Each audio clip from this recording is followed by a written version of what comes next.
Okay, hello everybody. We are back on the Grace Code School. So today we will talk about Python a lot, and we will finish with some operating system tricks that we will have certainly on your computing. And right now we'll start with some profiling and then some Numpy and also stuff that you normally might know, but it's always good to have a reminder. So Jean-Marc, it's yours, and next it will be Alice. Thanks, Pierre. So I am Jean-Marc Collet, software engineer in a physics laboratory at Sorbonne University in Paris. So we'll start with short presentations of CPU and memory profiling tool for Python. Next, we will see the basic concept for calculation efficiently with Numpy and do some exercise. So let's start with PySpy. So PySpy is a profiler for Python. PySpy is sampling profiler. It lets you visualize what your Python program is spending time on without restarting the program and modify the code in any way. PySpy has 3 modes: dump for display the current call stack for each Python thread, top, see in a real time functions like taking the most time, and record for recording profile to the file with the option -O.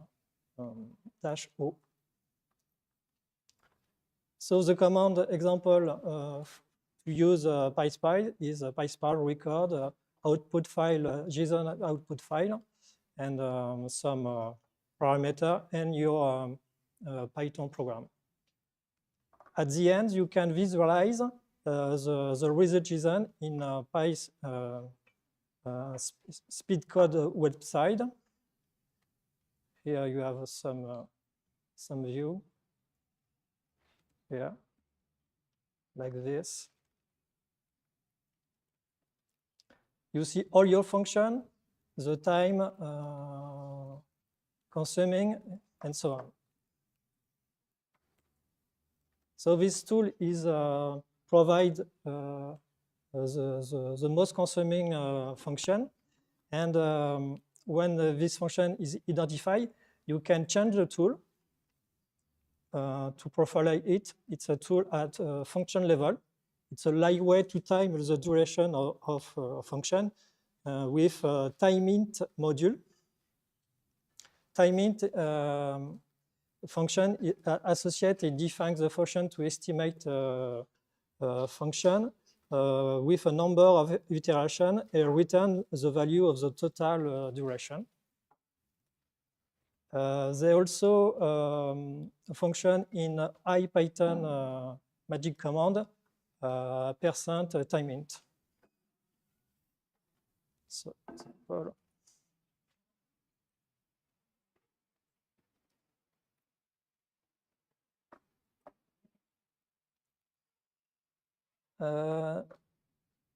So in my example, I profile the time of test cube function, and timeInt return the mean duration with a variation. And the duration is evaluated on 7,1 and 10,000 loops each. So it's the mean of the duration. Another profile tool is for memory. It's a trace-malloc module. It's a standard module in a Python library. It provides information about where objects are allocated, a statistic on allocated memory block by a file name and a line number. So to use it, you must add some instruction in your Python code. You must import the trace-malloc module and start the profiling. And at the end, you collect all information on your program.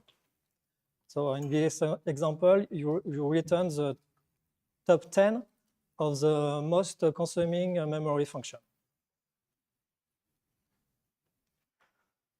Another tool to profile memory is PS-util. It's a powerful library to check memory allocation and running time on the current process.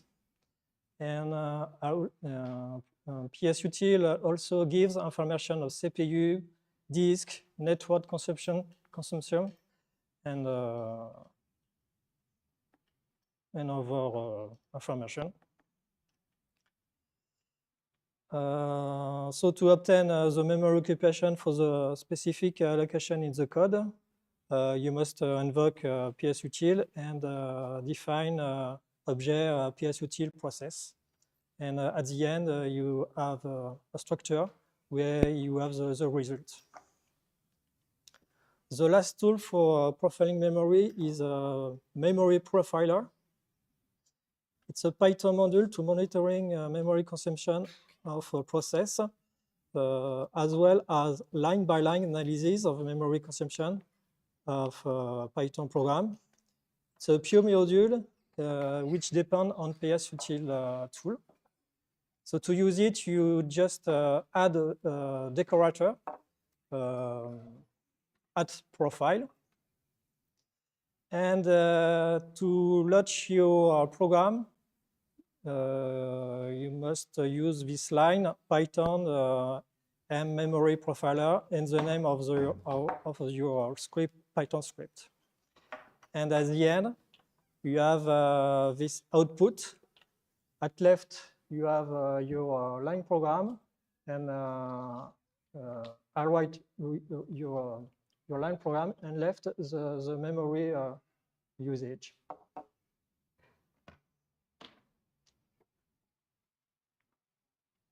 So now we pass to the other course. So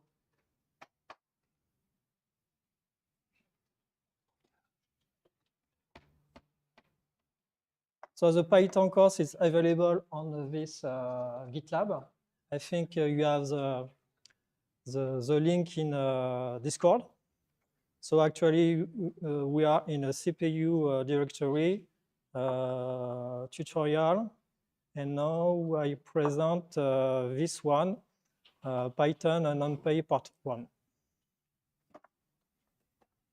So I return to my Jupyter notebook. Voilà.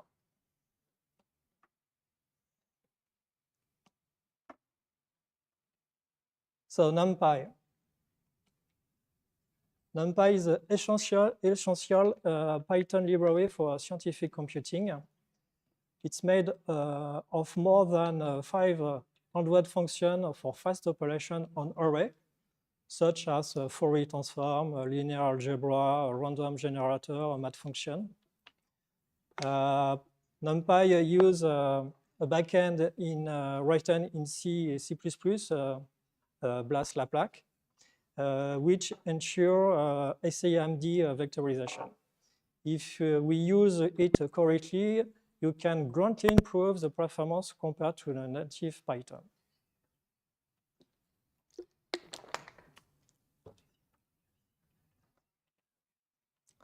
So we start with data structure of Numpy.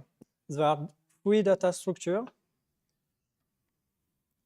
ND array, all elements of ND array for n-dimensional array, all elements have the same type, and the memory element is correctly done for SAMD vectorization. The other data structure is matrix vector. It's a sample 2D, 1D ND array. And another structure for Numpy is structured array. It's a set of ND array with column name, with a different type. It's a heterogeneous type. It's like a data frame in Panda.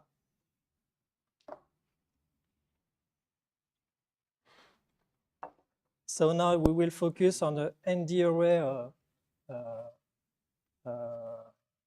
data structure. It's a class. It's a central object of a Numpy library. The important attribute is a shape, return a tuple with the number of elements in each dimension or axis.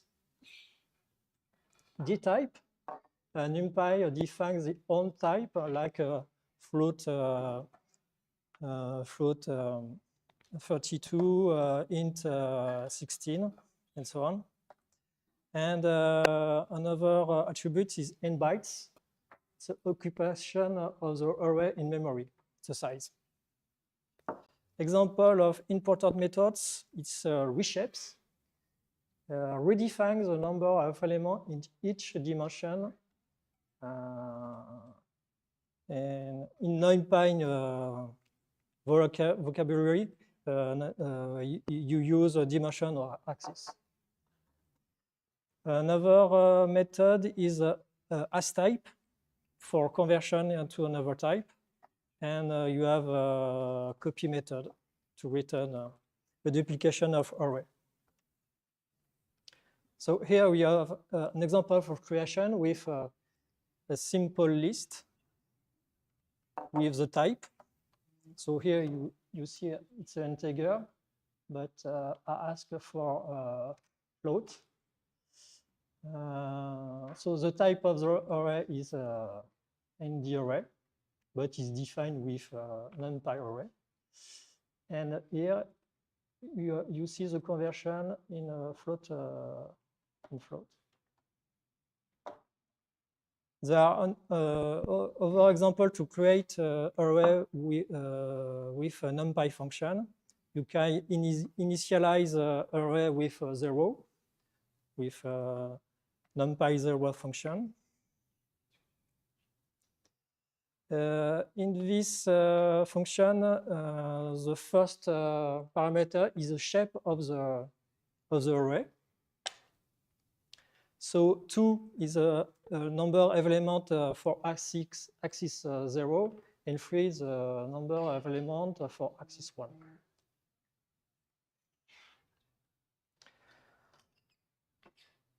You have also Numpy 1s.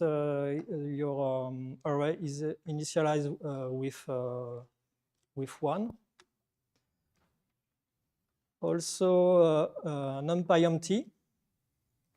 So you see a strange number. So it's what he finds in memory at this moment. It's not initialized. Maybe it's the allocation is more efficient here. And you have function to create array with suffix like, empty like, 0 like, and the first parameter is another array. And the function return array with the same shape and the same type as the parameter, array parameters. So in this example, I ask an array 1 like of AX, and AX have 2, 3, the shape is a 2, 3, and the type is integer. So you see the return array have the same shape and same type. There are many other function allocation creation. You have a link here.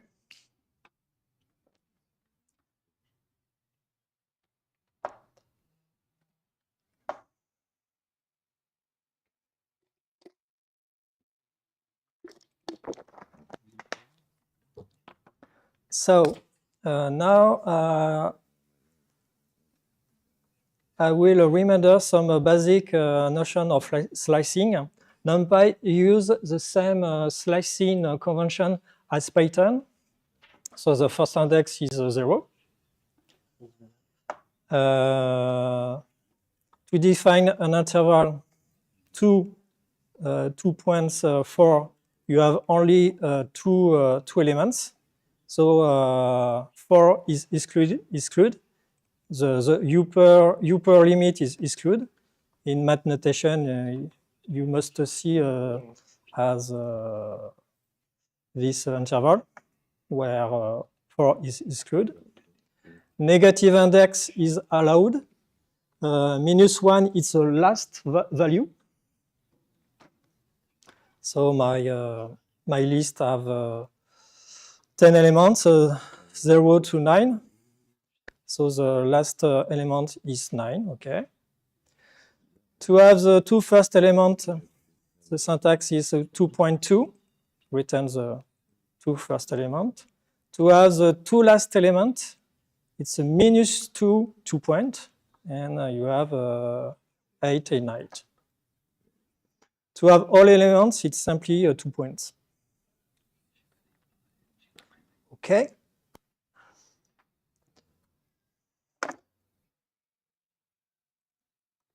Oops. Now I will speak about broadcasting. Broadcasting, the central concept of Numpy. It's allowing you to avoid writing a Python loop. The emblematic example of the emblematic example is the multiplication of array by a scalar.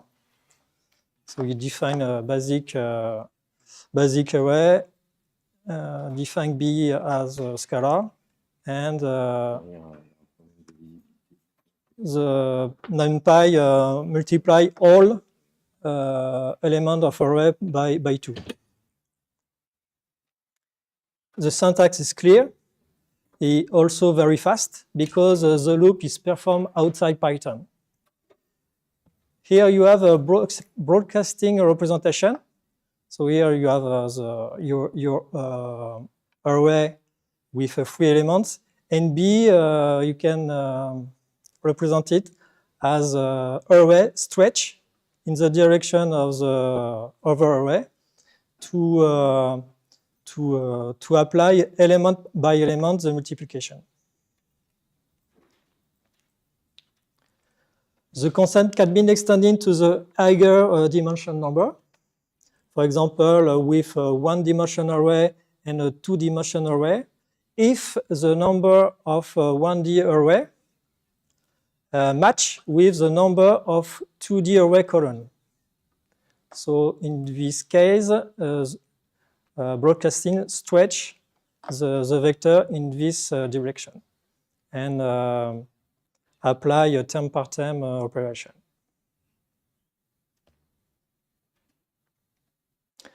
So we can define the constraint to use broadcasting. Numpy compares the dimension of two arrays starting to the right. After there are compatibility constraints. If the dimensions are equal, no problem. If one of the dimensions is 1, it's a stretch to match to the other, like in this figure. Otherwise, Numpy writes an error.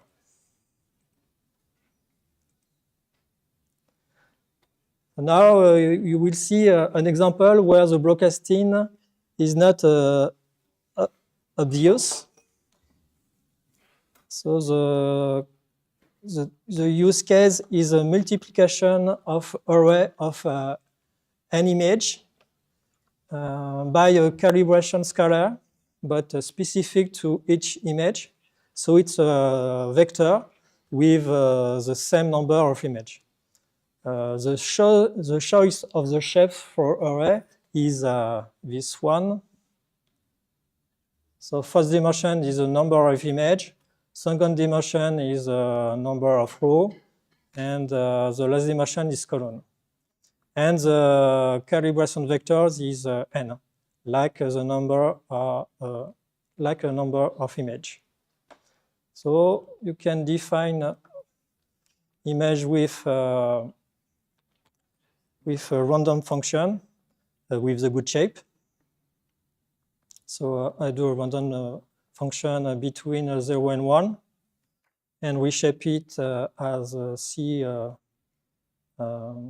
below. So 10, 200, 300.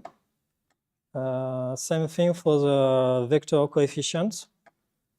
And if you want to multiply coefficient by image, you have this error. So operating could not be broadcast together with shape 10, 200, and so on. Let's compare the dimension of the two arrays starting from the right. So the vector image is here. Oops. And the vector of calibration is here. So 10 is compared to 300. This is NUC.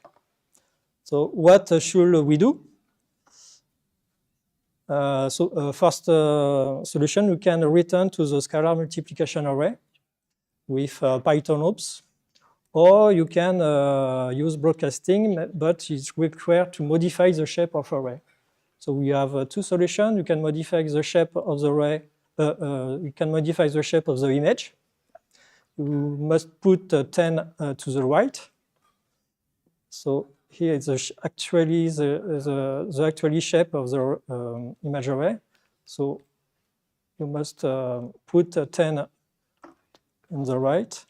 The second, you can modify the shape of coefficient by adding two dimensions to have 10 at the same rank of 10 of the image. So you must answer dimension with one element. And in this case, the broadcasting is OK. So now we will see the axis manipulation to modify the shape of the array image. We have a free function to modify the order of the dimension. Transpose, so reverse the order of the shape. So in this case, we put 10 at right and 200 at left. Swap axis, you choose the two axes and you swap it. And the last function is move axis with two parameters. So insert the first parameter into the rank of the indicated by the second this parameter, and shift the axis to left. So for example, to move axis on image 0 for the first index and 2 for the target dimension. So actually, axis 2 is 10, and you put 10 at the end, and you shift to the left the other dimension.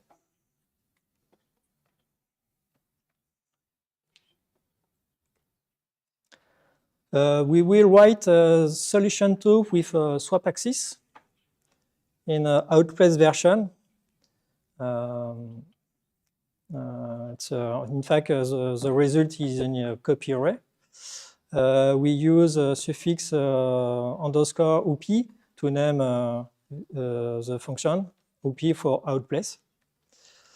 And the result must have the same shape of the input array, so you need to apply swap axis 2 times. So I define the function. So I apply swap axis 1 time. I can multiply by coefficient, so the broadcasting is OK. And to return to the initial shape, you must apply a second swap axis.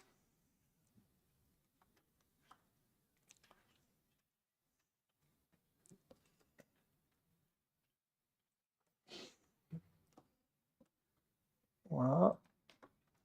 Now we will see the solution 3, where you must add empty dimension. So here you have a figure with a 1D array A and a 2D array. In fact, it's legitimate to be able to consider a 1D array like A as a 2D array with a single row. This point of view, it doesn't require introducing additional data. With Numpy, this is possible with the notion of new axis, which increase in the array by one dimension with a single element. Numpy extending dimension do the same thing, but with a functional approach. So here, an example, I have my array 1D as a line, and I insert a new dimension with Numpy dot new axis, and ask the shape of this new array, and you see a dimension appear with one element. So we will write the solution tree with this feature. So from shape 10 for coefficient vector to 10, 1, 1, you need to apply 2 times new axis at right. Introduce a new notation for a new axis. You can replace it by none. It's a shorter way to invoke a new axis. So the solution tree is right here. So you multiply coef with all elements and answer none, none, two empty dimension, and multiply by image. So in this case, the broadcasting conditions are satisfied.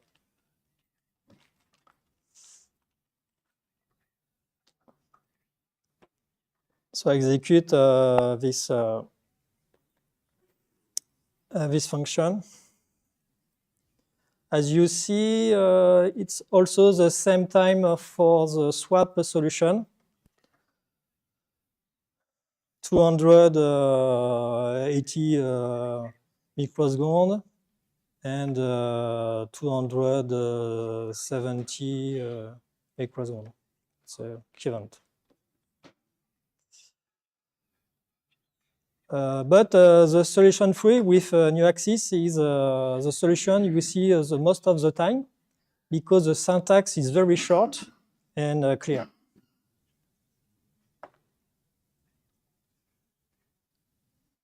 So now we will do the validation of broadcasting with the different solution.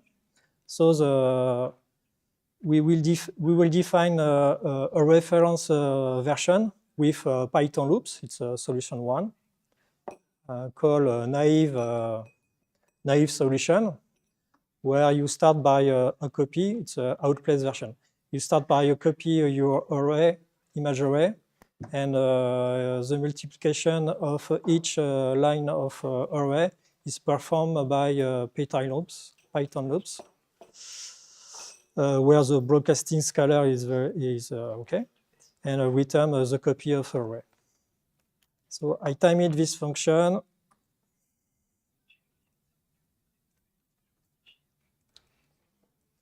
You see you have a factor 2 for the broadcasting version. So Python loops is 2 times slower than broadcasting in this case.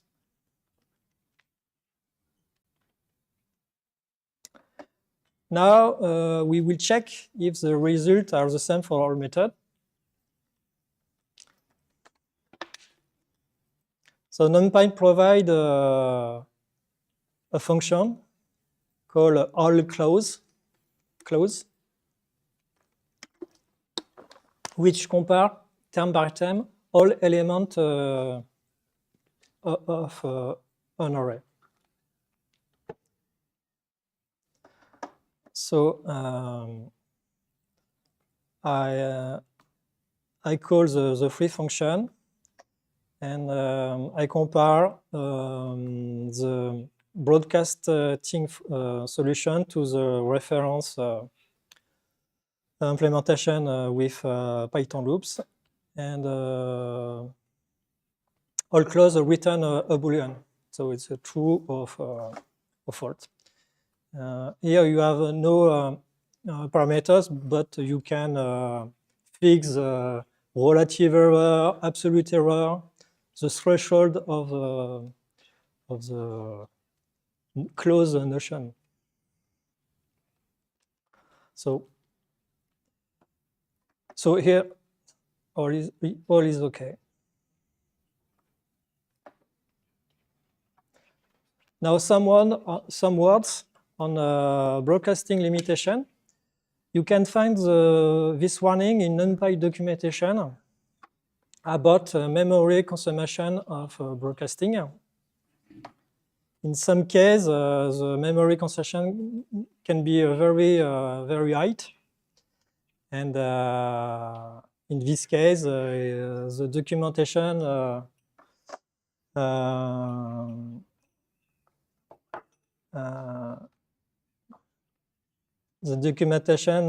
say it's better to write the algorithm with Python loops.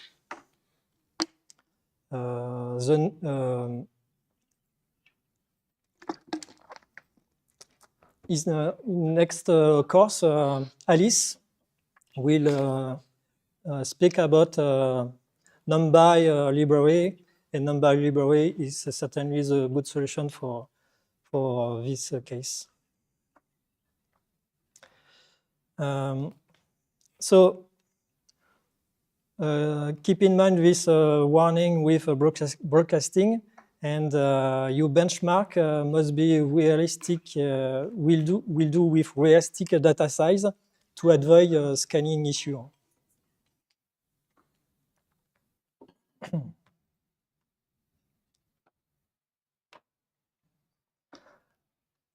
Now we will speak about another important notion in scientific computing is in-place processing. The in-place processing are performed over the data in array, and the result are stored in the same array. With in-place processing, you save time by not require memory allocation. It's an important concept in the optimization. Some program spend the time to allocated, disallocated, allocated, disallocated, and the use of in-place concept is very useful to improve your program. So some basic reminder with Python, where you write B equal A. B, it's a reference of A. It's not a copy. It's a Python feature. And when you define this array from Numpy array A as only the first line, so line 0 and all value in the column. The line, it's an example of view of array A. It's not there are no copy of data, and it's a Numpy feature. So there are no duplication memory with to define a variable line.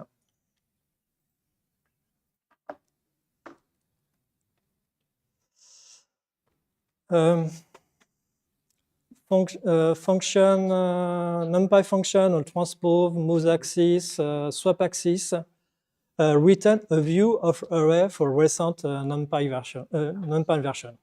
So you can do broadcasting with this view if necessary. There are also the classic in-place arithmetic notation, plus equal, minus equal, multiply equal, and so on.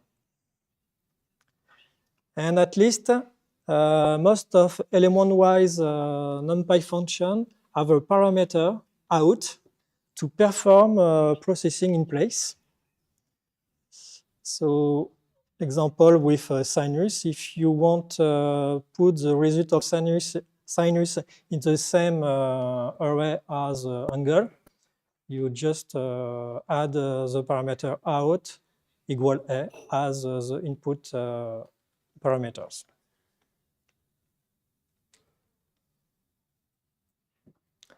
So now you can rewrite the function, the solution of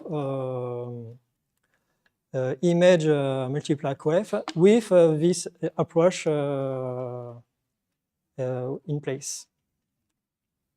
So for this function, I use a suffix underscore IP for in place.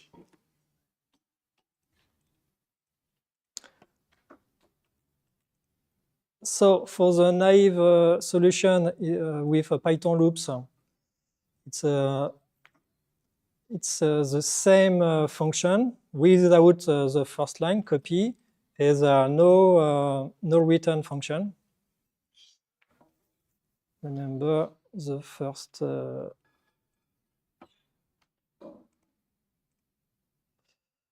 outplace, you start with a copy and return this copy. In the in-place version, there are no copy and no return. For swap axes, so you start by define a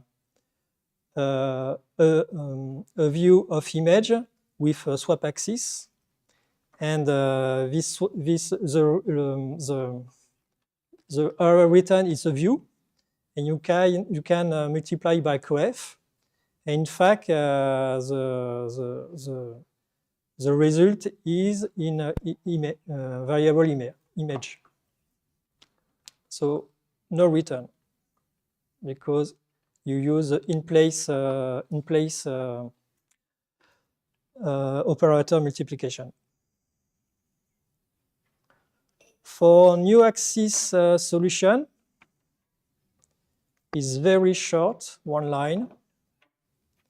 So you use the in-place operator multiplication and just add additional dimension to the coef array.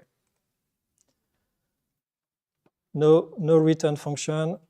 The result is in input array.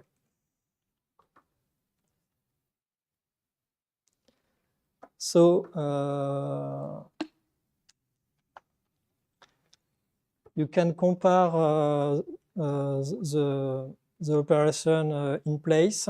So we start by do a copy of the image, because when you apply the in-place function, this variable will modify. So as you see, there are no return for swap axis underscore IP. And check with all clause that the results are the same for the reference function outplace.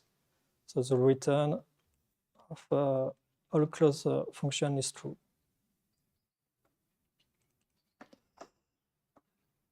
And in this case, you compare the output of naive solution outplace.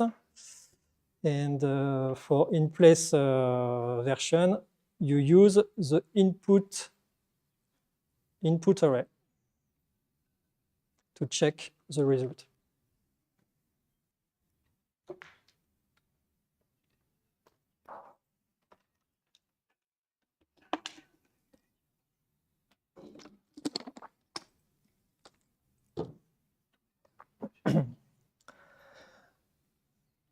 To evaluate the time of in-place function, it can be tricky because the output array is the input array. So you define like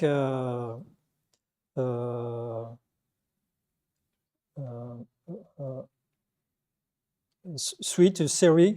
It can be diverged quickly. So you must limit the repetition of time int and the size of the loop. You have two options for this, -r and -n. So now you can do the time int with small value of repeat and size loop, and you obtain this number, 150 microseconds, to compare at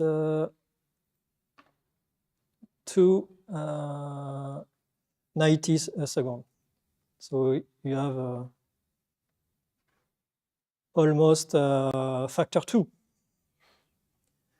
Factor 2 without copy.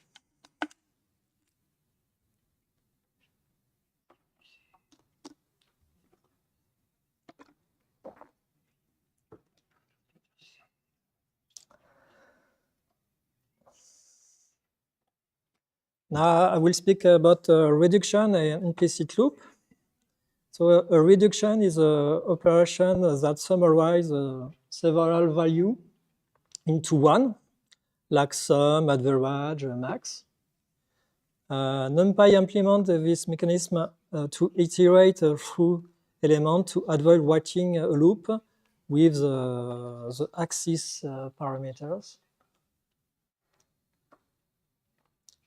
So when you define a reduction function with axis equal n, you indicate to the function that the reduction loop is along this axis, and the return array, the size along this axis become 1. By default, this axis is squares. Return array, the return array lose this axis, but you can keep it with parameter keep dimension equal true to prevent this. Example, you define a sample array with 2 lines. You want to compute the sum on on axis 1.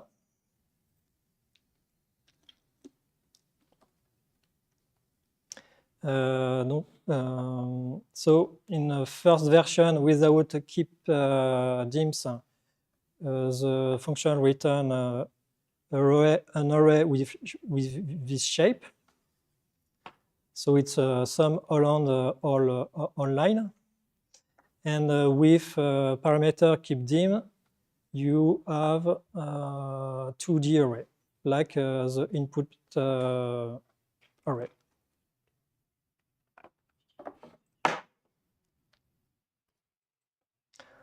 Another area where Numpy provides functionality to avoid writing Python loops, it's selecting element from an array to make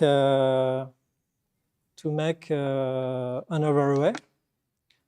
We have 2 ways: the fancy indexing and Numpy function take colon axis. There are another one. I don't remember the name. There are another Numpy function to select elements. So with fancy indexing, you can put an array, an index array, 1 or 2D, or list between a bracket of array. Example, to collect the maximum of each line for AA array.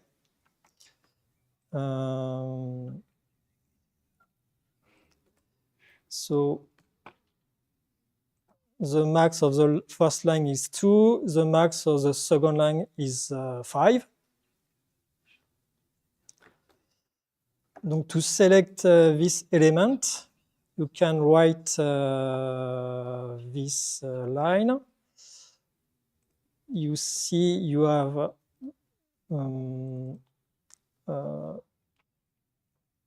a first array. It's an index for axis 1.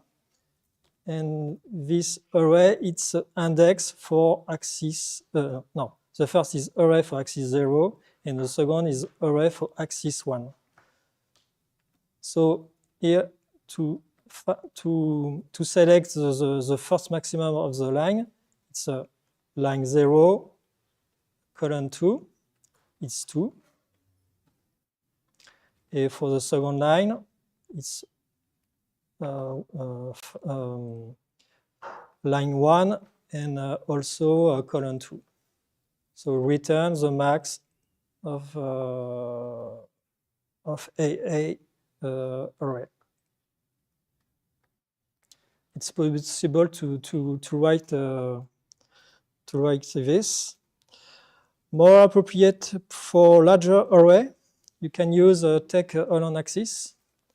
And this function is compatible with the output of argument arg family function, like argmax, argmin, argwhere. So here the first function search the argument of maximum in your array. And you use, in this case, the parameter keep dimension. And in this case, you can apply directly the output of argmax in a function take all on axis. And the result is here. It's a 2D array with a maximum for the first line and second. So when you have a very big array, this way to select elements is very, very fast compared to the Python loops.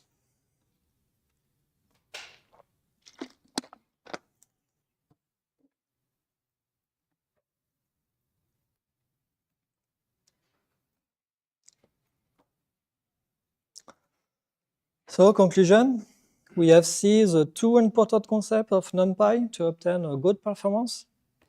Implicit loop with broadcasting, reduction function, selection function, and also the in-place processing with view array, output parameter of most of Numpy function, and classic operator in place plus equal family.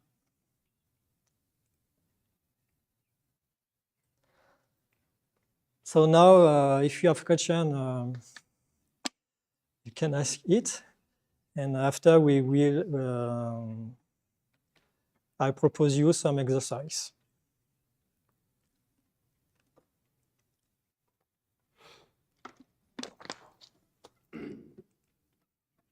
So the first exercise is very simple. It's a slicing exercise. Very easy, I think. The second one is an exercise about broadcasting array 2D, 1D, and calculation in place.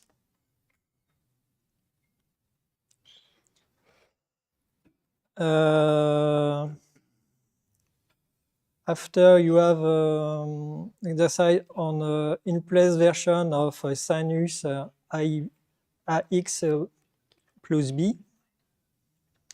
And the last, it's optimization of the max function. So I think the first exercise is very easy, and the last is hard, more harder.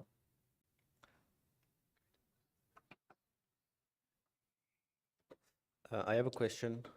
So I've just done the exercise 2, when you are comparing a for loop with a broadcasting between 2D and 1D array, and I have like a speed up which is 5 order of magnitudes, while in the beginning of the course, with the broadcasting on the 3D array, it was like a speed up of about 30%. And I wanted to know why you have such difference in the speed up when using broadcasting between these two cases. Sorry, can you repeat, please? Just I wanted to compare the Yeah. speed up by using broadcasting between the for loop in Python. Yes. And in the first case of the course, when you presented that, we had an improvement of about 30%, while in the exercise 2, I have a speed up of 5 order of magnitudes. And I wanted to understand why we have such a speed up in the second case and why not in the first one. The broadcasting is applied on more elements. Yeah, but for the first one, I tried with a very, very huge 3D matrix, which was about 20 giga. So it was very huge, and it was not significant, the speed up. So, and it was a 3D array, while in the second exercise, it's only a 2D, so it's smaller as well. So I'm a bit surprised by that.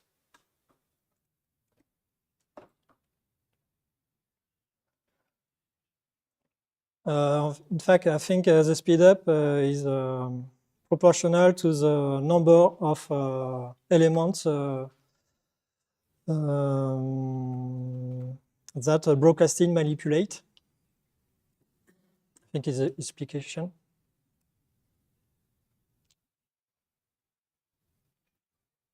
Yeah, but in the first example, you have an array which is 300 times 200 times 10, and the last one it's like 50.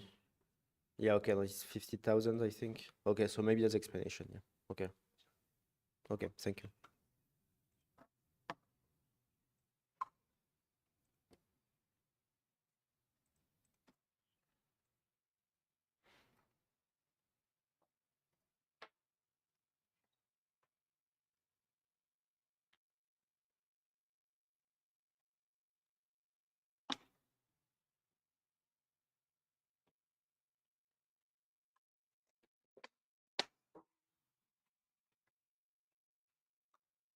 So for the second exercise, you must write four function. Like in the course, you can use broadcast with modifies to array for outplace case and in place case.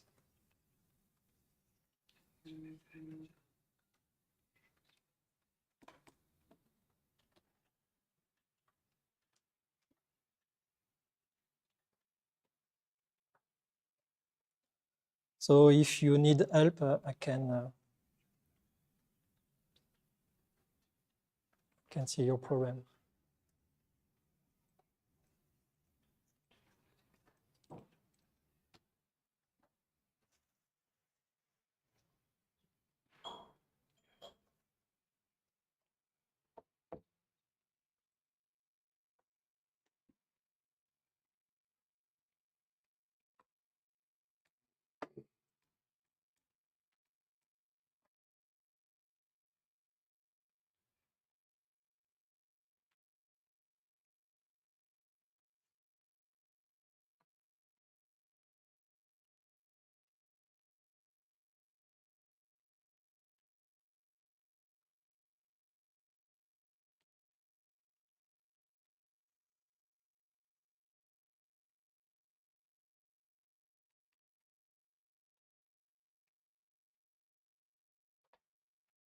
It's okay, you need help.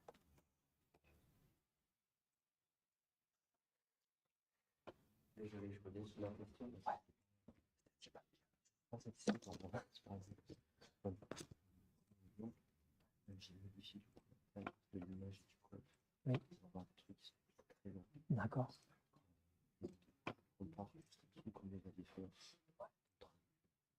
broadcasting et la boucle fort. Quand tu fais les deux, et l'augmentation. Alors, ça, c'est une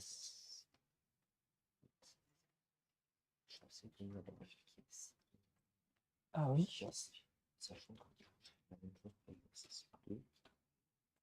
Et donc là, on voit que l'opération de 50 pardon. Donc pour le coup, dans ce cas-là, ça marche. Pas de souci. pour revenir. Là, c'est quand j'ai fini les deux.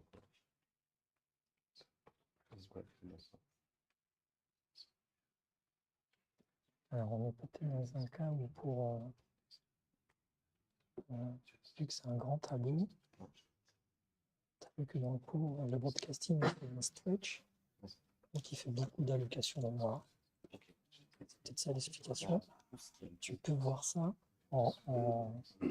est-ce que tu as un monitoring de ta consommation de mémoire via un tableau de bord J'ai un flame d'arche. Essentiellement, mais je vais être le temps de Tu es sur Ubuntu, c'est quoi Je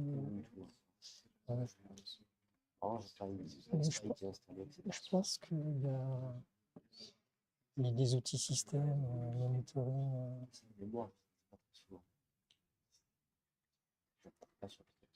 T'as pas un menu administration dans Linux? Comment ça, c'est un terminal, vous voyez? Non, pas un terminal. Je connais pas du tout les solutions Ubuntu.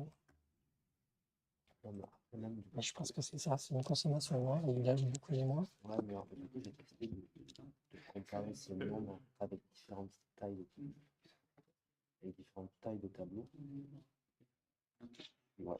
Et du coup, je voyais que si je divise la taille du tableau par 10, bah, ce nombre peut aussi divisé par 10. Ça a l'air assez proportionnel à la mémoire. Mais je me serais quand même attendu, c'était avec le broadcasting, on gagne un facteur 100 au moins, 100. C'est là, c'est bien. Parce que pour avoir fait des tests pas mal de mon côté avec le brain, ils avaient souvent comme l'exemple en dessous, en fait, les SPF qui ça m'étonne. Ouais, là, le broadcasting met en jeu qu'une seule dimension. On multiplie un scalaire par un tableau. Et dans l'autre, c'est vraiment un vecteur par aussi un tableau. Donc, il y a une dimension supplémentaire. Et du coup, on sait, on a aussi d'autres boucles par-dessus. Oui. Et, ok. Donc, du coup, ici, la différence de temps, elle se réduit surtout au fait de... Ouais, donc, ok, je pense que ça se... Oui, parce qu'en plus, ici, vu qu'on fait une multiplication par un coefficient, on n'a qu'une seule boucle forte. Alors que dans le deuxième cas, on est obligé de faire deux boucles fortes. Ah, ouais, c'est ça l'explication.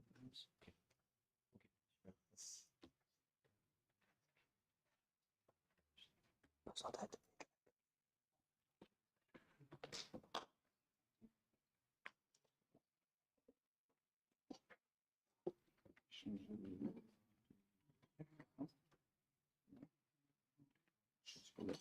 Alors, c'est la... Ok.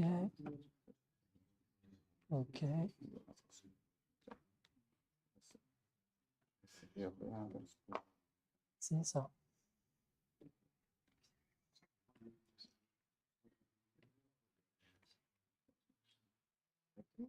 C'est ça.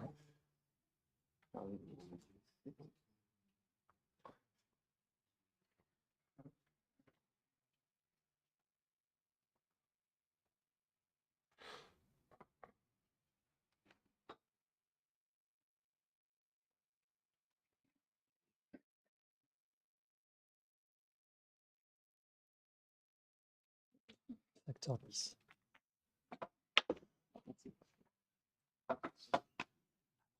Check en fait.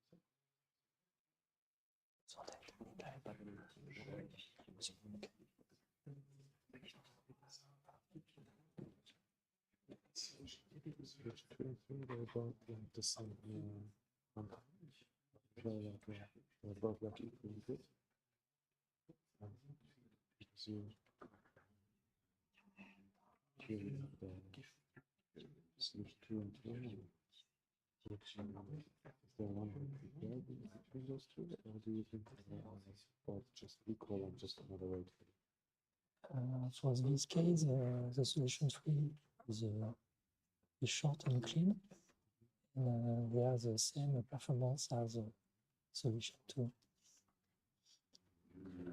I don't have a general response, but the solution with introduce new axis, I think is the most of the time is better.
Everybody finds the solution for the first exercise? Yes?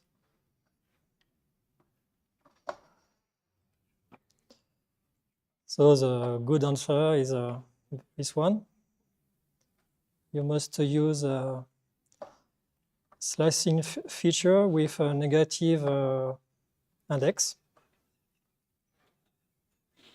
to extract the sub-array in a table array.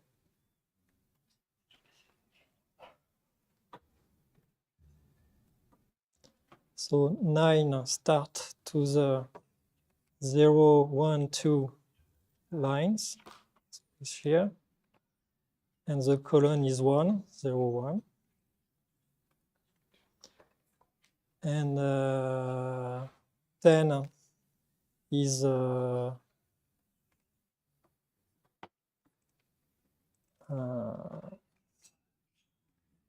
to rank by the end, so you got -2.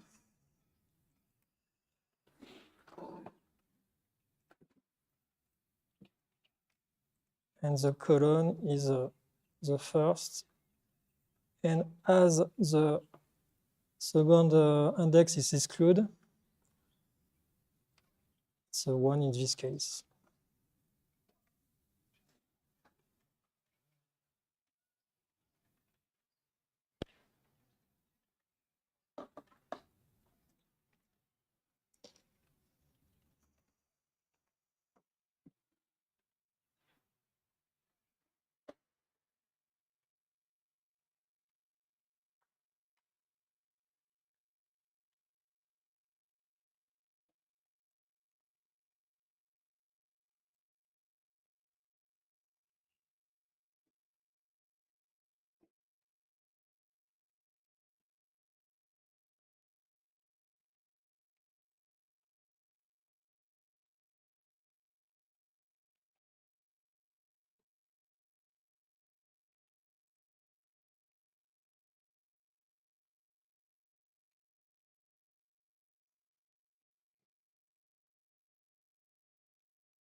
It's okay, you can.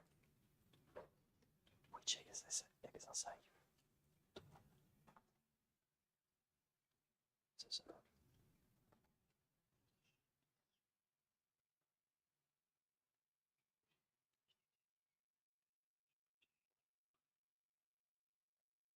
It's okay. It's very close. The solution is very close to the cause.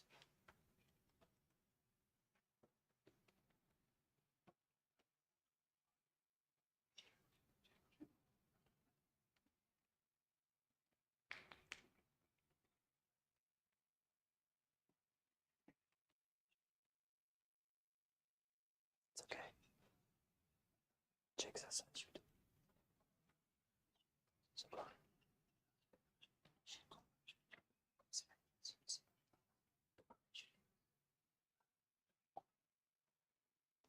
C'est ça, à droite. Droite, voilà. C'est ça.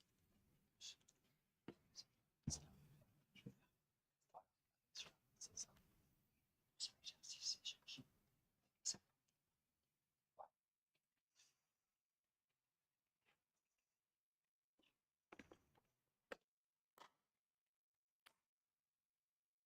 It's okay, you do that. Which exercise you do? It's okay.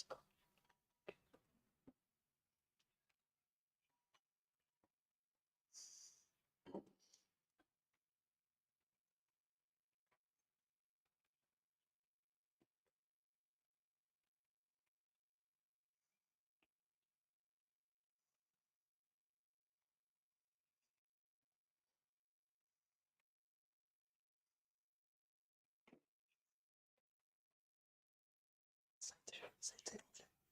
Ça a été anglais.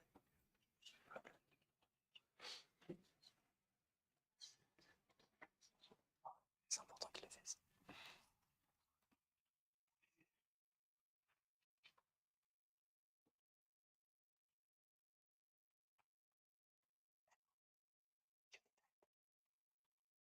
Which exercise you do? Ah, okay.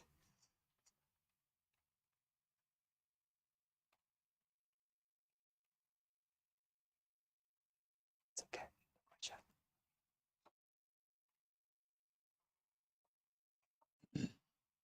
Small.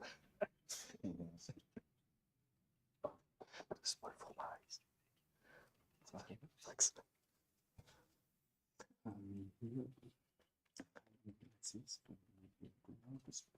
Yes. And then for the root, I needed to use this operation I could to do this. Because I mean it is new first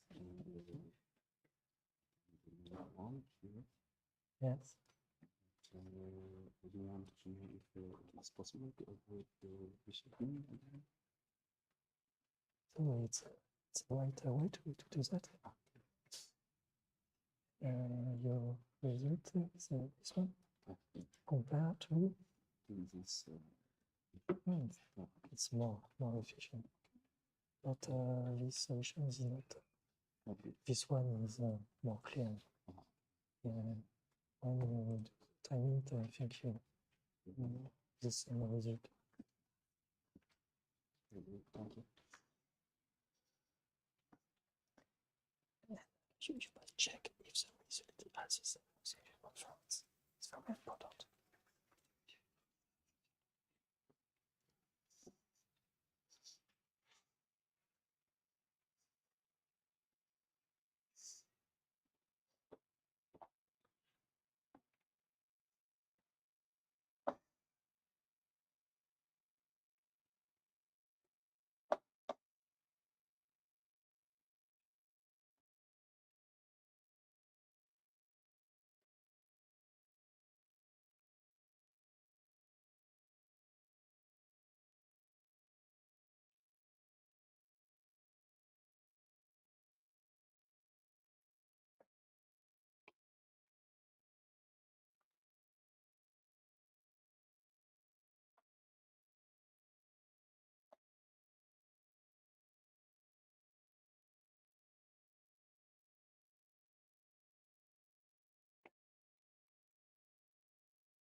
So here you have the solution of the first way to do the broadcasting with a new axis. It's simply to add dimension to V and add to A.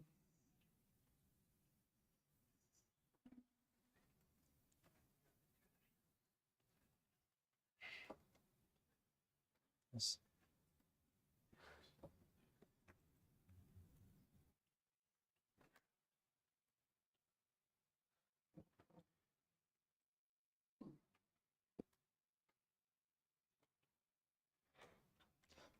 For the second, don't use swap axis, but the transpose feature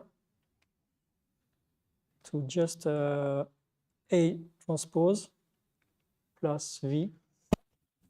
But I think it needs a transpose to have the good shape in return.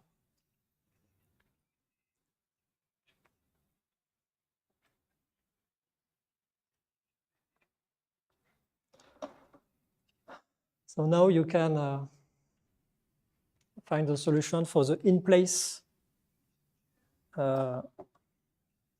case.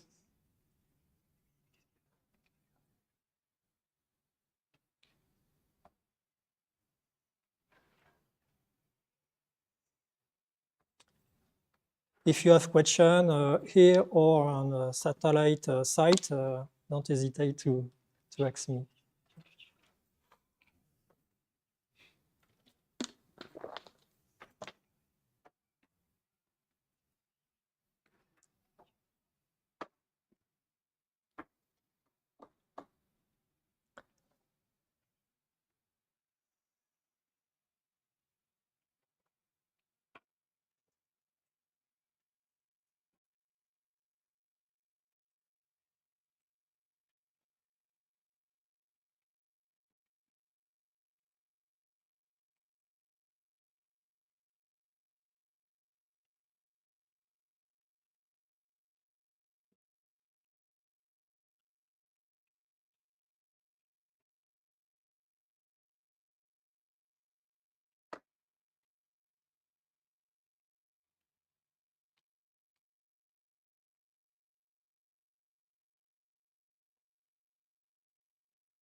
Okay.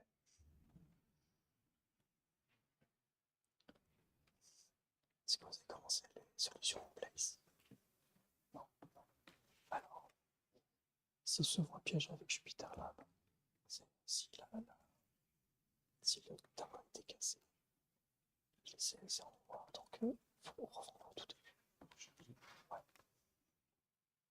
La définition du tableau.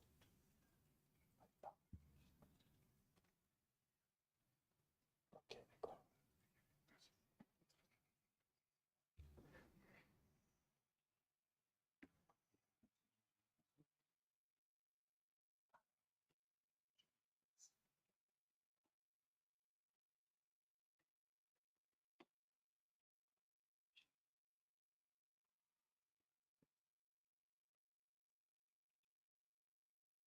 C'est pas moi. Ah, ok.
Now, the solution for in-place version.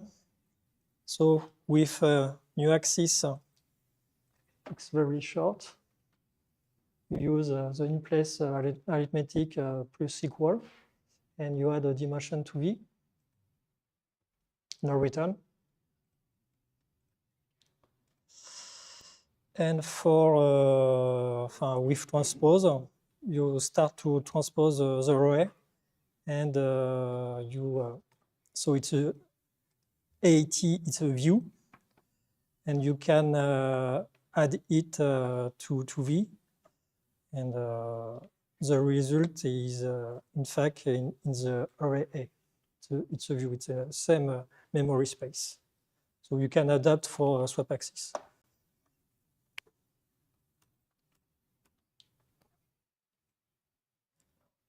How many speed up you see in your computer between in-place out-place loop version and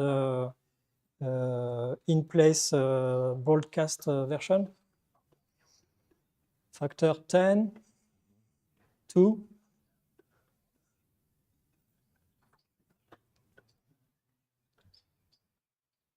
No speed up?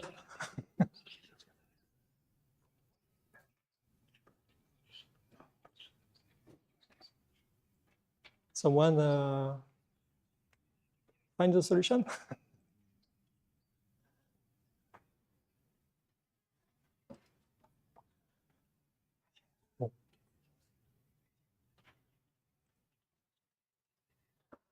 So now exercise 3. It's a version in place of sinus AX plus B, where A, B are scalar, and X is angle. It's a big array. The first implementation of this function is here. And I propose to you to write the in-place version. So the result of the function will be in X variable.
So the solution is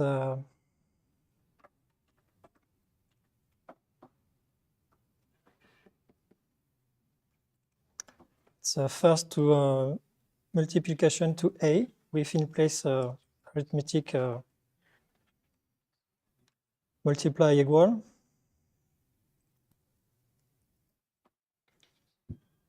After you add B, and finally you use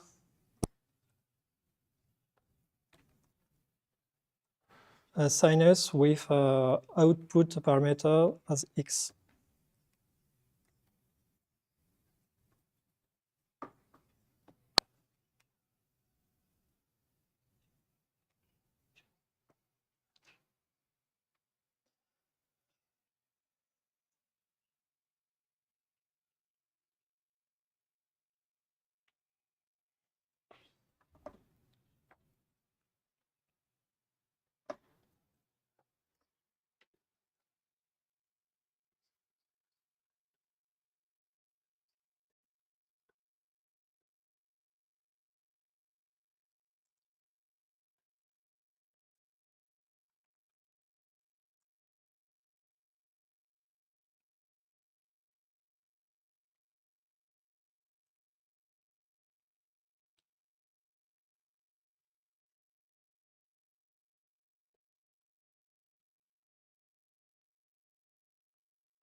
Les formations, si on fait des private sur les private, à un moment, ça fera connu.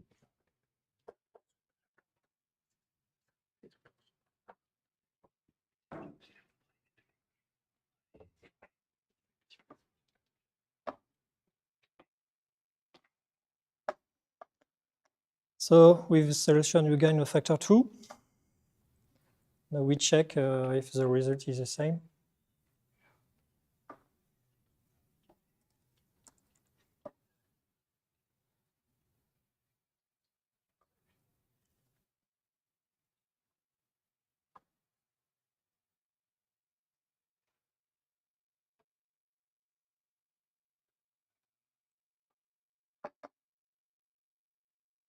So the order of call of function is important because the second function is in place.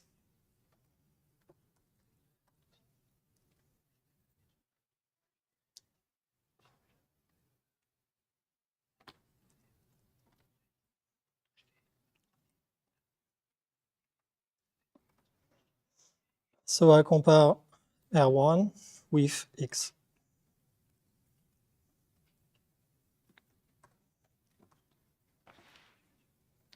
It's true.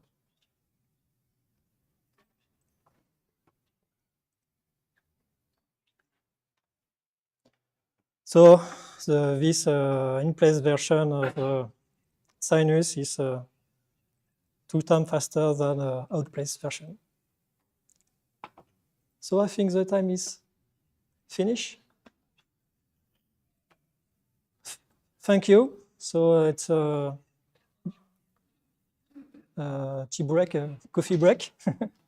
You return to 11? 11. See you to 11.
Hello, welcome back to the Python class.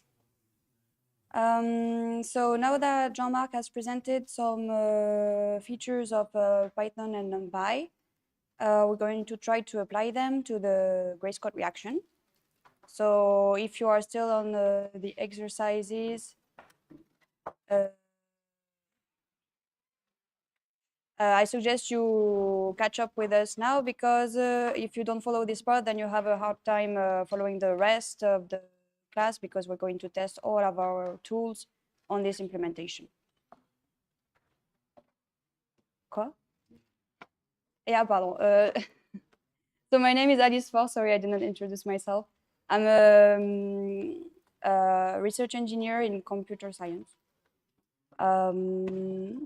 And so I'm going to talk about the implementation of Numpy and Numba and JAX in the grace code reaction. So, well, you've been here since the beginning of the week, but here is a quick reminder of what the grace code reaction is. So, in our formalism, we're going to compute the grace code reaction by using a Laplacian that we are going to represent as a convolution of a 3x3 stencil. Okay, so there are different stencils. I think they've been presented already. So the most simple one is the von Neumann neighborhood. Like, you consider that one cell will diffuse to its 4 closest neighbors. So here is a visual representation of it. So you put the kernel, you convolute it on your picture, and then you get the output picture, which represents the diffusion of the U species into the rest of the cells. In this class, we're going to use a more neighborhood kernel that represents diffusion to its 8 closest neighbors. So it's the stencil that the other classes use as well, I think. So it's because we want to compare with the other implementations. So I'm going to start with a very naive Python implementation.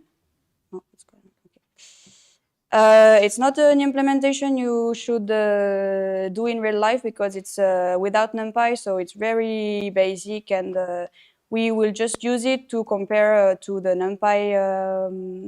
NumPy implementation, and also we're going to use it with Numba, because sometimes it's better to have a native Python with Numba.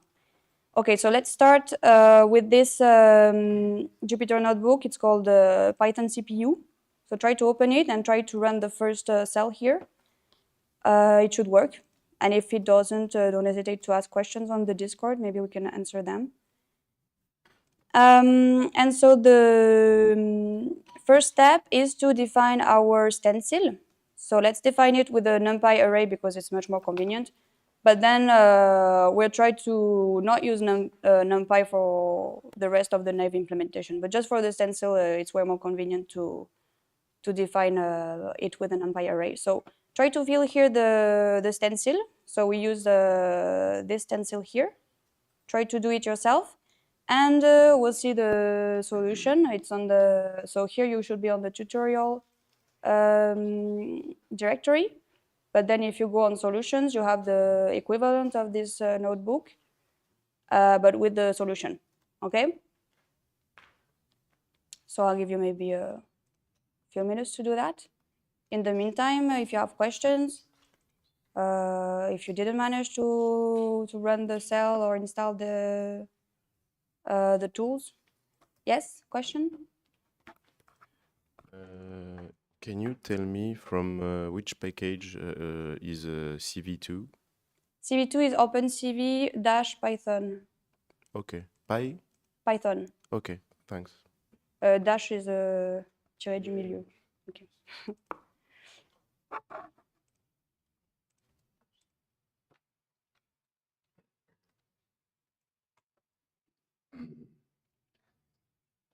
Oops. Sorry, maybe I have a question about the previous examples. Okay. when we try to compute the norm in a quicker manner, I can see the 20% improvement. In my case, I think the trick is to apply the square roots after taking the max.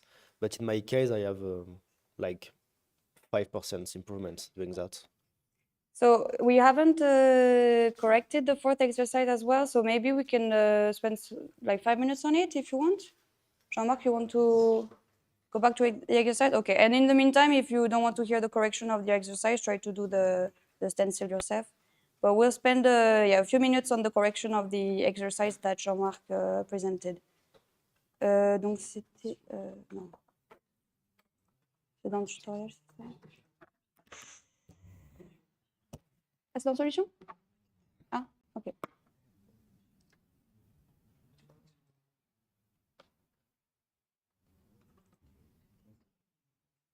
T'es sûr?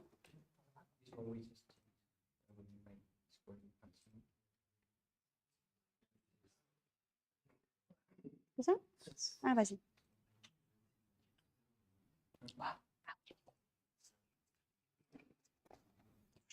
Bon, j'ai oublié, désolé. Yes, donc the solution for the last exercise,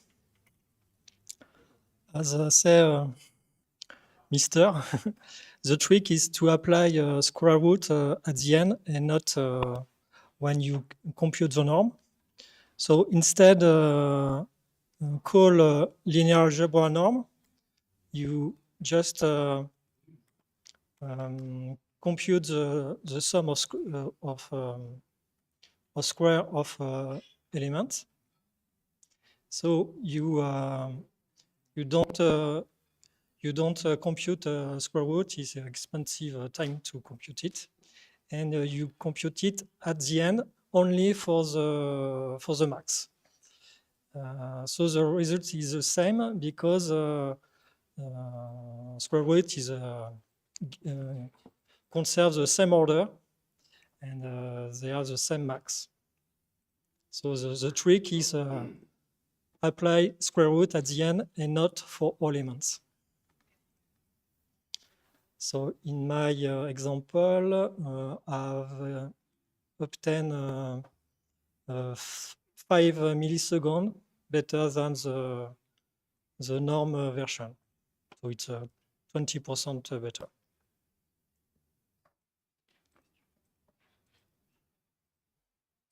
So the solution is here. Question? So congratulations to find the solution.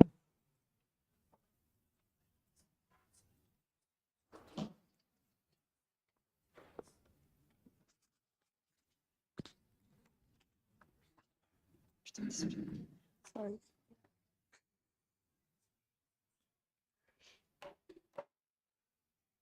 C'est bon? Ah, ok, désolé. Okay, so if there's no further question on this, I suggest we go back to the Python CPU implementation. So I'm going to correct the stencil. Well, if you're used to Numpy, it should be very straightforward. So you just define it as this. So a 3 times 3 array. Oops, I forgot to import. Okay, and then what we're going to do is compute the Laplacian. And so for this first implementation, we're going to use 4 for loops. So this you should never do, but we're going to do it because then we're going to optimize it with Numba. So you have a loop over the rows of the image, a loop over the columns of the image, and 2 loops over the rows and columns of the Laplacian. Okay, so go to your tutorial notebook and try to fill the Laplacian. So I put the doc here so you know which arguments are needed and what you have to return. So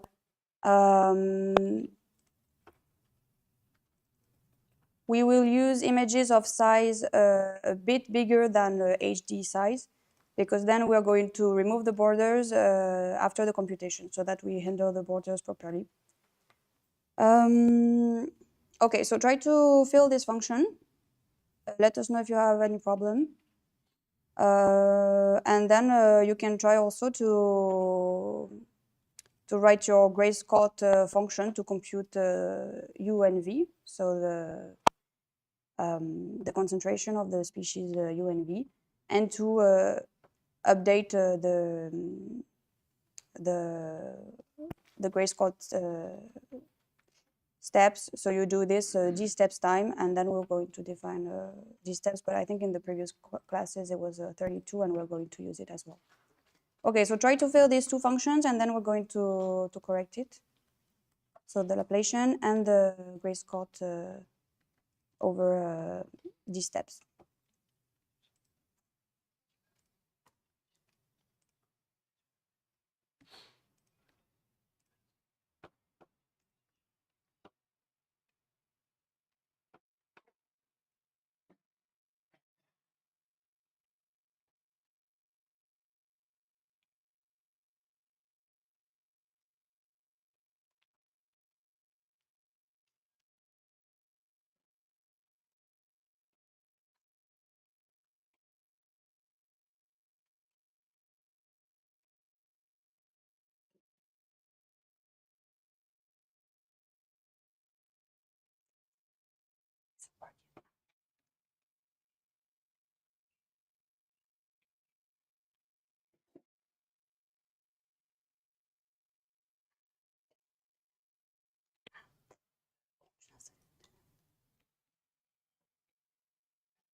Je sais pas, je regarde.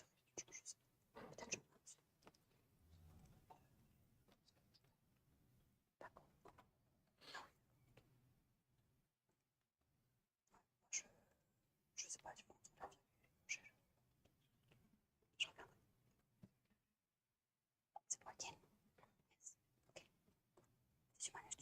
it's got these steps function. So this Laplacian managed, okay. And therefore it's got these steps you manage to write it. I dream. Okay, sorry.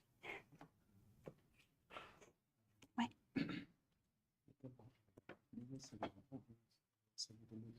On utilise celui-là. Ouais. C'est pour comparer avec les autres.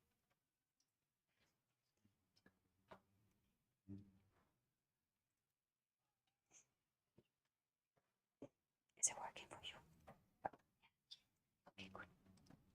Ah, yeah. Okay.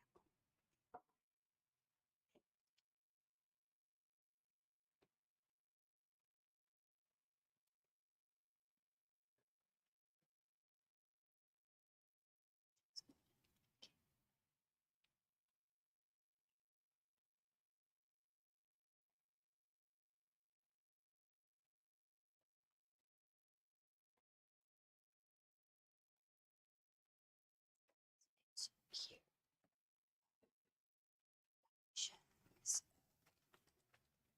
the application is going to represent the application of the kernel. Okay, so your application is the same size as the image. Okay, what you have to define is stencil. So here is supposed to be an image. Stencil is the stencil. U is yes, so stencil is well defined, but U is an image of 1082 times 1090. Did you follow the previous classes? The implementation. Okay, so you shift to get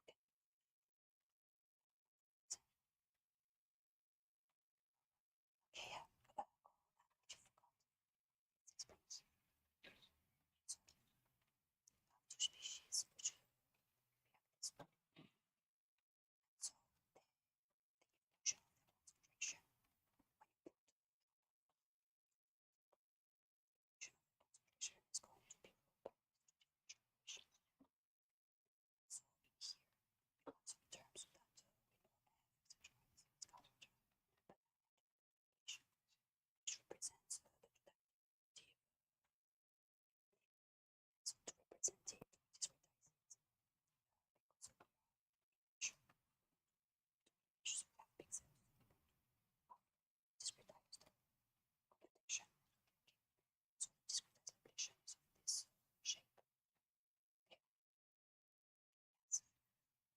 Yes. And then we use this kernel to represent it. Okay. And when we convert the kernel, we get the Laplacian of here.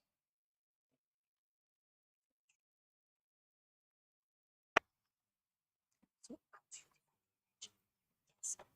So we have some functions to initialize them. So if you want to test them, you can go straight to this one. So this will initialize u and v. Okay. So I'm adding that so that everyone knows. So u and v are going to be on size n and code, and instead of n and code, just write 182 and 1922.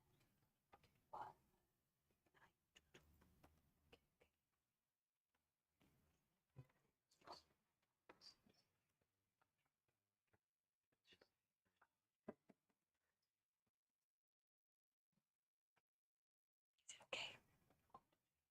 Yes.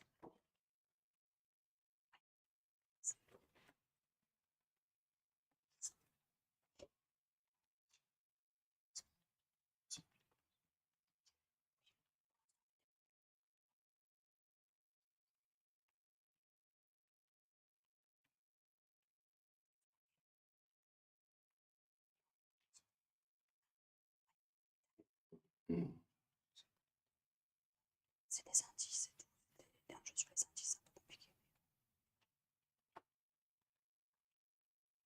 C'est pas l'implémentation du Laplace, c'est pas très grave. Si tu mets un pixel.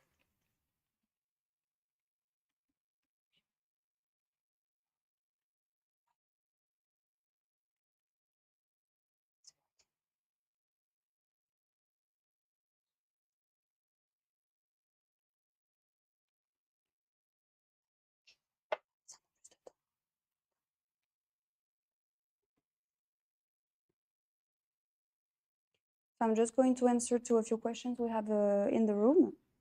Some people want to test their functions, and so to do that, you have to have a U and V. You have to define them. And so you have a helper function that we already wrote here, which is called init arrays, that initializes U and V. So you just have to put the number of rows and the number of columns of both arrays. And this we put here, it's 1082 and 1922. Okay, so you can use this function, it's already written. And I had another question, but I forgot it.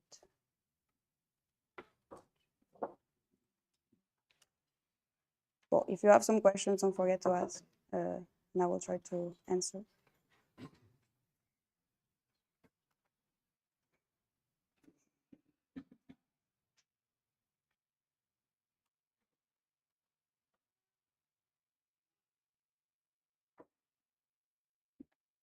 Yes, and yeah, some people ask, do we have to write for loops here also to compute grayscale over these steps? So yes, here you can write a for loop. We're going to see how to remove this for loop to make it more computing friendly, but for the moment, just write a for loop, and then we will optimize it further with other libraries. Satellite sites, do you have any questions?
C'est ça.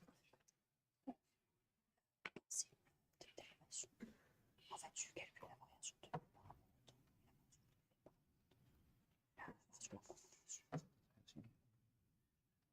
c'est ça. En gros, tu vas faire un tableau. Ensuite, tu vas appliquer cette équation et tu vas recueillir. Ah oui, enfin, en gros, tu vas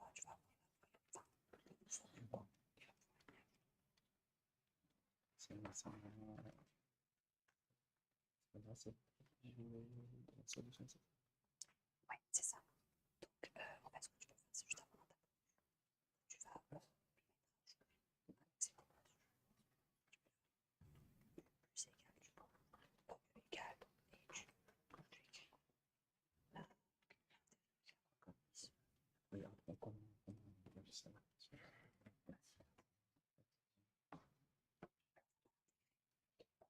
Ce qu'on fait, c'est juste avoir la variation par rapport à ça. Donc, 32 fois. Ensuite, on va faire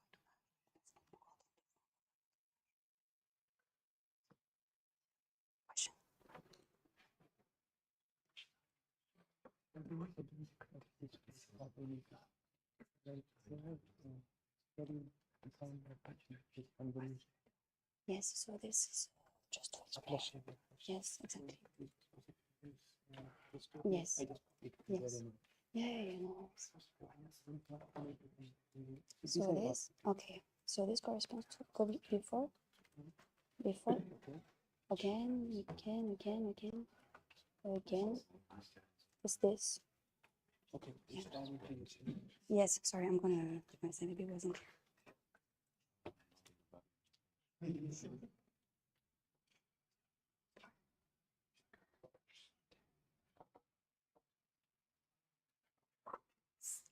So I had a question on the grayscale dsteps function. How are we supposed to write it?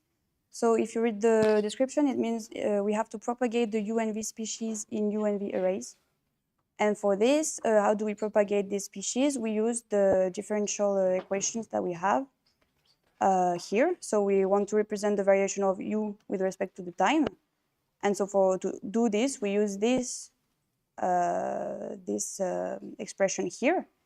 And it's very easy because we already computed the Laplacian. We just have to multiply it with the terms, I think it's the feed rate, yes, that we already have, etc. So you just write this, this expression here, and you update your U array with the result of this expression here. And the same for V. And then you do it 32 times. So dsteps times. So I'm going to leave you maybe 2 minutes to do that, but then we will correct. The idea is that you just understand the correction, but then you're going to modify this function a lot. So by the end of this class, you will know it by heart.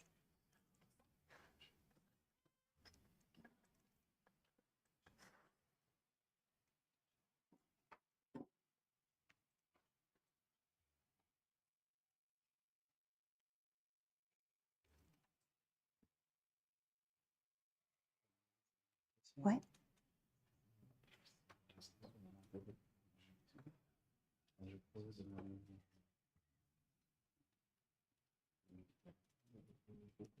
Donc, c'est la concentration des espèces du UV. Donc, c'est en fait tout le tableau. Donc, tu multiplies juste le tableau par le tableau UV.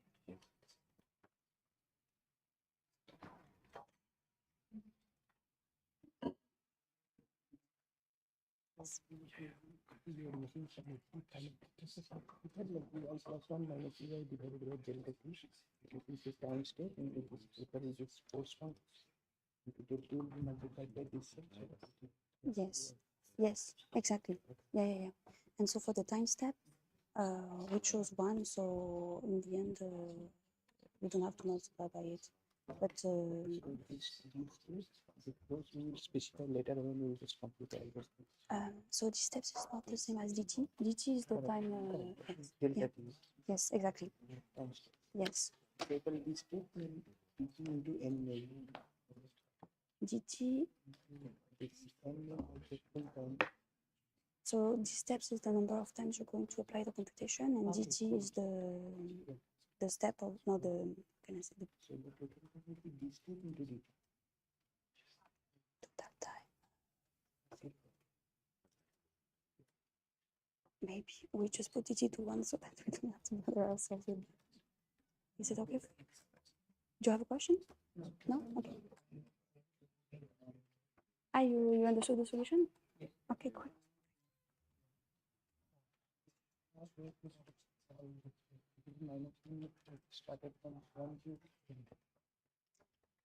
Yes, it's a bit tricky, the indexes here, because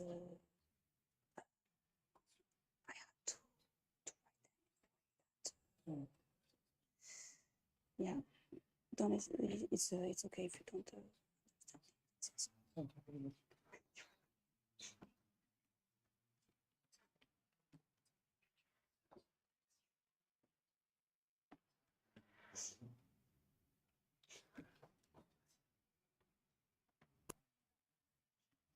Okay, so I suggest we see the correction together. So for the first function, the Laplacian, you have to write 4 for loops, and then it's a bit of a mess with the indexes. So okay, it's okay if you don't understand really all the indexes, but if you want to really try it, you can set one index to 0, another one to 0, and see if you find the right result. But what's to retain here is that, yeah, you computed over the whole U array, and you applied your convolution kernel over the whole U array, and so you obtained the Laplacian. And this Laplacian, we're going to use it in the Gray-Scott d-steps function to compute UNV. So how do we compute UNV? So we want to represent the variation of UNV over time, the variation of the concentration. So we use these equations here. So the Laplacian we already have. The terms here, RU, FR, etc., there are arguments of the function. So you don't need to write them. And so what we just need is to compute U times V square. So what we do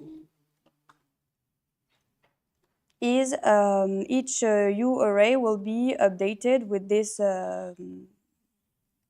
this expression here. So it's du times the Laplacian, and then you remove uv square, and then you add f times 1 minus u, and then you multiply it by dt. Okay, so you have the discretization of the differential equation. We compute one time UVV because we're going to use it both times, so let's just compute it one time here. And then we do a for loop over these steps. So as you can see, we don't use the index of the for loop here because we don't need it since we update the U array every time. So we just pass a blank index, like a dash. This means in Python, I'm not going to use this index, so I don't give it a name. Okay, and then we return U and V, which are the updated arrays, so the updated concentrations after 32 steps of this variation of concentration. Okay, so now we have our two main functions, our two core functions, I will say, and we want to do a lot of times this computation, and we want to plot a lot of images. So we're going to have to plot 1,000 images, and we're going to compute everything 32 times between each image. So the 1,000 images that we're going to plot, we need to be careful of our RAM when we save it, because well, for the CPU it's not a big deal, but for the GPU it would be harder. So what we do is we're going to divide our 1,000 images that we want to compute into chunks of, for example, 100 images, and save them one after the other. So this is the function here that You don't have to write because we already wrote it, I think. Oh, I'm in the solutions. Maybe you will have to write it. Yes, okay, sorry for that. So you can write the simulate images chunk. So what it will do is just it will apply the grayscale steps function in a loop over 1,000 of images. Not 1,000, a chunk of images that we are going to take from 1,000 of images. Between each image, we're going to reset the borders to 0 because remember we had the bigger arrays, and so we have to handle the little borders. Each image will shrink it to have an HD image. But then the borders, when we go to the next image that we want to plot, we're going to reset them to 0. So you can use this function that's already defined. We just set all the borders to 0 for both images. So you have to call this function between each image computation. And in the end, you save the images in an array, removing the borders of the images this way. It's written here, okay? And so you can see here our images array at the end will be of size k images, which is the number of images in the chunk. So we can say, for example, 100 images. And then it will be the length of view minus 2 because we remove the two borders horizontal and two borders vertical. And this function simulate images chunk, we're going to use it in a loop over all the chunks of the images we want to compute. So for example, if you want to compute 1,000 images, we're going to have 10 chunks of 100 images. Okay, so take a few time to do this, this function here. And then the next function is already defined because it was a bit annoying to write. So this function simulate images chunk, you're going to use it on a loop over the n chunks of the 1,000 images you want to compute. Okay, so I'll give you maybe 10 minutes to do that, and then we'll see the correction together.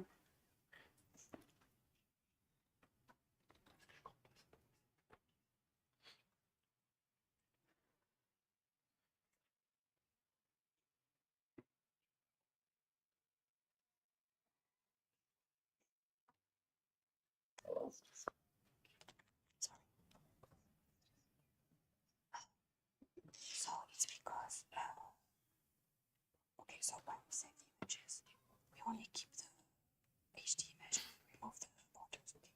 But then when we compute the next image, we're going to use the full image that we computed first. And so if we don't want the borders to actually come into play on the calculation of ablation and etc., we have to put them to 0 all the time. At the beginning of your image, it's only zeros, but then you fill your image and then goes the reaction. And so at the end, you will have some particles on the borders. And if you want, so yes, you remove the borders when you save it. When you use your previous image to compute the next one, you use the whole image, and so everything that is at the border is computation because we don't apply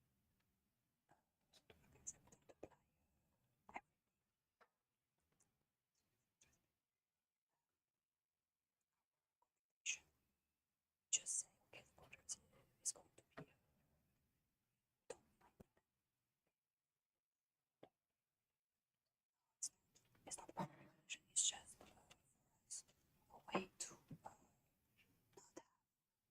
these errors of computation on the borders impact the rest of the images that we want to compute. Because each image is going to be brought from the previous image that has borders. Is it clear?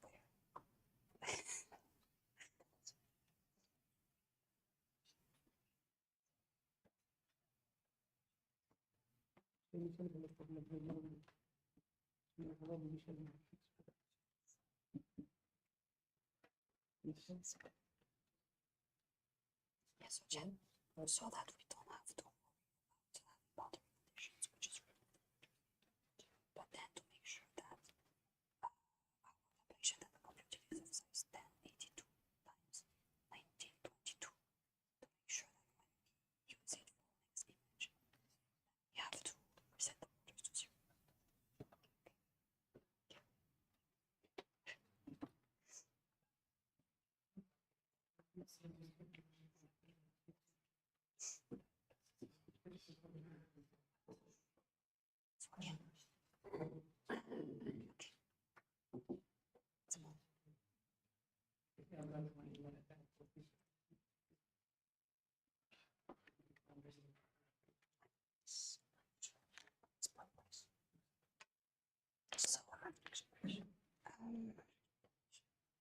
So it's a Numpy.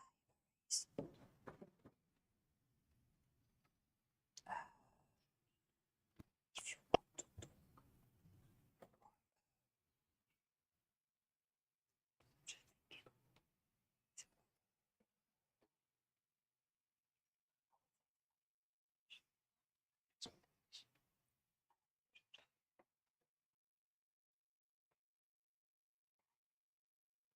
sure, maybe you should check. But I would say, because I think if you want to,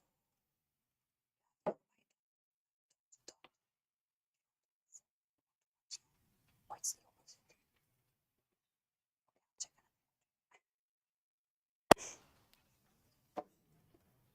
Is it working?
Yes.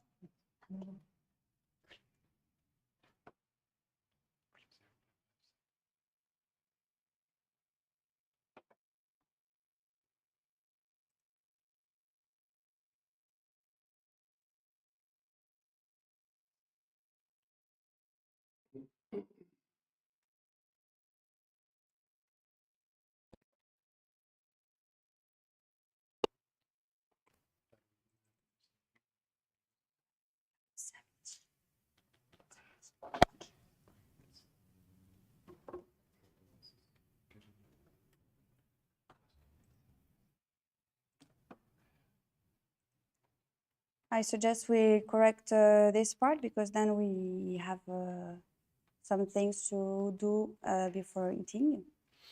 So we want to integrate our to implement the simulation of k images, and so for this we use our Grayscott steps function. And we store the result in a images array.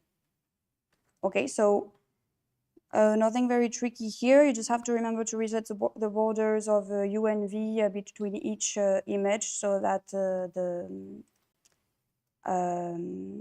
you can continue to compute on the full +2 images, and then you only save the images without the borders. Here you use the IDX index to store it on the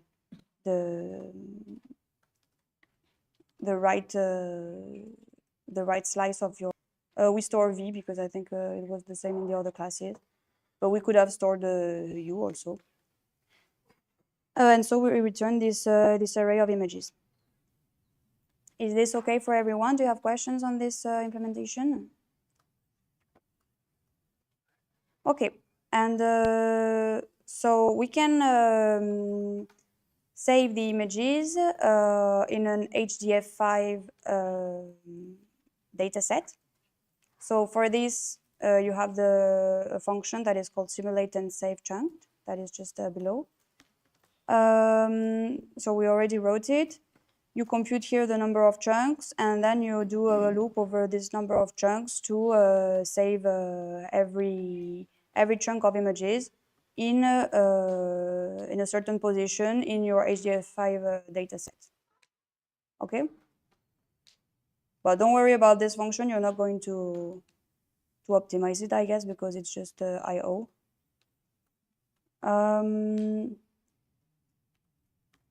Okay, so let's take a look at the 3 helper functions that we have. So init arrays, normally you should have used it already if you tested some of your functions. So it's just a function that creates and initializes the 2 arrays representing the concentration of U and V. And so U is an array of 1s at the beginning, and V is an array of 0s.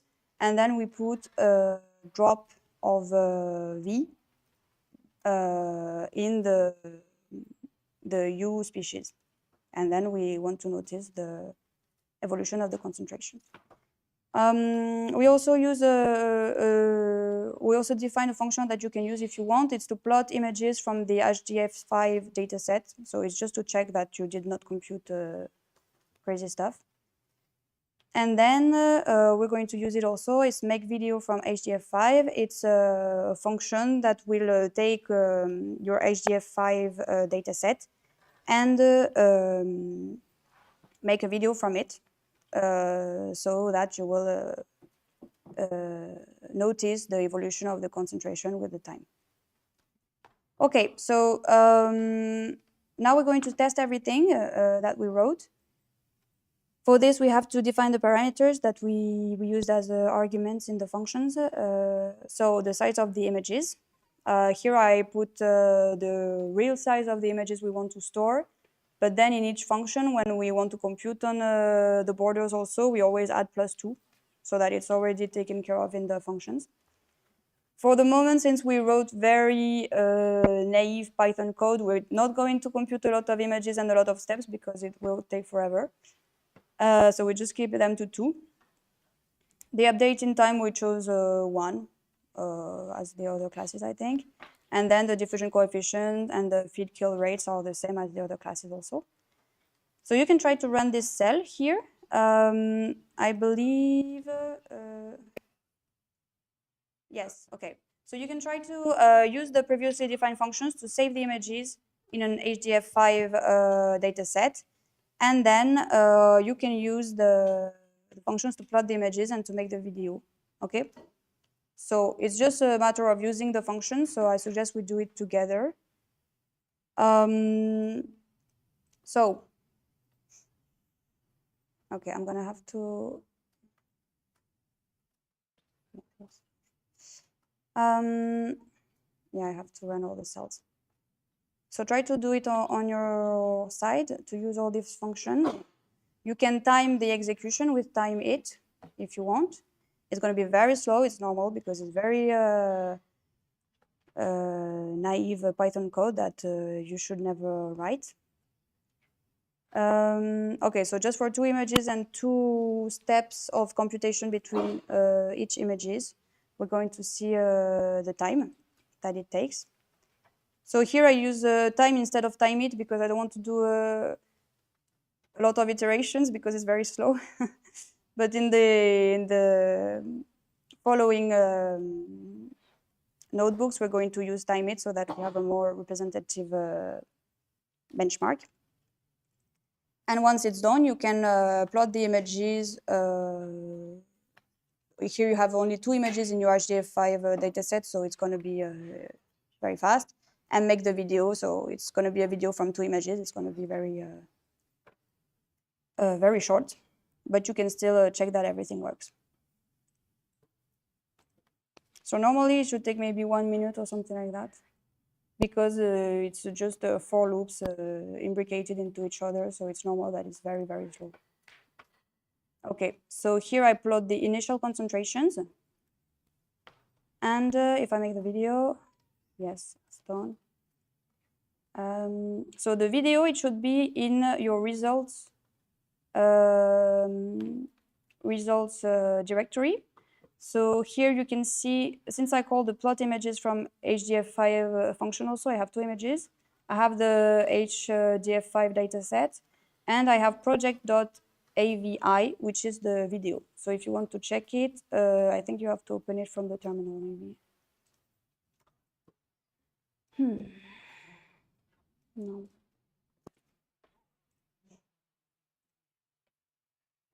So I'm gonna open it from the terminal.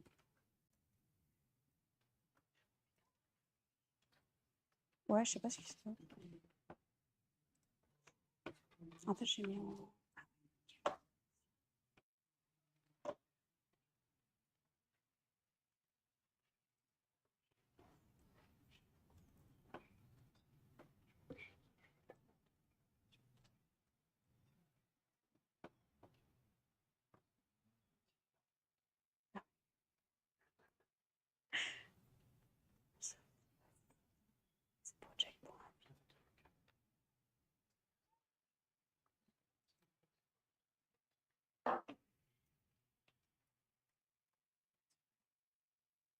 Well, okay, it's a 2 images video, so we don't notice anything. It's just the concentrations are shifting from one image to the other, which is normal.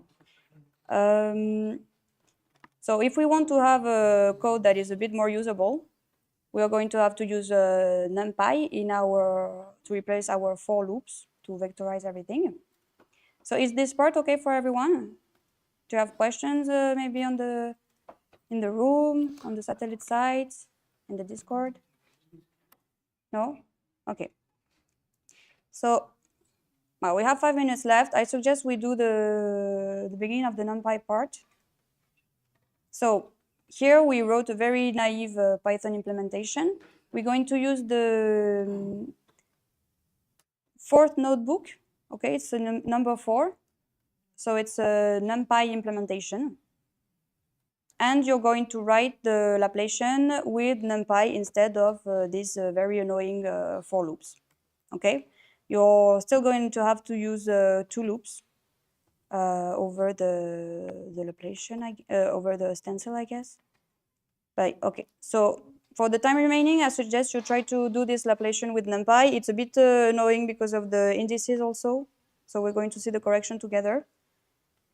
And we're going to compare it to the naive Python Laplacian and see. Well, I noticed that but this is this function we should use for the rest of the class because it's much faster, which is normal. Okay, so if you remember the class of Jean-Marc just before, to apply the stencil over the U array, we're going to have to use the broadcasting feature of Numpy. So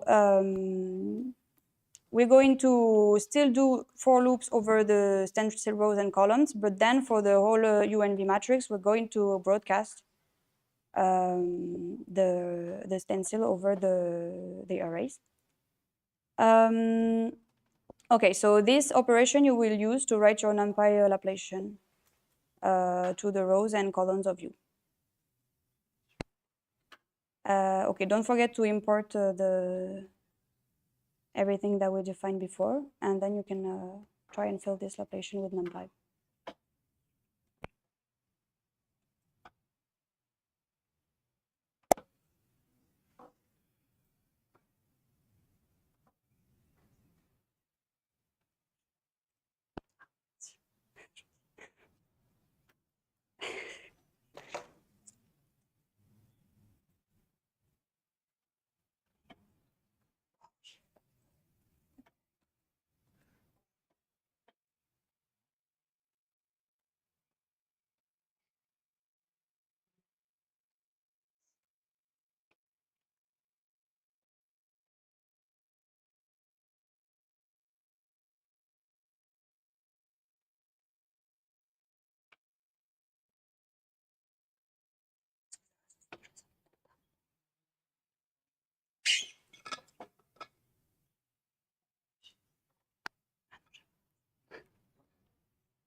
Mais c'est pas normal que ça se fait pas en seconde. Là, là, ici. Ça, ça va.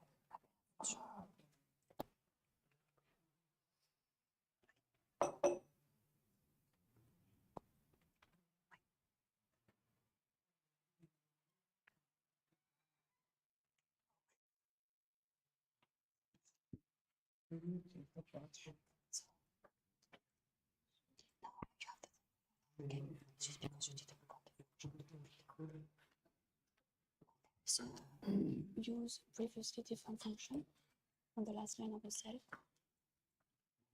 This on the last line. Oh, no. Yeah, this one.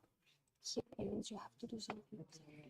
So you have to call the function save check. Okay. I'm going to tell you because you're not the only ones who didn't do it.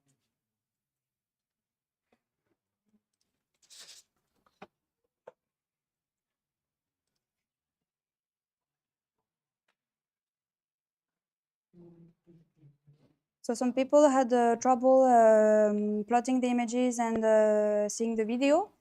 It might be because you were still on the tutorial side. And here on the tutorial side, I did not fill the whole cell. I just put a line here so that you use previously defined functions. But then you have to write the instruction to call them yourself. So if you go to the solutions, yes, you have to write the simulate and save chunk to call it. And so this will plot your images. This will actually produce your HDF5 data set, and then you can plot the images and make the video. So if you encounter like results not found or something like that, it's maybe because you forgot to write this line.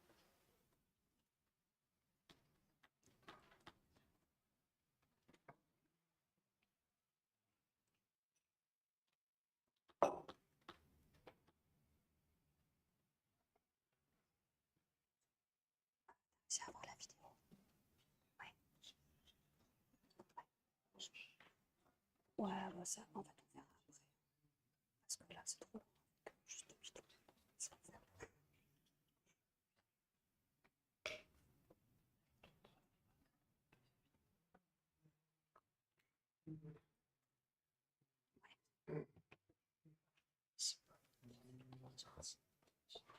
Yes, it's because if we just save 1,000 images in memory, it might exceed our depends on most of the times we have like 16 gigabytes of computer, so it's more than enough. But if you compute on GPU, for example, then you have to capture okay, because 1,000 images in gigabytes, and sometimes on GPU just it's just oh, way to scale up the images without flow.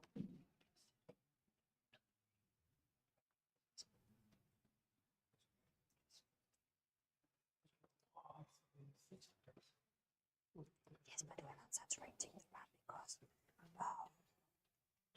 these we're going to call like for example 10 times.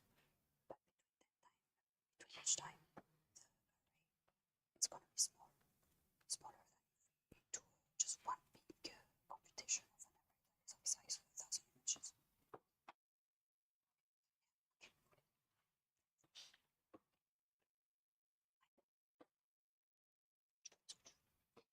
Juste côté paramètres d'image. Je vais faire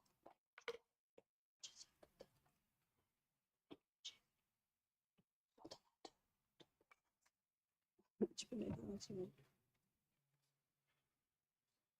Tu peux modifier. Je te donne.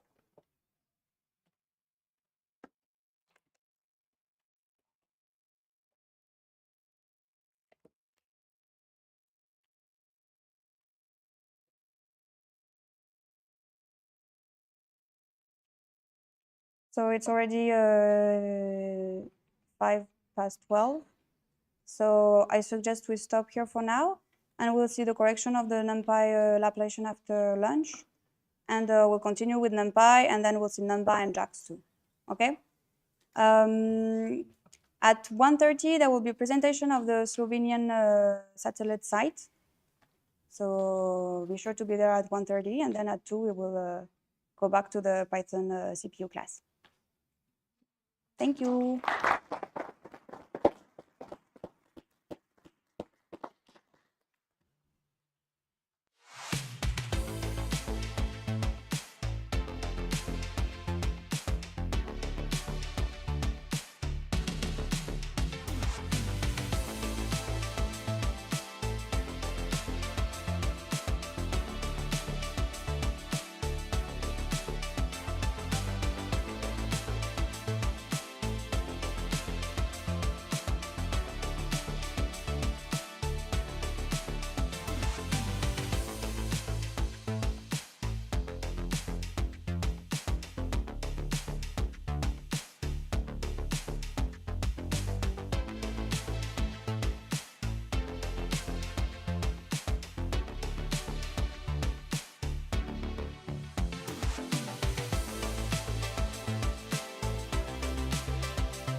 fine.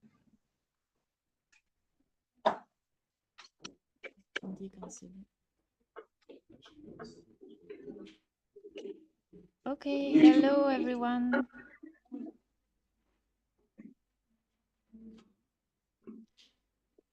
Maybe on your side you should turn off the YouTube sound. So, okay, there is an echo. Let's do this somewhat differently. I'm gonna have my voice coming in through the other one. We can hear you very well. So this one I can mute completely.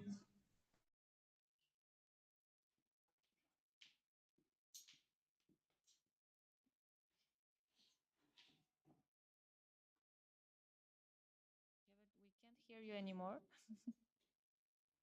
Okay. Can you hear me now? It's perfect. Thank you very much. Wonderful. So you see us on one of our Zooms and you see things, the presentation on the other Zoom. So can you see it? It's perfect. Okay, good. Shall I just? Yeah, we can go now. So Okay. thank you, Slovenia, for being here for this presentation. We're very happy to have you as a partner of Grey Scott School, and we're very happy to hear more about you. So I leave you the floor right now. Thank you. And thank you for having us in Grey Scott School. It has been a very enlightening and fun experience, even though there's not many of us, as you can see, but still, I think we're all enjoying it a lot. So to tell you more about NCC Slovenia, it means I actually have to tell you more about Sling. So NCC Slovenia is a consortium of partners inside of Sling, and what is Sling is actually going to be the most important topic today. So Sling is a Slovenian national grid initiative that takes care of the grid infrastructure, which is, for those of you that might remember, about a decade ago, there was this R-Grid software and distributed computing. It was a very hot topic. This has become less popular recently because we have sufficient HPC infrastructure and we no longer have to combine local clusters into a grid. But it started in those days with people that were having clusters, but at times needed more and at times needed less. So they wanted to combine their resources. And so Sling was created. Now Sling has existed for a while, and before I go to Sling, NCC Slovenia was essentially created for Euro HPC by 5 members of Sling, which is the University of Ljubljana, University of Maribor, Arnes. Arnes is the Slovenian public library resource kind of thing. They give useful websites and storage spaces and emails for our culture, for our education systems. And then that Sigma you see up there, that is the Josef Stefan Institute, which is also part of the Sling and NCC Slovenia, and one private company called Arctur, and they are essentially there to support the efforts that we have to support small and medium enterprises to get into high performance computing and to start using AI and so on. So Sling, it's a nice acronym for the Slovenian National Grid, and its most important aspect is it federates all of our users, which means that we have one account to log into about half a dozen of Slovenian computing resources. So as I saw that we were allowed to make bad puns, you know, I put the one ring there because we have one account to rule them all, and Sauron had one ring to rule them all. The thing we are most proud of is our HPC Vega, which is hosted at the Zoom. And there in the bottom right corner, you can see our petascale supercomputer, which is nearing its lifetime, but it still has a very romantic atmosphere, as well as enough computational power to make us very happy. We do have a partial share in HPC Leonardo, which we've been using very gratefully and very happily. And all of this is combined in the website that is sling.si, where essentially our users have plenty of resources available. What can they do? Well, they can get help to get educated. They can get help to get computing time on the various Slovenian computer clusters, including Vega and Leonardo, and they can get help with promoting their research. So we have a new machine coming. We call it SLIFE, at least this is what I was told. It's a horrible name, in my opinion. Slovenian AI Factory, SLIFE. I was hoping for a cuter name, but let's be honest, it does kind of like sound like Clive, so L-I-F-E, so a good thing. And within part of this, Sling has committed to support AI in academia and small and medium enterprises. And we've been doing this through education, and we're running this education as part of EuroCC, which you guys are as well. So this is how we know each other, I think. And for this, we have an Indico, and you can see there's plenty of things going around. So I just did a short screen cap of what our June and July events are, and you can see there's plenty of it there. What's happening now is obviously the Gray Scott School, which is highlighted.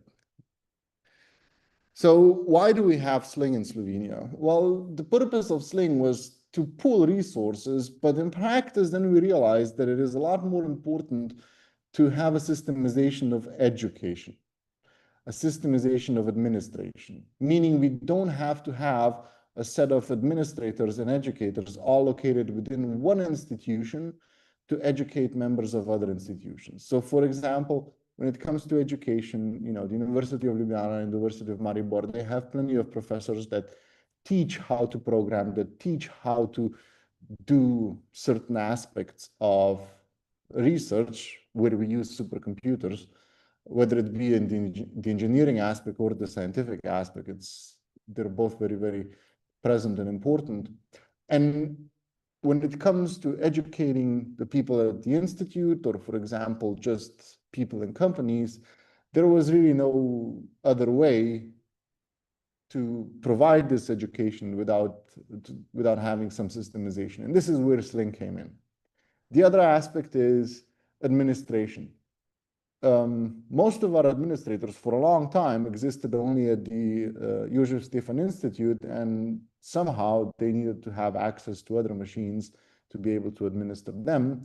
And now, you know, they are essentially presenting the core, and the other institutions are catching up, and in combination with education, this is essentially pushing our whole system forward to be better and bigger and kinder to the user, most importantly. At the end of the day, you know, it is the users that matter, because the more users, at least from our point of view, the more users we have, the more resources we can get, and the more things we can calculate. So Sling is literally doing the thing that we wanted to do. It's connecting institutions both at the bureaucratic, but more importantly at the human level. And on the other hand, having NCC Slovenia being part of Sling, or an entity of Sling, allows us to connect Slovenia with EU partners, such as today. Okay, that was a bit cheesy, I'm sorry, but kind of cool. So who is Sling? Sling is essentially a bunch of physicists, chemists, mechanical engineers, electrical engineers, humanistics, librarians, computer science people that mostly focus on LLMs these days and Slovenian language in LLMs, but also medicine and compute providers. So people that are actually willing, you know, that can work with the industry more freely than we in academia can. We have these yearly Sling Days conference, which you see there on the bottom right, where we're having a discussion about women in HPC. It's not deliberate that I pick women in HPC. This was literally the prettiest picture that we had, because it was, you know, kind of showcasing people listening and people discussing, which is the thing that we like to do. So with that, I'm going to say thank you for having us, Hvala, and that's our short presentation. Thank you.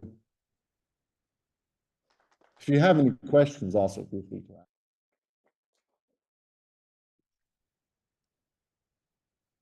Thank you very much, Luca. It was really interesting. If there are any question, don't hesitate to ask them or to put them on Discord. And I'm sure they will be answered.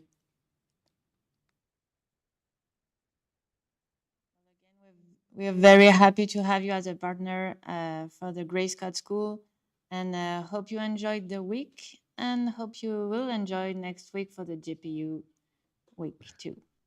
We have enjoyed this week very much. My favorite day, honestly, was Tuesday, but that's my bias. But I'm looking forward to next week, Monday and Thursday in particular. But that's me. Okay, perfect. We'll be there. Thank you very much. And for everyone, we meet at 2 for the last session of this CPU week. Thank you. Thank you.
So hello again, we are back on the lecture of Python. So now we'll continue to do some computing with Python with Gray Scott.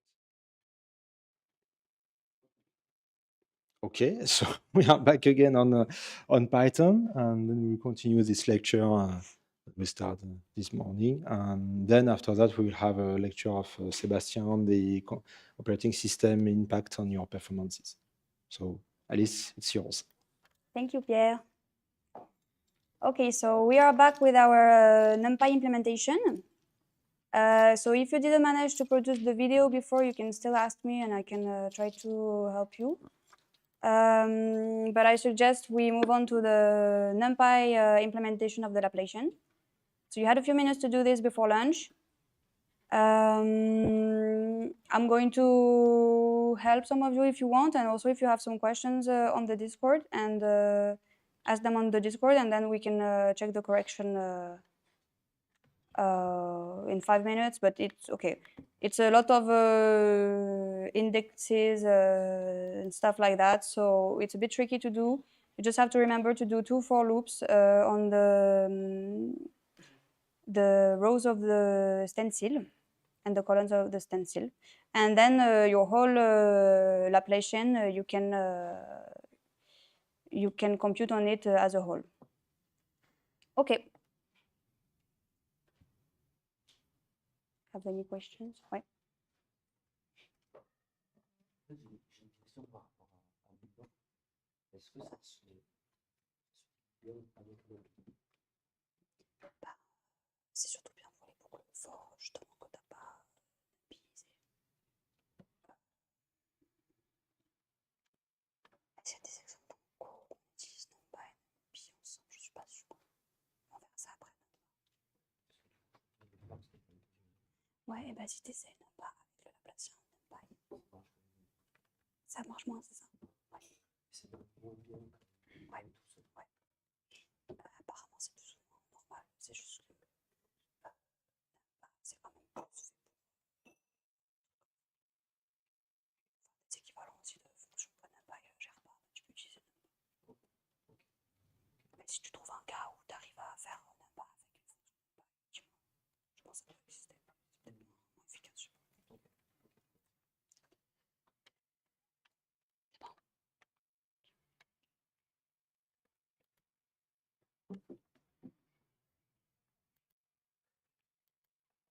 Allez, avoir une vidéo. Ouais. Ah, tu veux l'ouvrir? Ouais. Tu vas de fichier en fait parce que là, t'es sur Mast ou t'es sur Fortran. Ah merde, ouais, c'est vrai, j'ai pas pensé à ça. Sur Must, il faut que t'installes un paquet. Ou alors tu fais. Tu le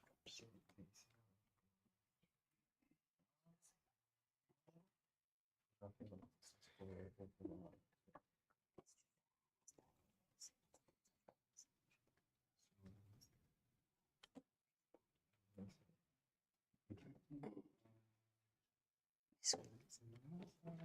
Trois minutes. Ouais, c'est super long, c'est normal. C'est parce que c'est des boucles fort imbriquées. Il faut jamais faire ça en Python. Et on va voir avec le bac, on fera un code de Python qui marche bien. Donc on pourra faire plus d'images après. Là, on se limite à 2 images parce que c'est trop.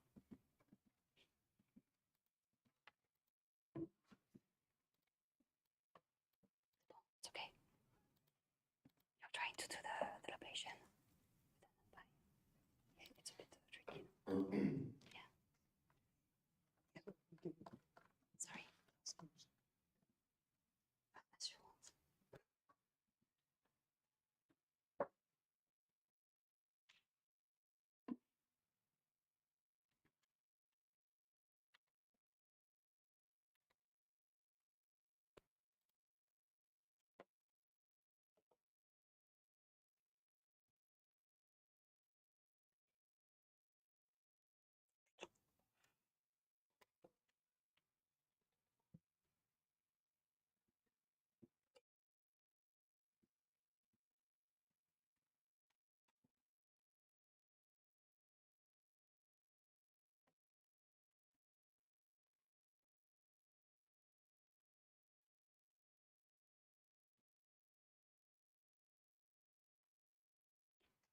Just something I forgot to tell you before lunch is that I imported all the stencil, all the parameters from a module that I called Grace Code Utils that I put in scripts here. So here you have all the helper functions we defined before that we are going to use in every implementation from now on. So I just import them here so that you have access to them in this notebook also.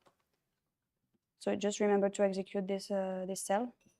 And then I suggest we take a look at the Laplacian in Numpy because it's a bit of a mess with the indexes, but the main takeaway is that here we remove the 2 for loops on the Laplacian and we actually use a Numpy syntax.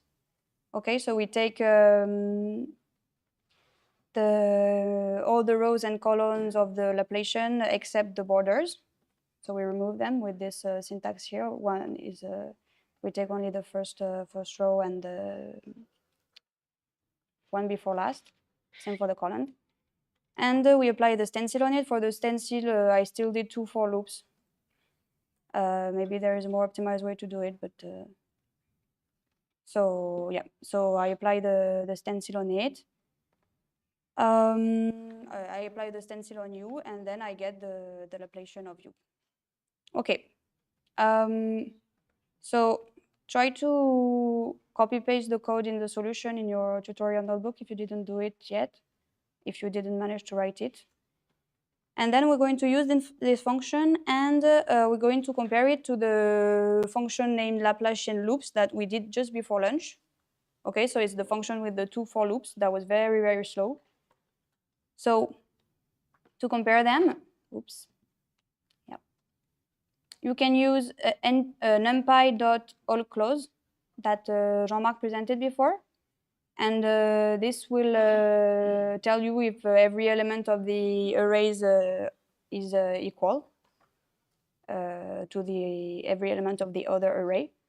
So just call numpy.allClose with the results of Laplacian loops and Laplacian numpy. And then you can check if you have the same results. And you can use timeit also to time the execution of both functions so that you notice the speed up once we write the proper NumPy code. Okay? So try to use them, and then we will compare the results.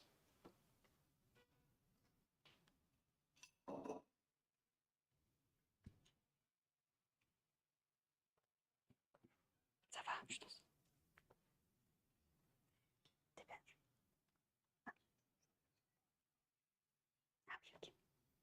Ouais, mais la projection, elle est un peu alambiquée. C'est pas... C'est beaucoup de choses sur les indices. Ça, c'est l'oups. Yep.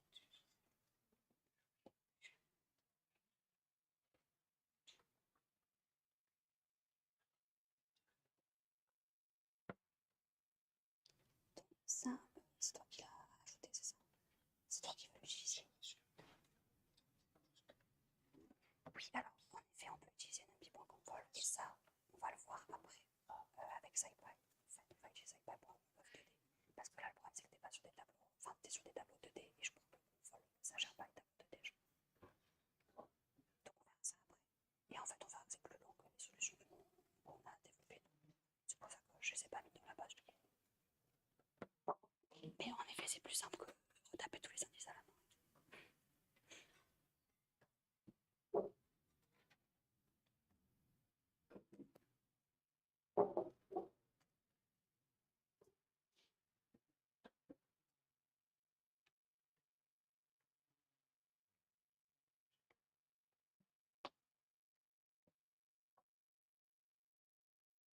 Is it working?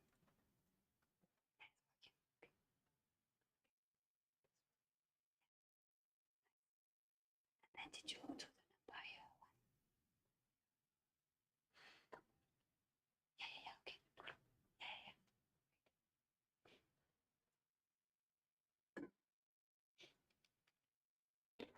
Ça va.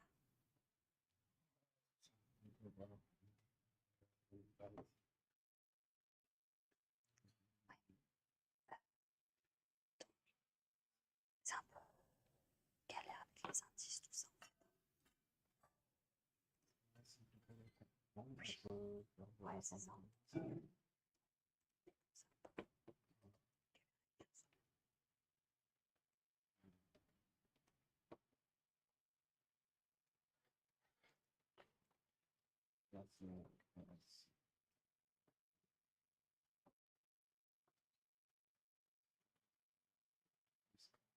Je vais mettre la correction au tableau.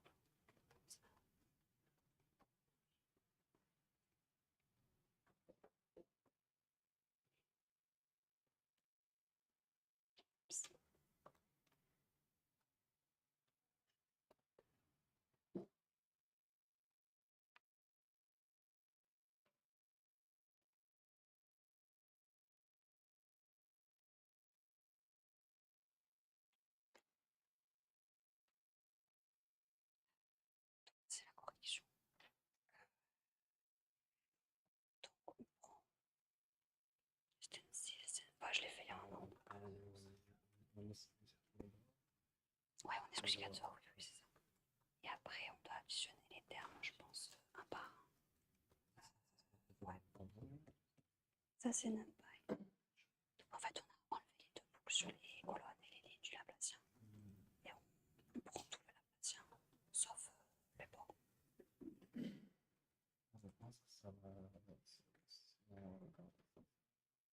En fait, là, tu vois le plus égal. Plus égal. Ça veut dire qu'on va sommer sur les 9 termes du stencil. Donc, en fait, on va faire ça. Voilà. Et donc, en fait, ce que tu as après le égal, c'est juste ce produit-là. Ouais, voilà, c'est ça.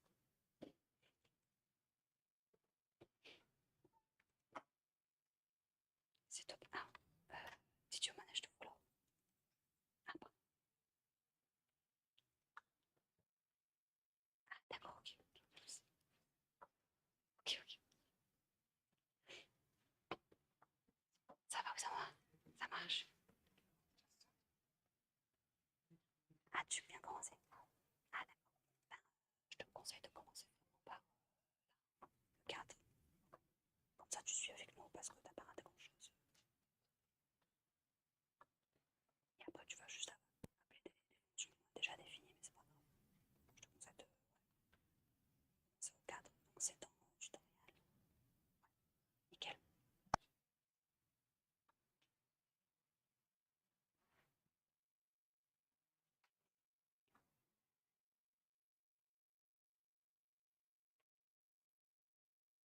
Ça va. Tu fais la suite.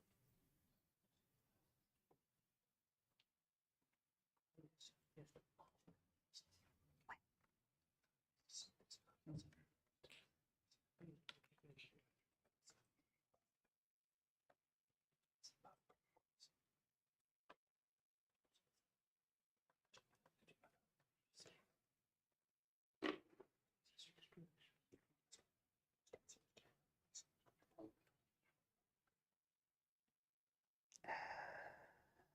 Je sais.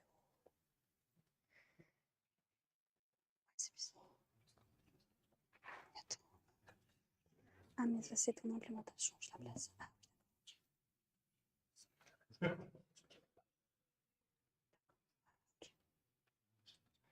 Ok.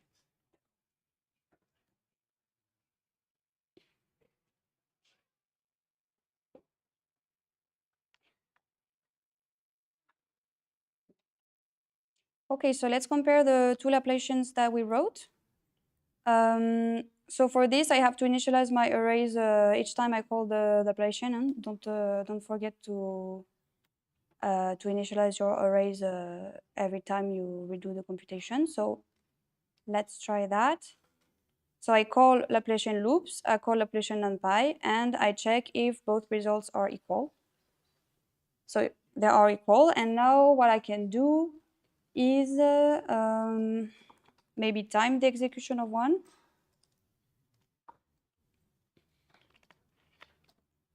And I'll time the execution of the other one afterwards. Maybe I'll have to remove.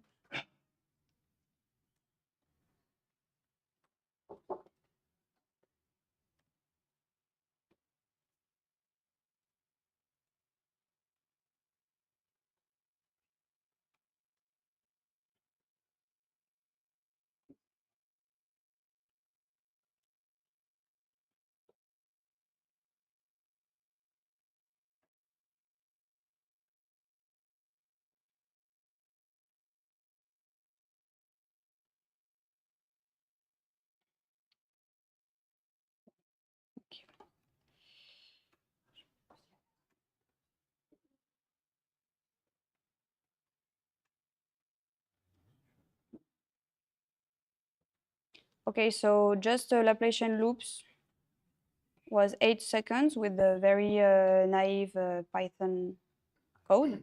And now that we use Numpy to broadcast all our computation over the U array, let's check. We should have a much more reasonable time.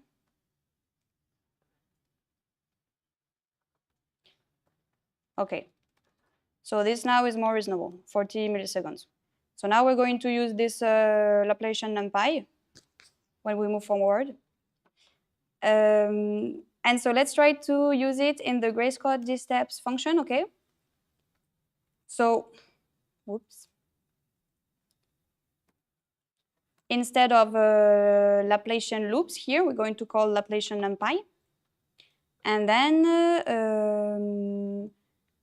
this grayscale dsteps function that is modified, we're going to call it in the simulate images chunk, and then in the other function. So you just have to be careful here to call the right function, but I think it's already written in the solutions.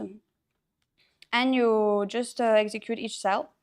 And then you can plot a real video with 10 images, which will be a bit more nice, a bit nicer than the one we had with only native Python. Okay, so let's try to do it. If you have some problems until then, feel free to tell me, because once we have seen this NumPy part, we're going to move on with other techniques. So it's good that if you manage to plot the images and the video with NumPy.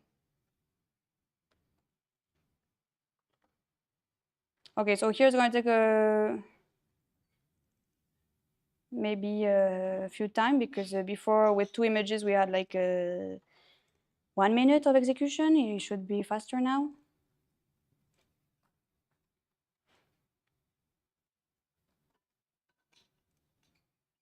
Okay, so I produced normally one HDF5 file, which is here.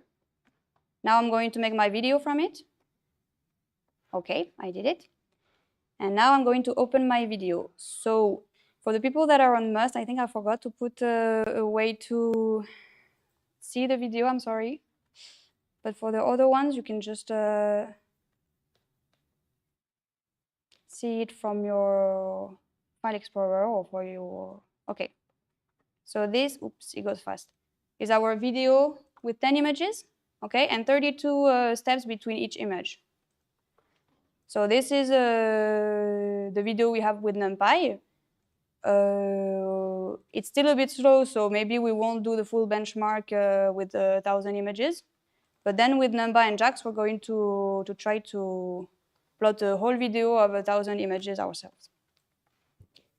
Okay, so I give you a few minutes to check that. And then we're going to move on from this implementation and try a SYPI implementation.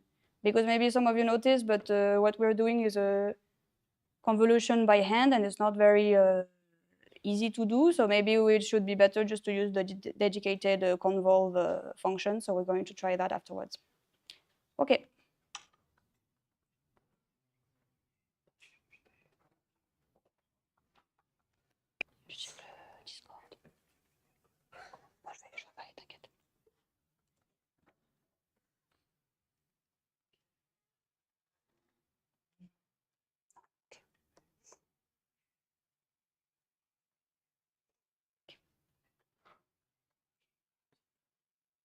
C'est bon, vous avez une vidéo.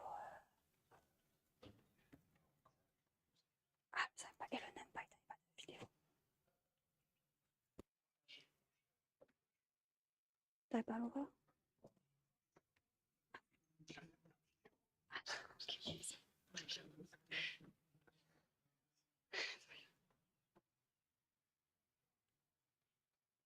Donc, okay, so you're already on SYPI. That's it. Yeah, okay. And you're on SYPI, okay. So yeah.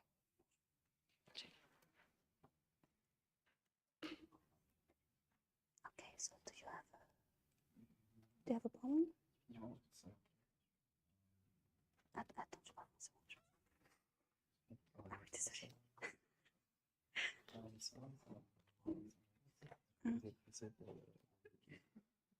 Pardon.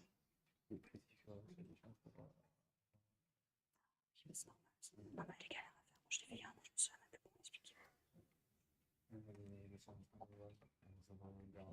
Ouais, ok, super.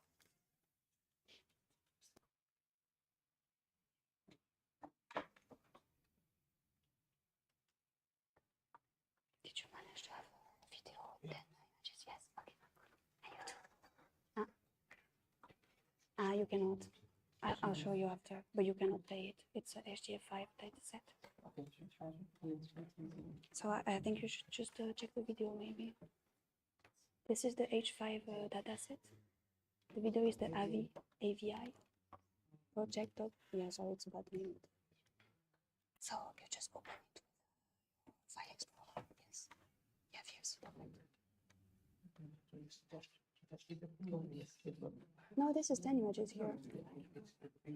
The previous one was 2 images, but this one is 10. It's still running for you? Okay. Yeah? No, but it's late.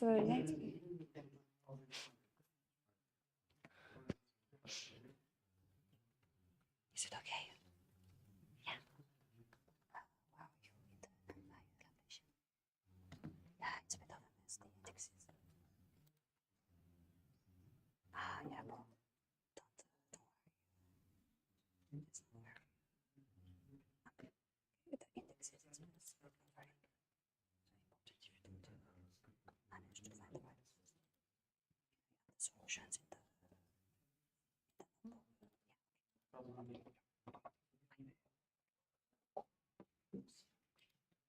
Ouais, c'est normal. Bah, c'est Python. Python sans Numpy, faut jamais. C'est 50 fois plus long, quoi.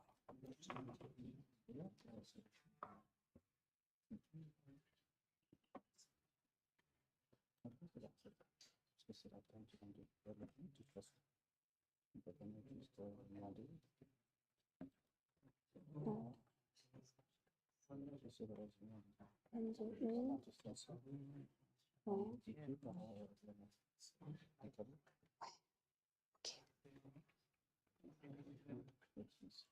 Je pense que les indices, oui, tu peux les changer. Après, j'ai trouvé une solution qui marche, mais je pense que je vais attendre. Là, c'est juste, celle-là, elle est juste, mais si tu veux faire une solution avec d'autres indices, moi, je me suis juste arrangée comme ça.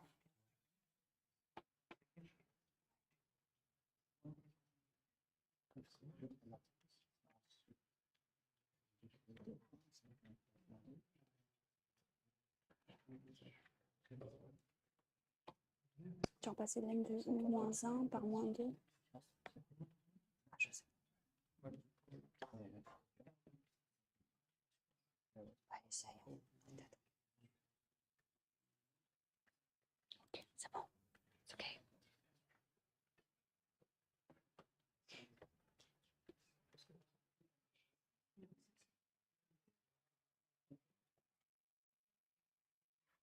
Okay, so most of you in the room have working code and videos, so I suggest we move on to the SYPI implementation. So SYPI, it's scientific Python, and so it's a Numpy extension, and it's mostly for scientific computations like differential equations, optimization, signal processing. And so you have to import a specific submodule when you want to use a SYPI function, because there are several submodules. And for our case, we want to do convolution. So this is a basic signal processing operation. So for this, we have to use the dedicated SYPI function that is in SYPI.signal. Okay, so we import the module SYPI and the submodule signal here. So let's run this. Okay.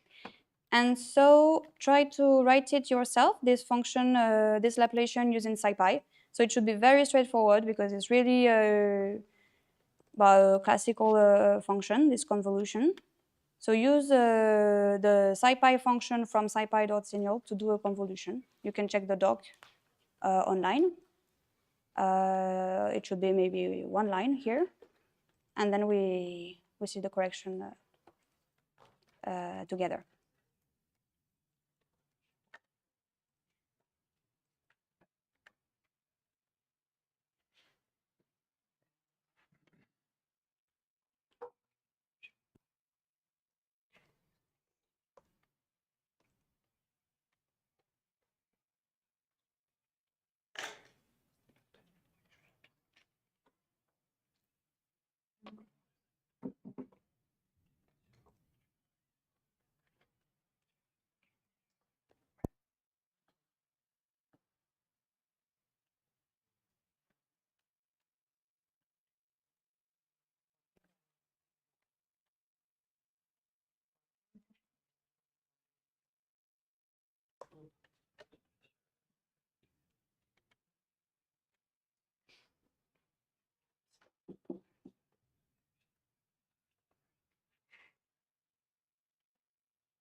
Did you find the SciPy function? Yeah.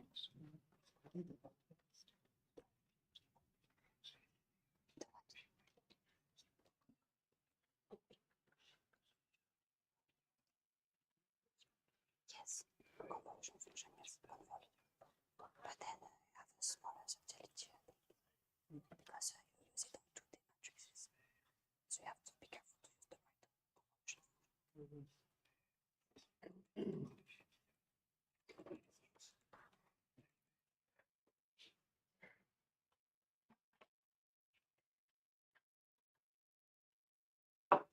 Ça va. Ah, t'as pas réussi à l'ouvrir. Ah si, j'ai ouvert. Ah, c'est marrant.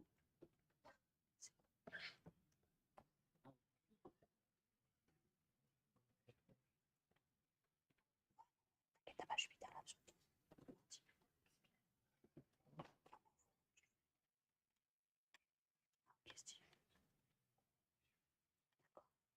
Et ça marche quand tu rodes les cellules, ça marche. Ok, super.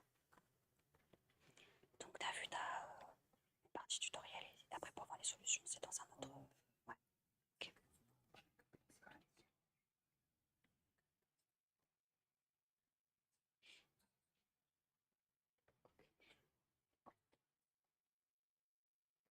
Is it working for you? Ouais. Ok.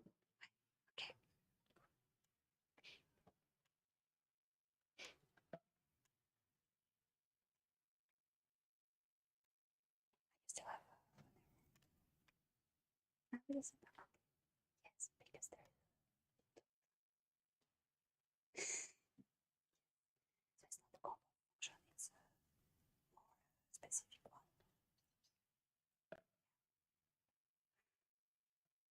So,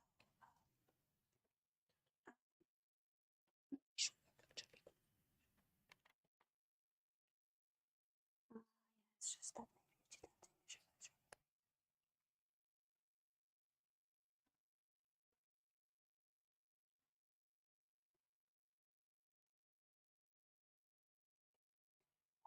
Thank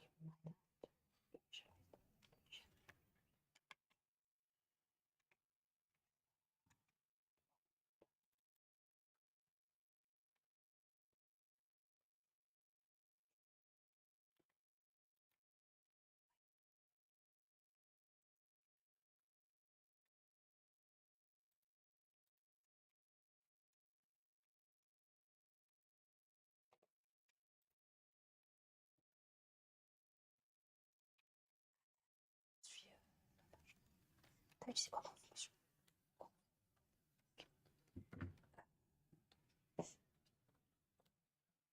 Bah, je te donne un brunch. Et convolve, c'est n dimensions. Donc, le mieux, c'est d'utiliser une fonction bien spécifique à un problème qui est en 2 dimensions. Donc, essaie convolve 2D. Et après, pour la taille des images, je sais pas pourquoi ça peut-être t'as pas initialisé un truc, on verra. Essaie convolve 2D.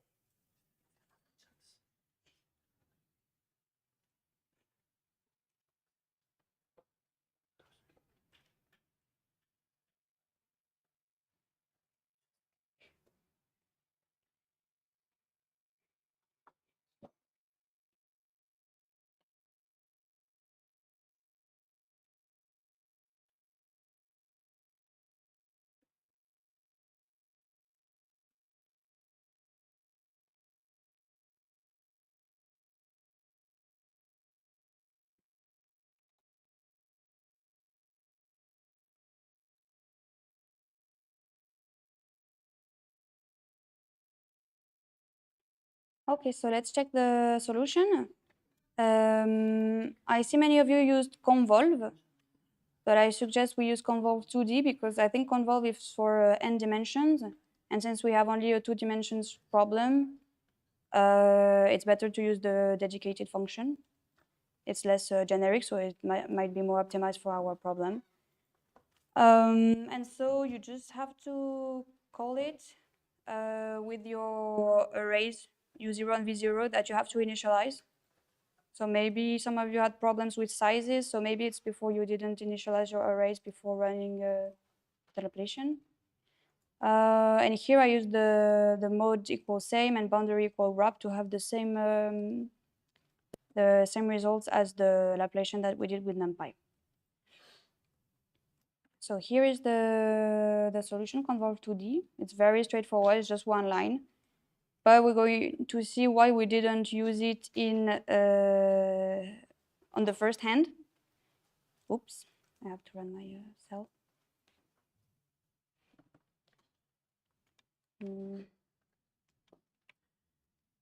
So let's compare both solutions. So I call time it to time the Laplacian Numpy, and then I initialize the arrays again. And I compute the Laplacian on U0, so a newly initialized U0. Be careful to always initialize them. And I check the difference in computing time. So as you can see, the Laplacian that we defined with NumPy is a bit faster than the one with SciPy. So afterwards, we're going to use mostly the NumPy one, also because SciPy is not always supported with the optimization libraries that we propose. Okay, so that was it for the NumPy part. And then we're going to use this implementation with Numba and try to speed it up. So I'm going to leave you a few minutes to test both solutions with NumPy and SciPy, and then we can tackle Numba in maybe 5 minutes.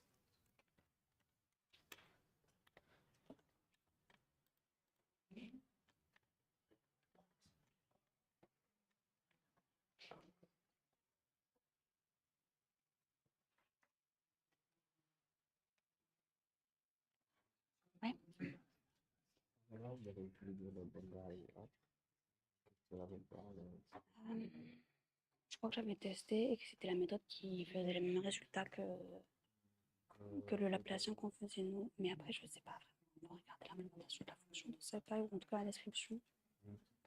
Et je ne sais plus. Tu peux regarder peut-être dans la doc convolve 2D, boundary wrap. J'en avais testé plusieurs. Ouais,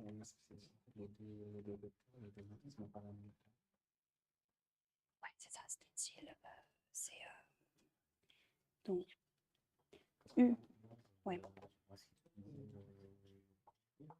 Ouais. Ah, et t'as peut-être le mode. Ouais,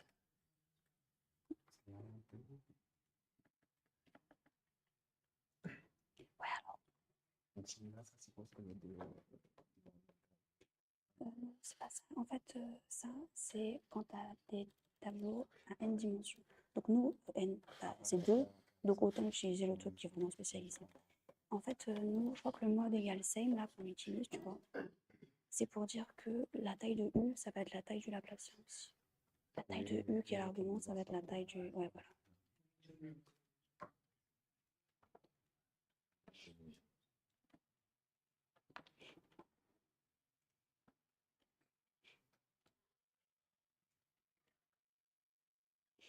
So did you understand where your error came from? I think it was the mode. But also I think it's because the mode here, you put mode equal same. Maybe before you put mode equal full. That's it. Because mode equal same tells that the input argument, the U argument, is going to be the same size as the output argument, which is Laplacian. I think that's it.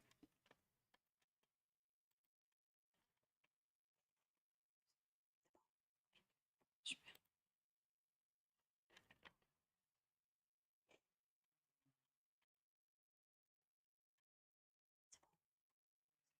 Ok, super.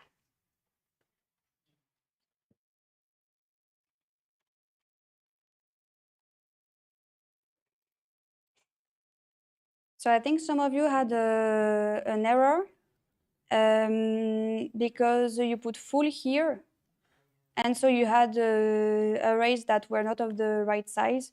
Here, when you put the same, it will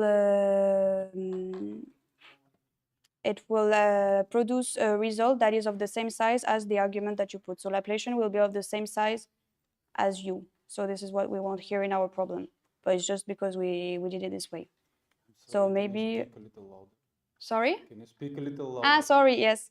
Okay, so if you had an error on the output size of your matrix, maybe it was because you put mod equals full here and not mod equals same. I think some of you had it. Okay, so let's move on to the numba part. This is the part we're going to do the real benchmark with the 1,000 images because it will be the fastest one.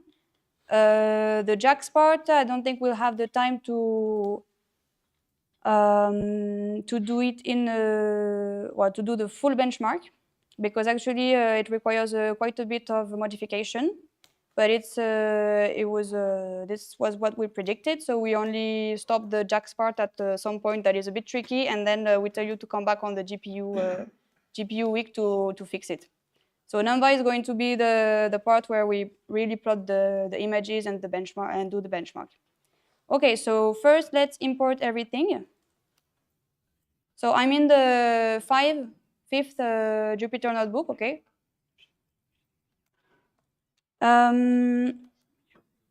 So what is Numba? It's a just-in-time compiler that will translate Python and NumPy functions into optimized machine code. And for this, it will use the LLVM library. Typically what you can do with Numba is optimize for different architectures like sequential, multi-threaded, CPU, and GPU. So we're going to see Numba only for the CPU class, but we're going to use it in sequential and multi-threaded mode. It works best on codes which do a lot of computations. So codes that have NumPy and use a lot of for loops.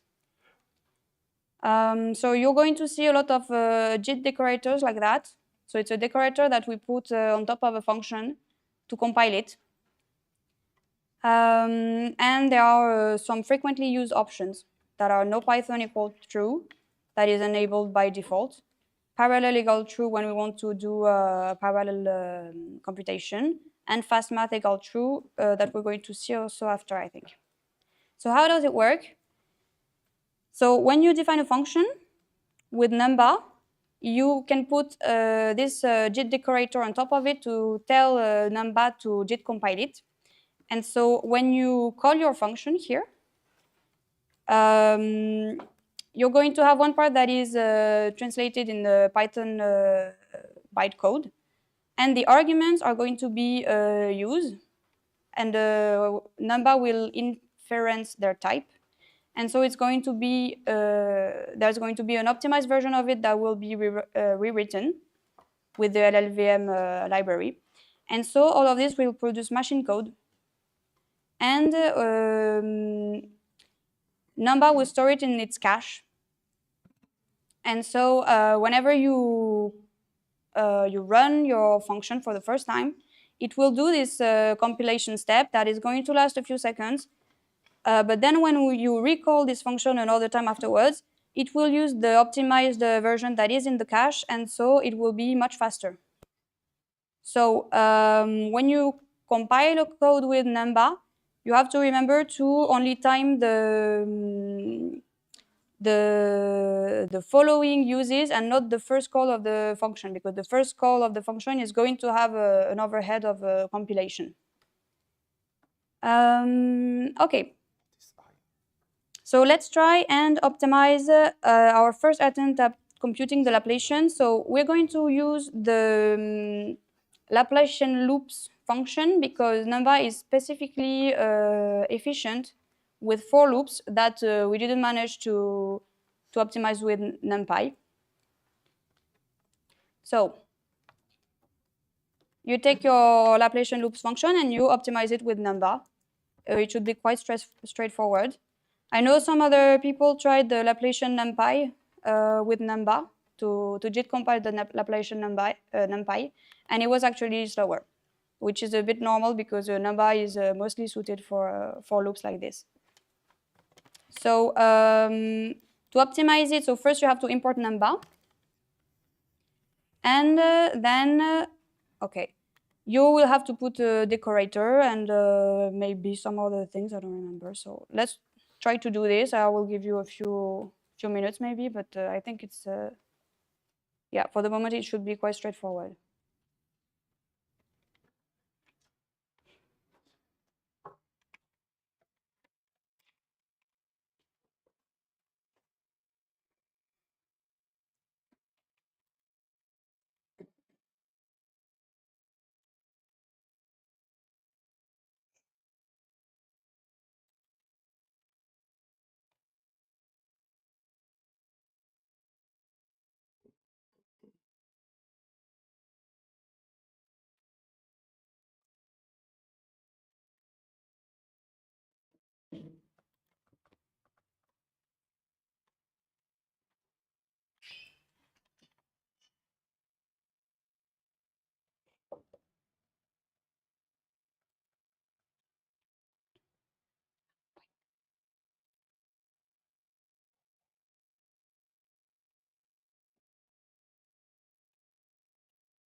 Et à la fin, là, c'est ça. Et quand tu tapes l'électro, tu dois avoir la consommation de tes éléments.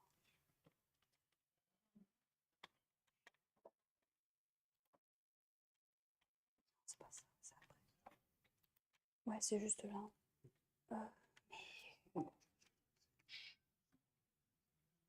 Et t'as combien de CPU? T'en as 12.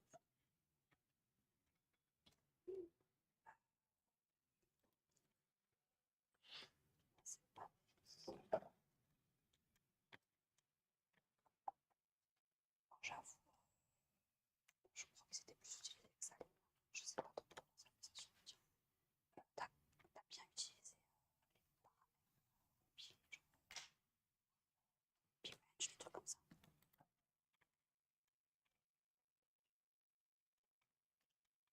Et ça, c'est ce qui est dans les solutions. Tu dois utiliser paramètres et aussi p-range.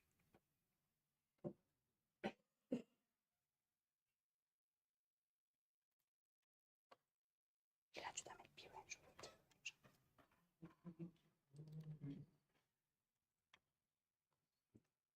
C'est avancé dans la place.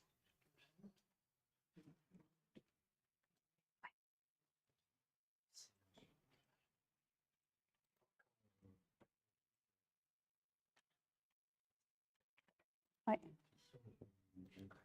Ouais. Ça veut dire que tu n'as pas utilisé DML. Tu as installé le paquet Intel CP? Ah ouais, non. Donc là, tu vois, si tu remontes, ouais, juste avant, là, bah, tu as des falses partout. Hein. Essaie de l'installer, tu fais pip install. Là, tu auras des trous partout, ça marche. Yeah.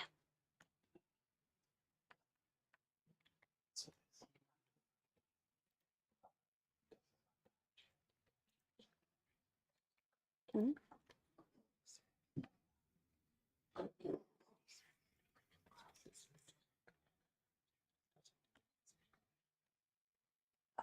Maybe. I'm not sure. Yeah, because then you have to compile at the same time as you execute. So if you want to execute a very long function, it can be a bit annoying. That's what you.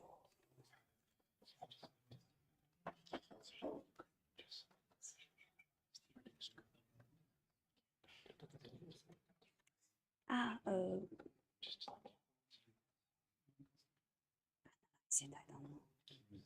Maybe for JAX you have, yes. For NumPy you might have, but maybe it's more of a Python analysis.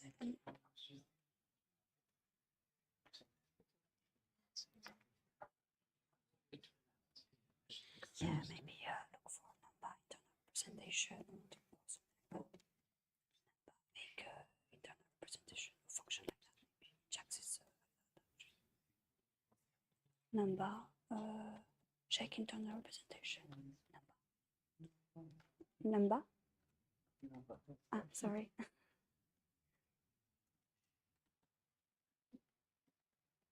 No.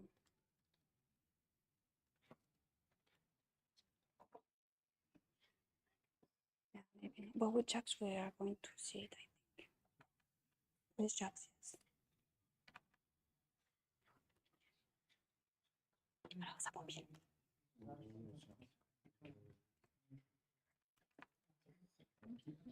NG to JIT, c'est pareil. Maintenant, c'est devenu pareil. C'est pour le mettre dans le nom. Ouais.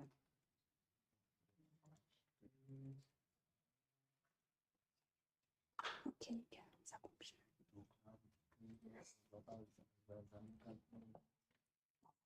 Je l'ai pas timé, celle-là, je l'appelle, je la time pas et ensuite je time la suivante.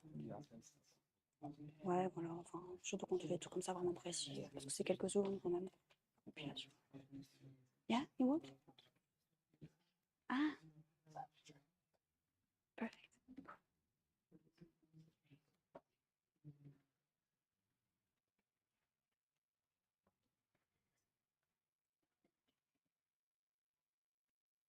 Okay, so let's check the solution.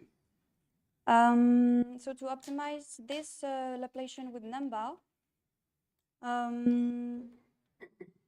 well, I show you one solution that worked, but maybe there are some others. In this whole Numpy notebook, I tried to use the solutions that worked best, that were the faster, but there can be plenty. You can JIT one function and not the other. It depends. So here I just put numpy.jit. I use fastmath equal true and cache equal true, but I still check the results, I think. Well, maybe not here, I didn't. And there is nothing more to add. So let's just run that. I chose to not time the first execution because then I would have an overhead because of the compilation time. So I just run it once. Whoops. And then I time the second execution here with time it. I make sure to initialize my arrays before. But normally time it, you do a few iterations, so you could just call it and then it will tell you the first iteration was very slow compared to the others, but then you would have a kind of a representative median of the time spent, so you could skip the first call here. Okay, so I have my Laplacian with Numpy, so now I have to call it in my Grayscale dsteps function. Okay, so let's check. It's called here instead of Laplacian loops or Laplacian Numpy. I call Laplacian Numpy, and then I'm going to have to optimize this function with Numpy. So it's kind of the same. Let's do it together. I think that's not very hard. So I JIT it also with the same options. Okay, let's run it. And I also JIT the reset borders function because this is also kind of a implicit for loop. So let's do it. Okay, and in the last function, you can also optimize it with Numpy because you still have a for loop here. So let's do it. Let's do everything JITted. And the IO function, let's not touch it with Numpy, I guess. I think I tried and it was much slower. So now that you have everything JITted, you can compare it to the reference. And you can, well, you can time it. And I think the rest of the exercise, yeah. And then you can use it to make your video. So I think maybe this will be the time to make the 1000 times 32 benchmark if you want to run it, but it's not mandatory. If you want to keep to 100 images, well, I think it will be easier. So yeah, let's run that and let's check the results and check if everything worked and if it's not too slow. Some people had trouble opening HDF5 files because it's not straightforward. So here I put a little function just to, if you want to verify, to check that you have the right number of images and the right size in your HDF5 dataset. So here, if I run it after, well, it was on a different test, but if I run it another time, it will give me the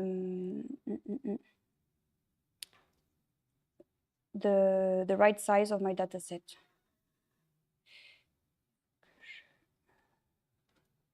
Voilà. Okay. So I'm running the benchmark, try to do it. Don't forget to put number.jit in front of all functions, except the last one that produces the HDF5 dataset, because well, it's better to use number only with functions that use numpy and for loops, and that's all.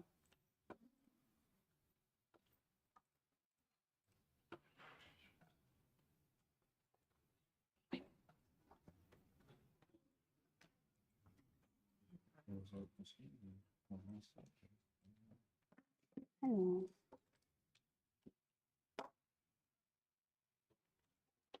Ça, tu l'as mis le number.jit? Ouais, ok. Là, ouais, bon, c'est pas grave.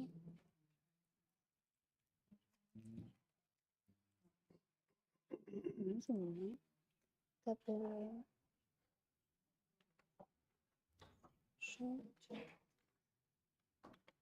et tu dis quoi comme erreur? Passe, non, ok.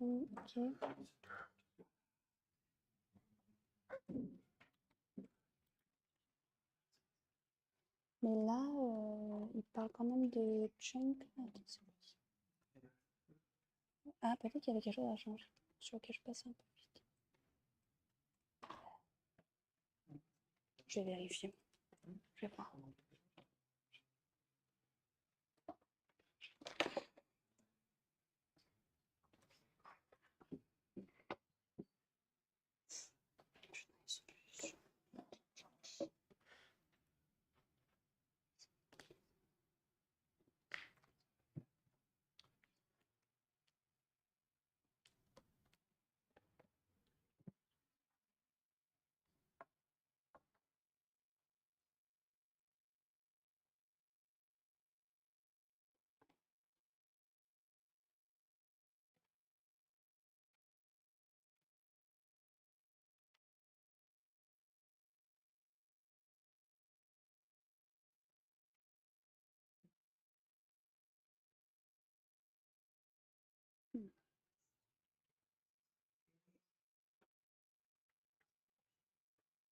Ah, t'as trouvé?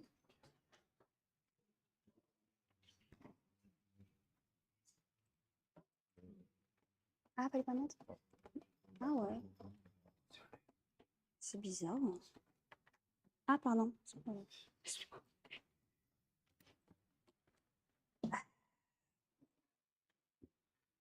Moi, ça marche. J'ai pas d'erreur.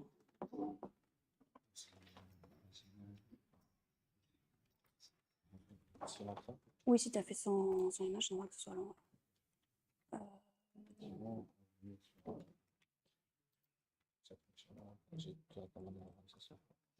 Ouais. Simulate image. T'es bien dans la solution là?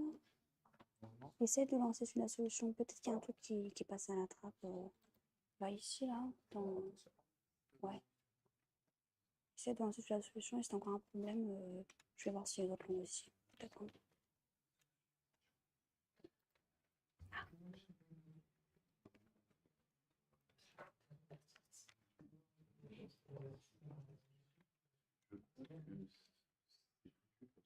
Ça a l'air d'être quelque chose d'Intel. Ouais. Sur un Mac M3. Ah putain, oui, pardon. Sans doute. Il y a Numpy, il n'y a pas de genre de package. Ouais, bon, après, c'est pas grave. De toute façon, ça fait l'air pas vraiment. C'est juste que. pour les gens qui voulaient essayer, quoi. Ah oui, désolé, j'avais oublié ça. Ah, les Mac, ça... Ouais, j'imagine.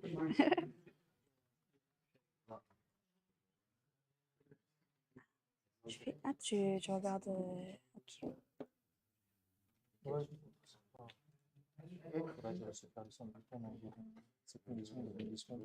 Ah, cool. Ah ouais, t'as fait comment? Ah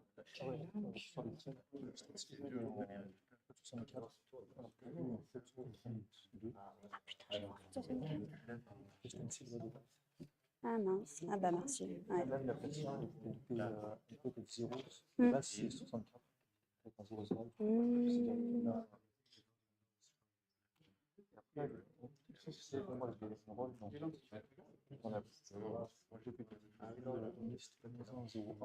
Ouais.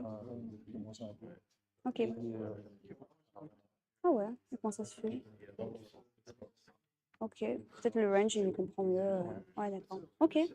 Bah en vrai si tu veux bien m'envoyer, s'il te plaît, sur Discord. Ah non, j'ai pas. Je crois que j'ai désactivé les. Bon, c'est pas grave, je te demanderai après sinon c'est pas grave. Donc toi, tu étais en train de regarder le code assembleur, c'est ça? Je crois que tu avais un collègue qui voudrait voir aussi. Ça te dérange pas de le montrer? Ouais, ce qui est marrant, c'est que voilà. Et ça marrant.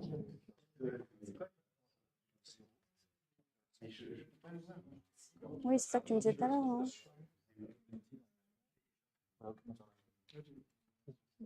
D'accord. Je pense qu'il n'aime pas quand on a -1, c'est le côté de la. Ah ouais. D'accord, ouais. Ah, c'est possible. D'accord. Ça te dérange pas de montrer ton code assembleur à John derrière? John? I think you had some questions about the internal representation and stuff like that. If you want, he produced just an assembly code of. Yeah. C'est bon, ça marche? Mais c'est long. Mais c'est normal, hein? C'est parce qu'on fait 100 images là. Moi, regarde, ça a mis 2 minutes. C'est normal. C'est bon signe, si ça plante pas, ça veut dire que ça marche. It's working? Yeah? Cool. Okay, so it should take 2 minutes. On my computer, it was 2 minutes.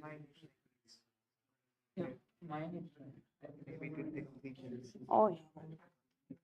Ah, cool. Nice. Very nice. What? It's very nice. Yeah, cool.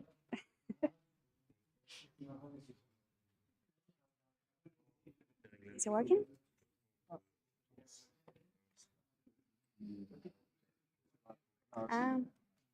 Okay. Well, then the rest is straightforward. You just put number.jit every time. Yes, yeah. But every function except the IO one with the HDF5 dataset. This one you don't JIT it, and that's it. Ça marche?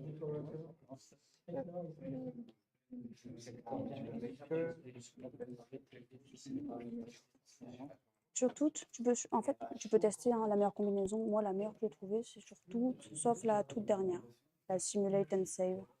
Ça, j'ai pas mis parce que c'est... Ouais. Mais sur toutes les autres, en plus, il y a des boucles forts partout, donc franchement, c'est hyper adapté. Ouais. Ouais. Ouais. C'est ce que tu m'as dit, ouais.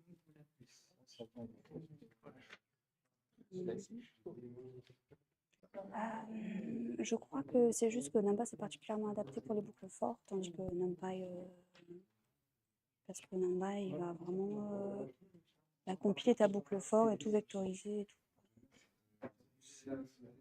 Ouais, peut-être. Ouais, oui, je pense. Okay.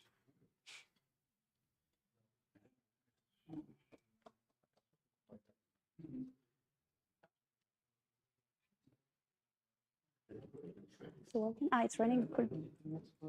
Ah, pardon. Ouais, pour cela, non.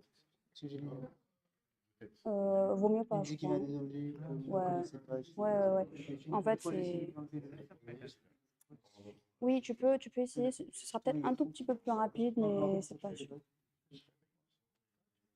No Python.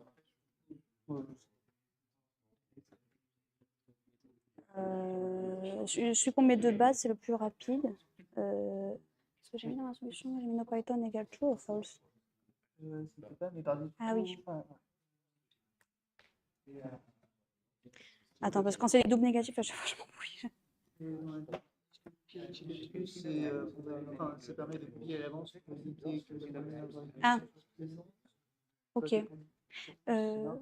Ça, je sais pas trop. Le no Python égale true. C'est en gros, tu forces Numba à faire que du Numba. Et si tu... Ouais, voilà. Donc si tu le laisses sur false, enfin, ouais.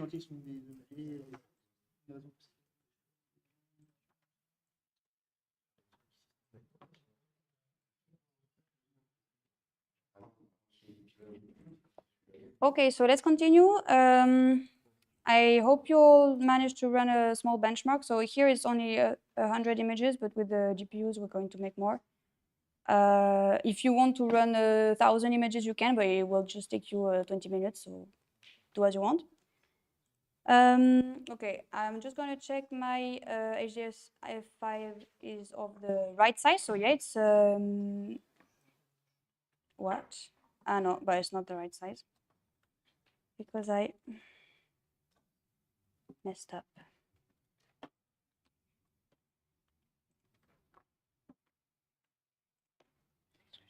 Okay, so let's move on to the Intel SVML part.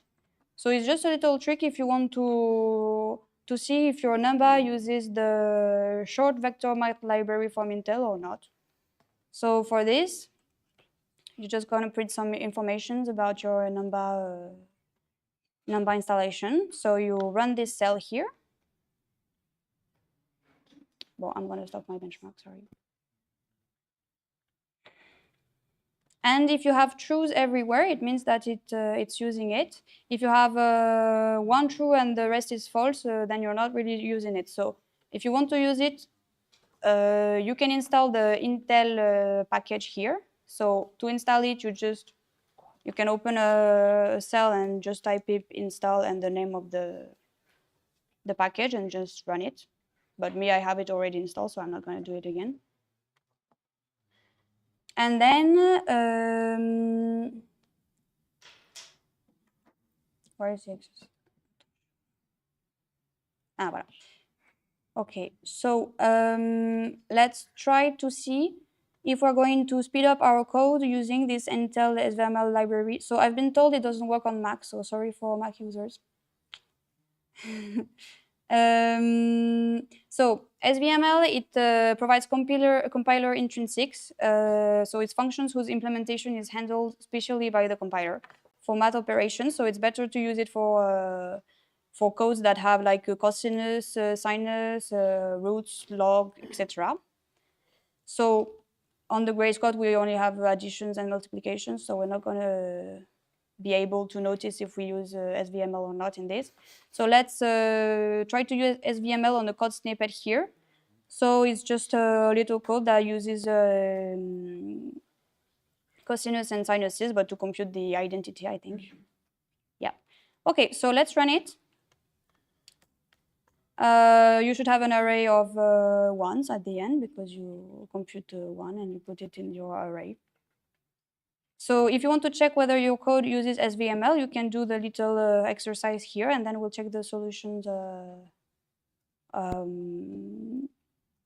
together. So to do it, you should check your assembly code with inspect ASM. So just look the documentation online if you want. You put this assembly code in a text file, and then you grep SVML in the text file to see if you have some SVML instructions in your assembly or not. Okay, so I'll leave you 5 minutes to do that, and then we'll move on to the multi-threading.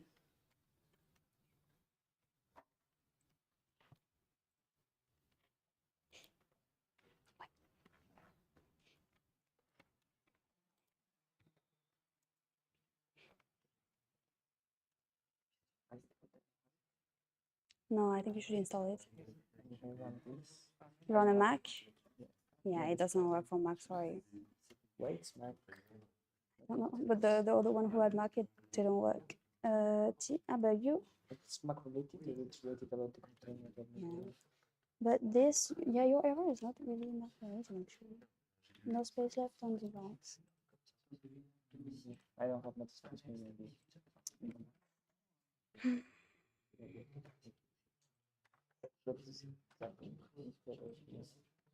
Sorry? It's a math library that you can sometimes use with the code. Compiled code, so sometimes you see it code with the in the linker or stuff like that.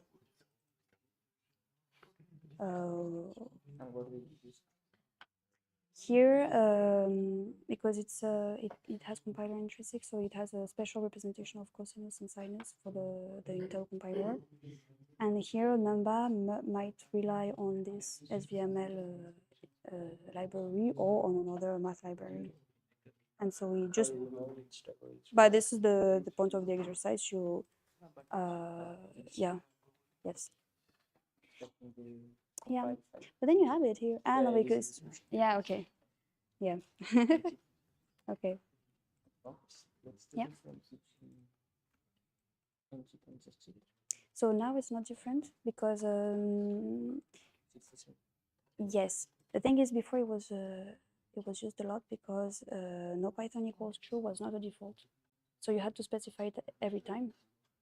And this is no Python equal true is the basis of having a speed up with Numba, because if you don't put it to true, if Numba doesn't manage to compile your code, you don't have an error. And so you don't know, you just run your code, it runs, but it's very slow. Okay. So to put it here, it ensures that Numba is going to properly compile and tell you if there is a mistake. So you put it everywhere, basically. And before it was not a default, but now it is. Yes. So before people put ngit everywhere, but now they just put jit because it's the default. So if you put no Python equal false, then you switch to object mode, which is a mode where Numba won't tell you when it doesn't compile. You will have code that is with performances just close to Python. Sometimes you will have a bit of a speed up compared to Python, but not the Numba performance. So the point is we use it when we really want the code to run, and we don't call it. Yeah, but then in that. We don't want that it crashes. Yeah, but then in that case, why use Numba? In case it works. Yeah, yeah, you can do that. Yeah, yeah.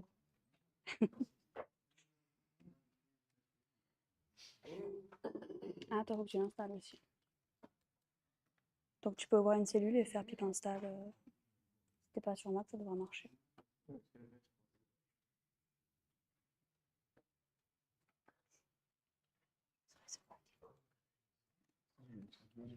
Ah, yeah, but I think it's normal because I actually mixed the. Oh, but I think the correction, yeah, it's mixed also.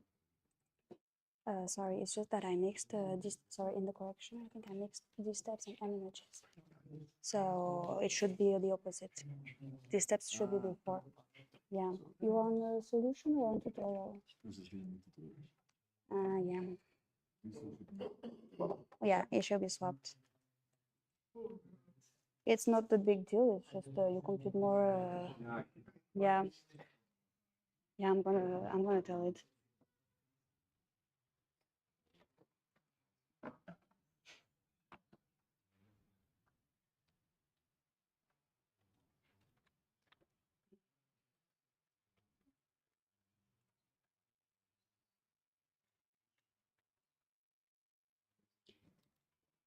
So I did a little mix up actually here.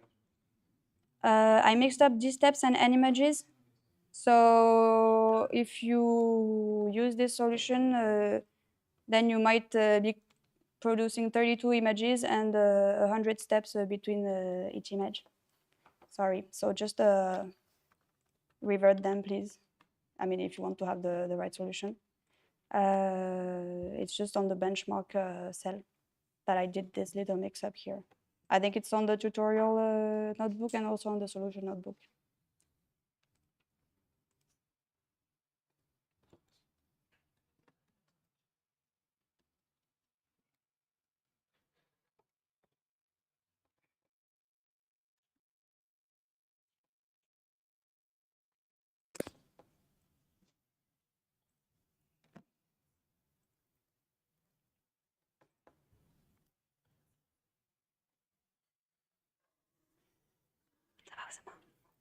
Ouais, t'arrives.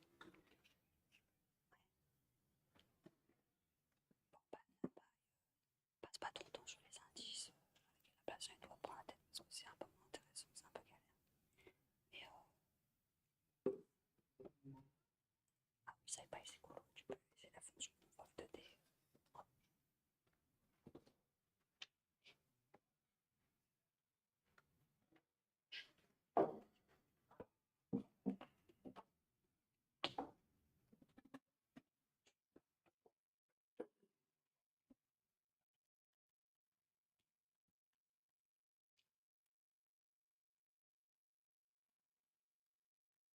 So let's check my Numpy install.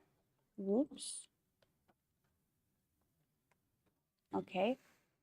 So the solution I found is just to open a text file and to write inside the assembly code of my function ident loops. Okay, so if you read the doc, this is how you should write it.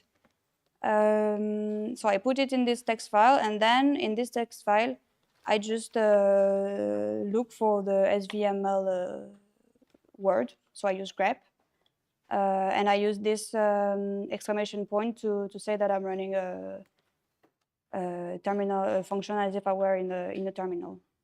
And so what I can see here is I have indeed SVML in my text file to compute the cosinus and the sinus. So yeah, this was just a way for you to check if you were using this this Intel library or not. It depends on your Numpy installation. Sometimes it can speed up the code and sometimes not. So it's on the Numpy doc. We thought it was fun to witness, but yeah, you should, if you have a code with lots of cosinus, sinus, exponential logs, it might help you. Okay, so let's move on with the multi-threading. So the first step is to parallelize the Laplacian with Numpy's syntax for parallelization. And for this, you can replace the range in your for loops with p-range. So this is how you tell Numpy that this loop can be parallelized. So you should not do that on every loop, only loops that can be parallelized. And here in our case, in the Laplacian, we can do it. And if you use this function here, you can click on the link to have the doc. If you use this, syntax here, you also have to specify parallel equals true when you decorate your function with JIT. So I'll let you do this, parallelize, and then time your execution to see whether it's faster or not. And check also your results because, well, here it's safe. But if you use it everywhere on loops where you have race conditions or stuff like that, it can mess up your results. So always check that your results are actually good when you multithread. Okay, I'll let you do that, and then you can also use it to parallelize the Grayscale dsteps function.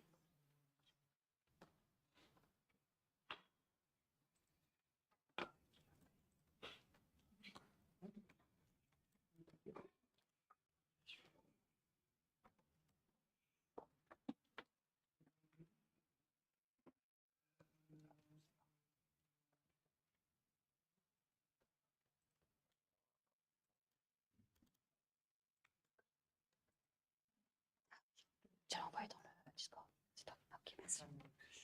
Cool.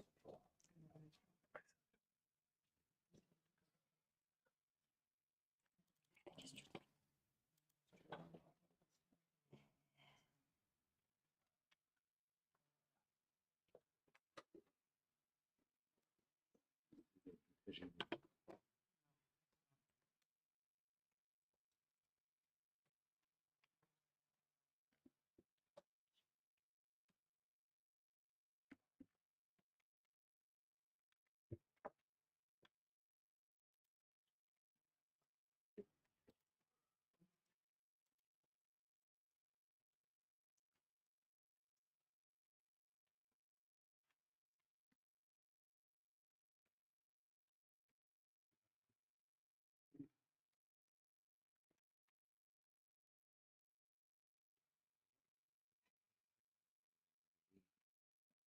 how it going? Yes, okay, yeah. So maybe you have to restart the kernel? Ah.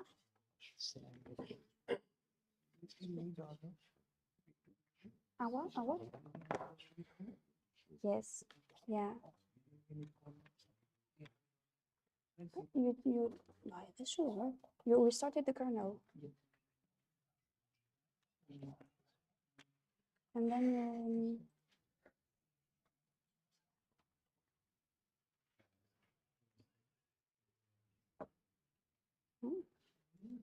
but you have a conda error. Not open shared file.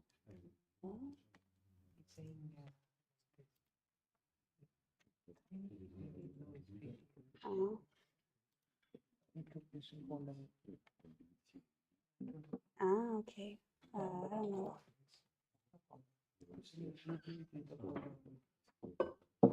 That's good. But you managed to install it. This cell that you npit install, when you rerun it, what does it tell you? Can you try to run it again? No, the other one, to see if you have a mistake, an error when you. Okay. Yeah, maybe that's it. Which Python do you have? 3 point. Okay, but I have a 10 as well. No, I don't. I mean, I have Conda, but don't think I use it. Okay, that's weird. Sorry.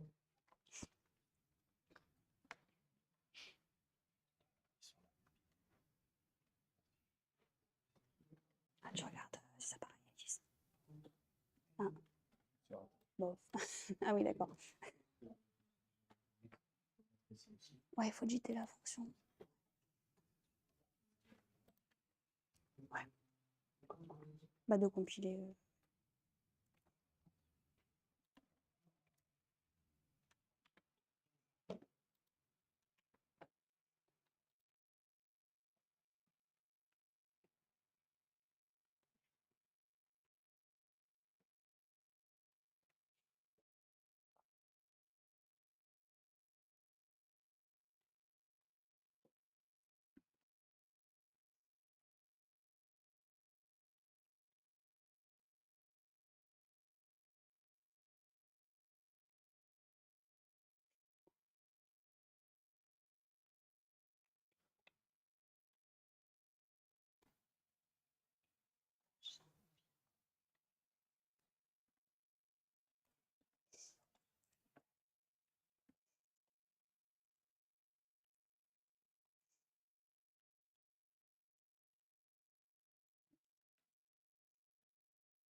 Okay, let's check the solution. So here to multi-thread this Laplacian, I use p-range on both loops of the image, p-range, and then I JIT the function, and I don't forget to pass the parallel equals true argument. Okay. So let's time our execution to check whether it's faster or not. While I run this, let me show you the the call in Grace Code dsteps parallel. So if we want to parallelize Grace Code dsteps, we have to be careful because there is a race condition over U and V because it's updated every step of time. So if we want to compute this in parallel, but we cannot the way we implemented it, we can't. So we just have to JIT this function, but we cannot put prange here. Okay, if we put prange, it will mess up the computation because then 1/3 will update U and then the other one will update it as well. And so it won't work. Okay, so here we notice that our Laplacian number parallel on Jean-Marc's computer actually is 3 times faster.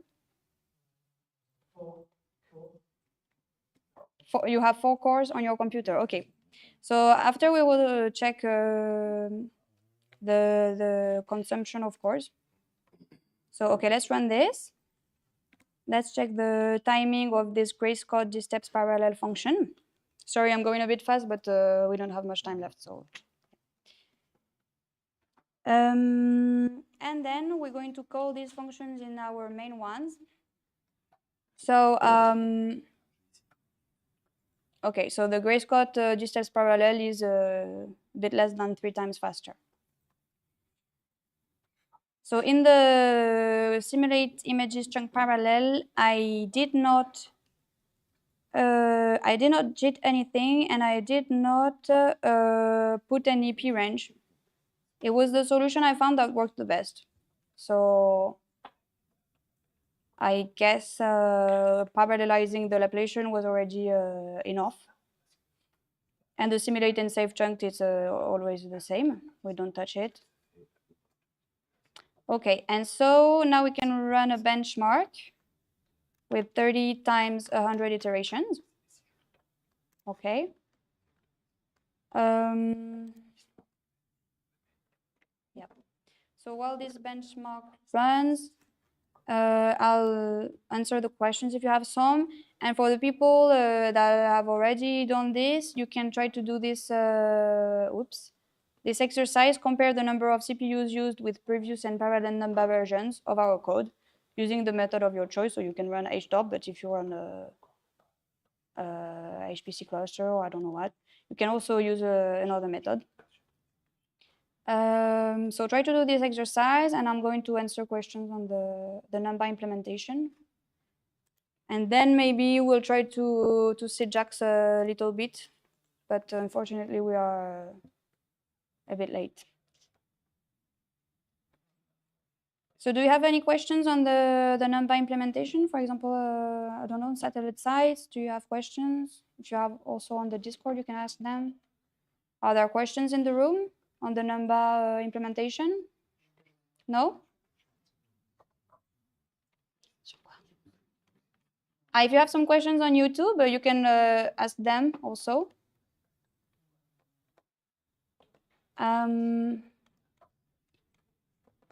Okay, but let's check the solution of how we check the number of CPUs. So we decided to use the function psutil.cpu% of the package psutil in Python.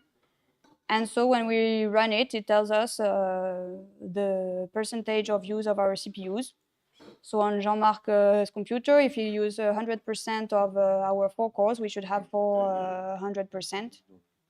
So once my benchmark is done, okay, so my benchmark is done. I can try it. Now let's see.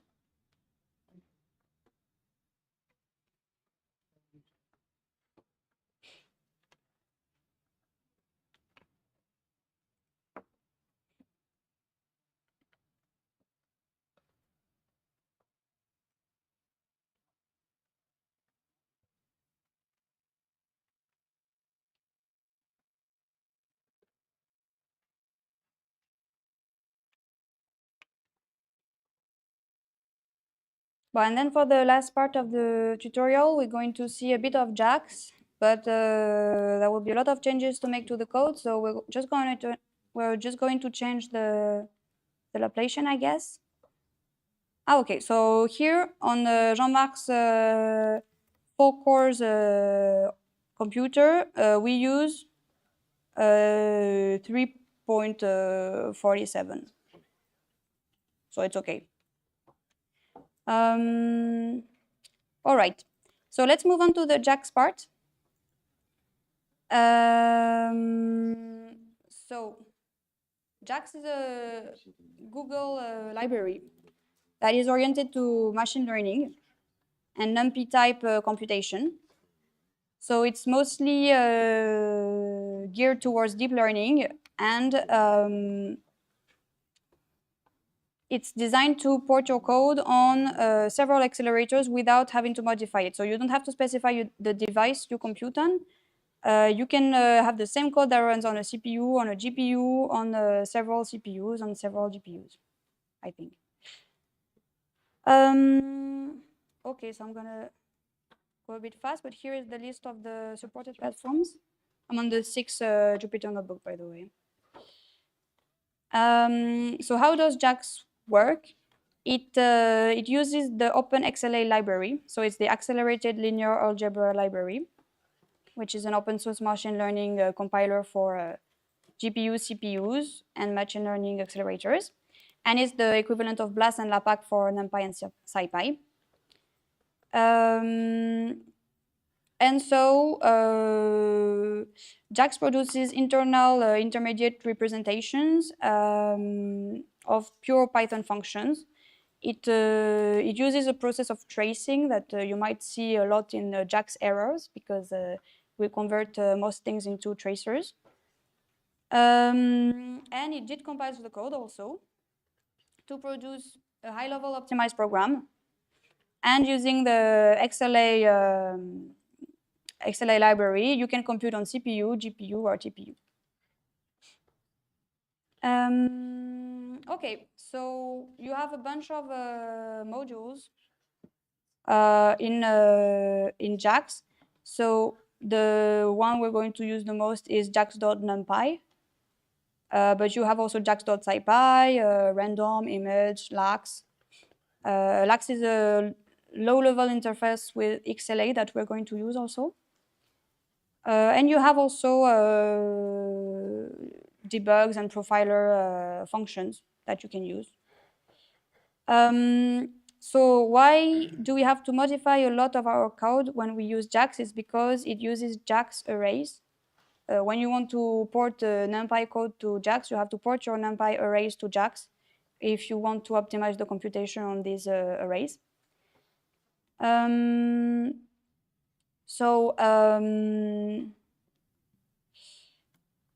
Here is an example of the things you can and you cannot do with JAX arrays. So the first thing you can do is import JAX.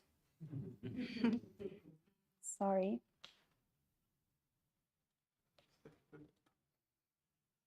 Okay, the first thing you can do is install JAX. Oops.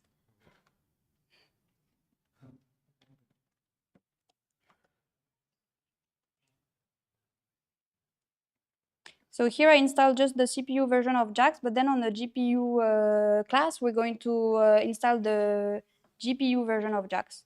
On the containers, for the CPU container, we just install JAX CPU as well. Okay, let's check. All right.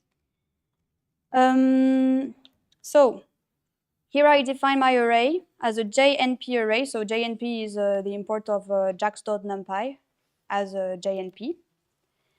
And then when I want to sum the array, I have an error. So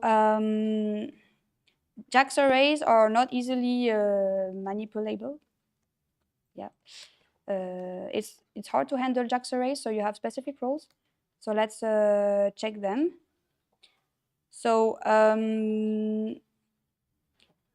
first of all, when you want to convert your NumPy array to a JAX array, here you have AFG, which is a NumPy array.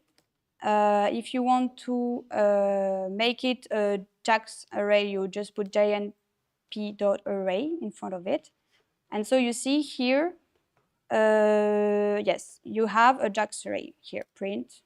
I print this array, and this type is jaxlib.accelerate-extension.array implementation. Okay. So one thing that is very tricky with JAX arrays is that they are immutable. So you cannot use the same Numpy syntax that we use to access some elements and to change some elements of an array. So let's check this example here. So we define AJ, which is a JAX array. And then we try to access the first element of AJ and to put it to 0. And it tells us that we cannot do that because JAX arrays does not support item assignment. So, well, fortunately, it tells us the solution. So what we have to do is access the element at index 0 and set it to 0. Okay, so this is a syntax to change any element of your JAX array. You have to do that every time you want to change a specific element of your array. If you want to change the whole array, you don't have to do that.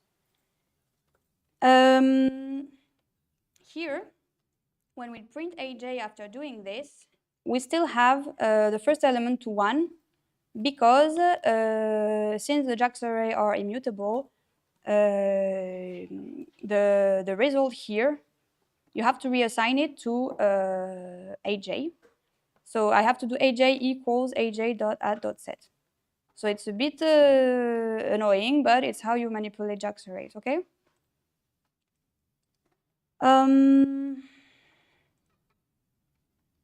Okay. Yes, question in the room? So for that last step, when you're doing AJ equals AJ.add, are you like reallocating an entirely new set of memory and then overwriting it? I'm not sure, Jean-Marc, do you know? Like, is it, reallocate so it's not happening in place? The memory, it's not doing an in-place change of the memory, but reallocating a new array? Ah, il faut un micro.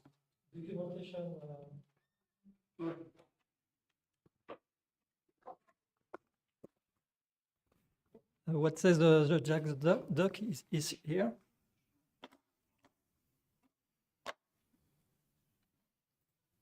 So when you use the JIT function of JAX, this expression become in-place expression. Ah oui, okay.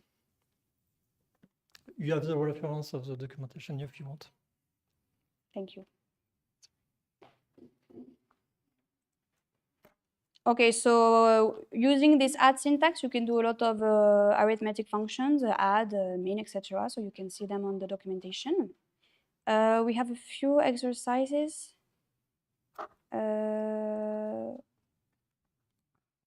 These two exercises, if you want to do them, the correction is at the end of the notebook. Okay, so if you scroll to the end, you're going to have the solutions of the exercises. So if you want to do it if you already know JAX.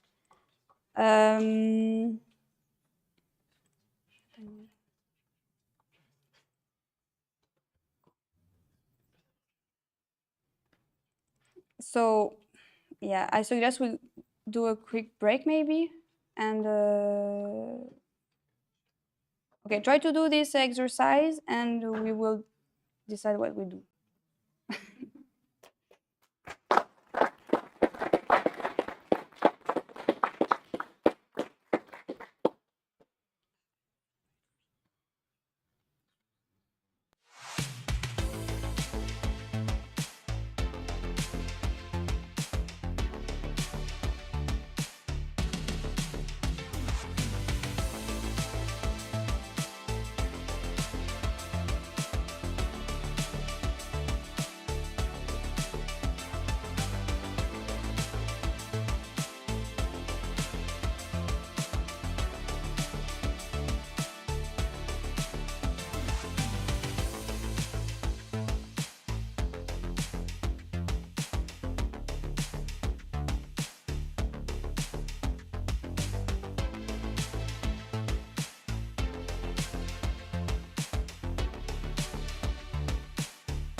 code comme les matheux avec Simon, Olivier.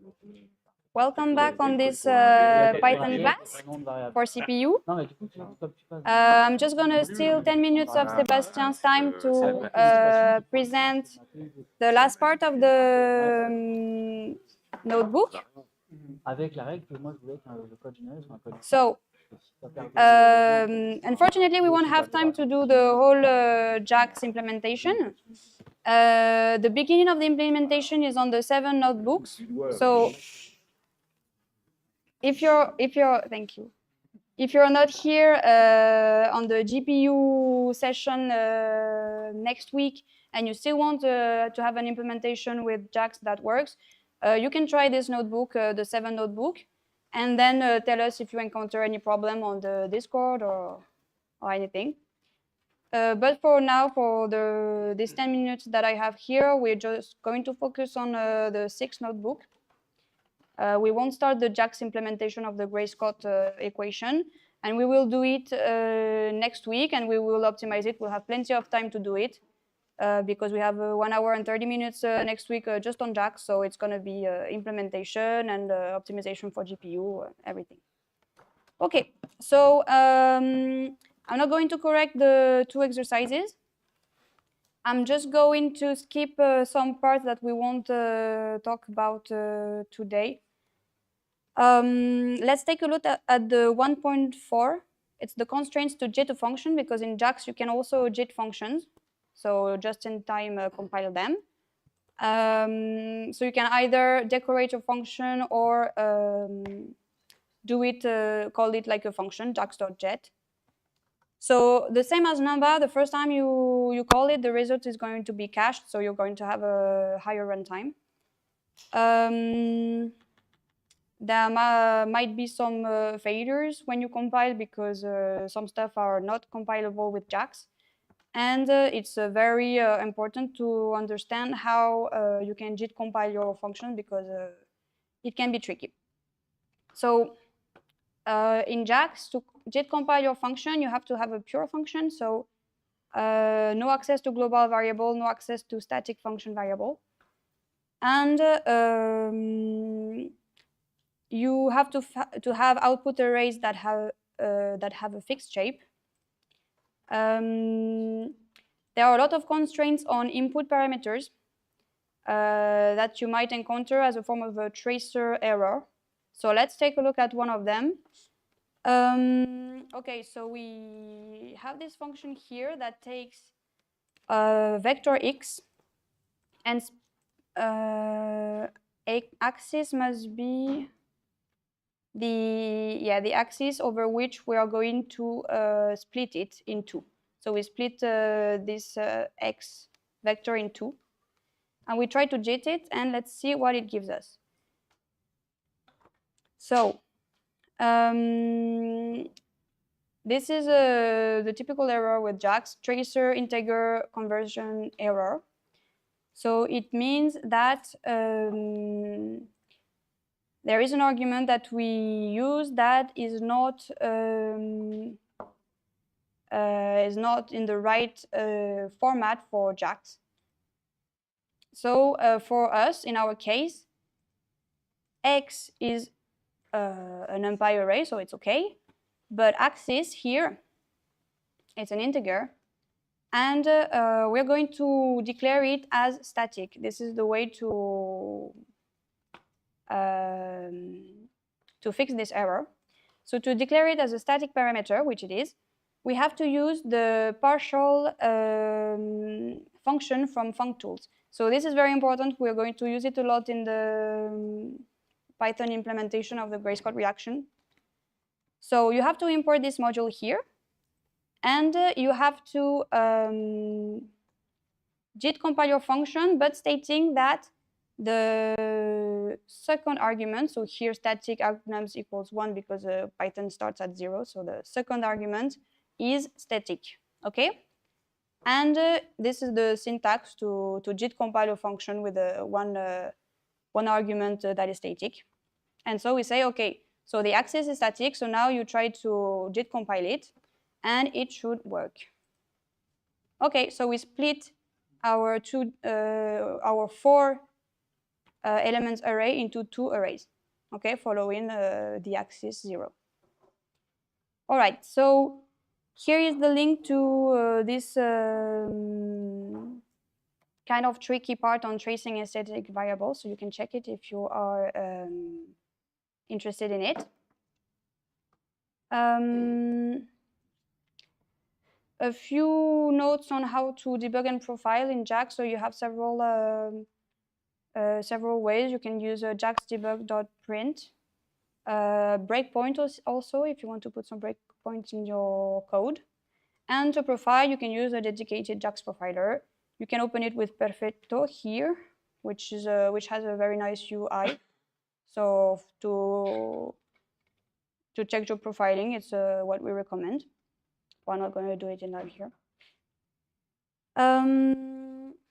Okay, so the last part is on vectorization, but it's a vectorization as a PyTorch and machine learning, deep learning uses it. So it's not very vectorization as a vectorization in compiler. It's vectorization as making a function, applying a function over a vector. So let's not talk about that. We're going to see it with the PyTorch class.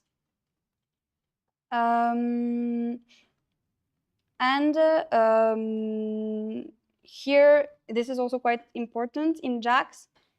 The for loop will compile very badly when you JIT them. It's not the same as Numpy. So you have to replace for loops with JAX by special JAX constructs. The same as when you use Numpy instead of for loops. Here you will have to use JAX instead of for loops for a lot of the times. And so these are some kind of function that we will use in the Grayscott implementation. So to replace for loop on JAX, you can use jax.lax.forEloop. We're also going to see how to scan the same computation over different arrays, for example, with lax.scan. So this is all these are all some JAX constructs that can help you get rid of the native Python in your code. Okay, I think that's all. If you have some questions, please ask them on the Discord or in the Zoom or in the room. Here there are the most interesting things on the documentation. JAX, the sharp bits shows you that it's not straightforward to use JAX, but the documentation is quite clear. So feel free to check it. And on the next week, we're going to see how to apply it to our Grayscott code. And we're going to run it on GPU directly, because with JAX, you can run it on CPU and on GPU without having to change anything. Okay, thank you very much. Do you have a question?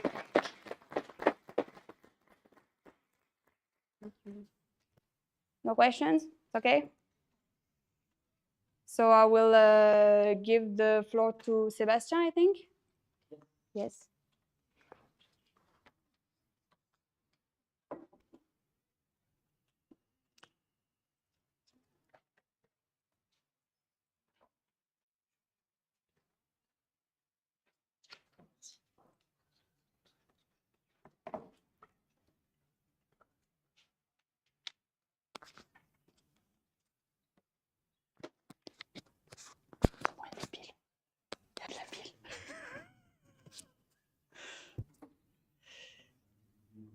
Voilà, ça va, j'ai une poche.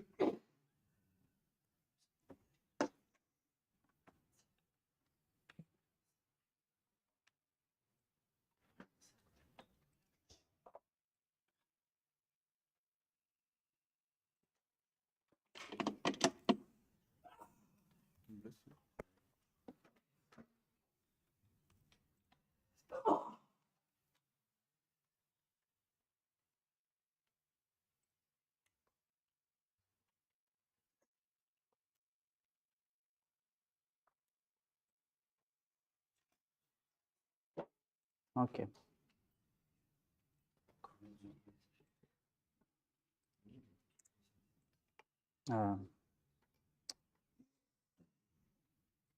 this, which I should make here.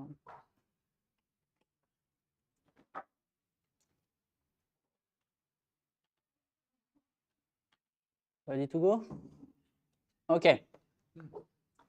So we discussed a lot about computing, caches, vectors, etc. We'll see another aspect of a machine is that a machine is not running alone in its side. There is an operating system handling it, which means that at some point it can possibly, we'll see, impact a bit your performance. So we'll open the roof of the operating system and try to look how it's working inside and how it can impact our way of programming. Here I will mostly focus on the memory management side, not the I/O side, which would be also another problem. But we will focus on what is impacting the compute. So I will give a small introduction to remind a bit what is an operating system and what it is doing and why it's there. I will give some details about the paging policy. We have discussed about the pages and the virtual memory before. I will remind a bit more in details what is virtual memory, so we will know better how it's working. I will discuss again the NUMA to remind what it is and how it is inside an HPC allocator, how it can impact the performance of an application. We will see the page zeroing, how sometimes putting some zeros in the memory inside the kernel can also impact your performance, possibly, and the conclusion. So just a bit of advertising before. If ever you are interested about the memory management topic, there is a great document online, which is a bit old now, but still true globally, which is what every programmer should know about memory, which is a very great document. It's very nicely done by Ulrich Draper, one of the developers of the glibc. And it explains from the transistor up to the application, how it's working, going from the operating system to malloc to everything. So you have all the layers explained on all the paths. So it's very interesting. It's a long document, but you can read it part after part if you are interested. Everything I will present here is some results which are extracted. I mean, part of them are extracted from my PhD. So if ever you want the document, sorry, it is in French. You can get it at this address. So an operating system. Up to now, we discussed a lot about loops, and again loops. We discussed about buffers, about GPUs. Next week, we will discuss about that. CPUs, a lot of things, cores, NUMA, SYCL, vectorization, SSE, AVX, prefetchers, registers, and wraps. This will be tomorrow for GPUs. But we forget something in that. We zoomed a lot on the CPU and thinking we are alone on the CPU running on it. Okay, that was our view up to now. The problem is that the real life is, I mean, up to now the vision is a bit if there is the application and the hardware under the hood. That's what we described for all the week. The problem is that the real life is a bit more like a rocket. We will go up and take some back on the full machine to see how it's working. And in practice, the real life is more like this. There is an application, and under hood there is a framework, possibly, you are using. I don't know, OpenMP, SYCL, or everything you are using to make your parallel application. Under hood, there is some system library, the glibc, for example. There is under hood a kernel. And everything of this is millions of lines of code. This is not a small library which is called inside your program. So 1 year I should count the number of lines which is behind printf in practice. It should be very interesting, but this is millions. So if you want to tune printf, you need to tune also those 1 million lines which are called. And in beyond, in bottom you have the hardware. So now your goal is not to optimize an application running on hardware, but an application which discuss with all those stacks. And this is not the same story. And if you make some mistake, you can go like Ariane 5 for the first try, and you go your rocket go in the right direction, and you destroy it. Just to remind a bit my, I mean the context in which the work I will present here has been done. So memory is a critical resource now. This is the memory wall I discussed already on the last presentation. And it has a growing impact on the performance. The data movement between the GPU and the RAM is also a big problem. So we are clearly today in what we call the memory wall, even if the things has improved a bit, because the CPU has not progressed as fast as they had in the past. So if you look on a CPU today, you will see that the most gain you have on the current CPU is not the CPU itself, but the RAM, which is faster. You also have a problem because if you have a faster computer, not most of the time you don't limit yourself on a few megabytes to compute on, but possibly a terabyte of memory to manage.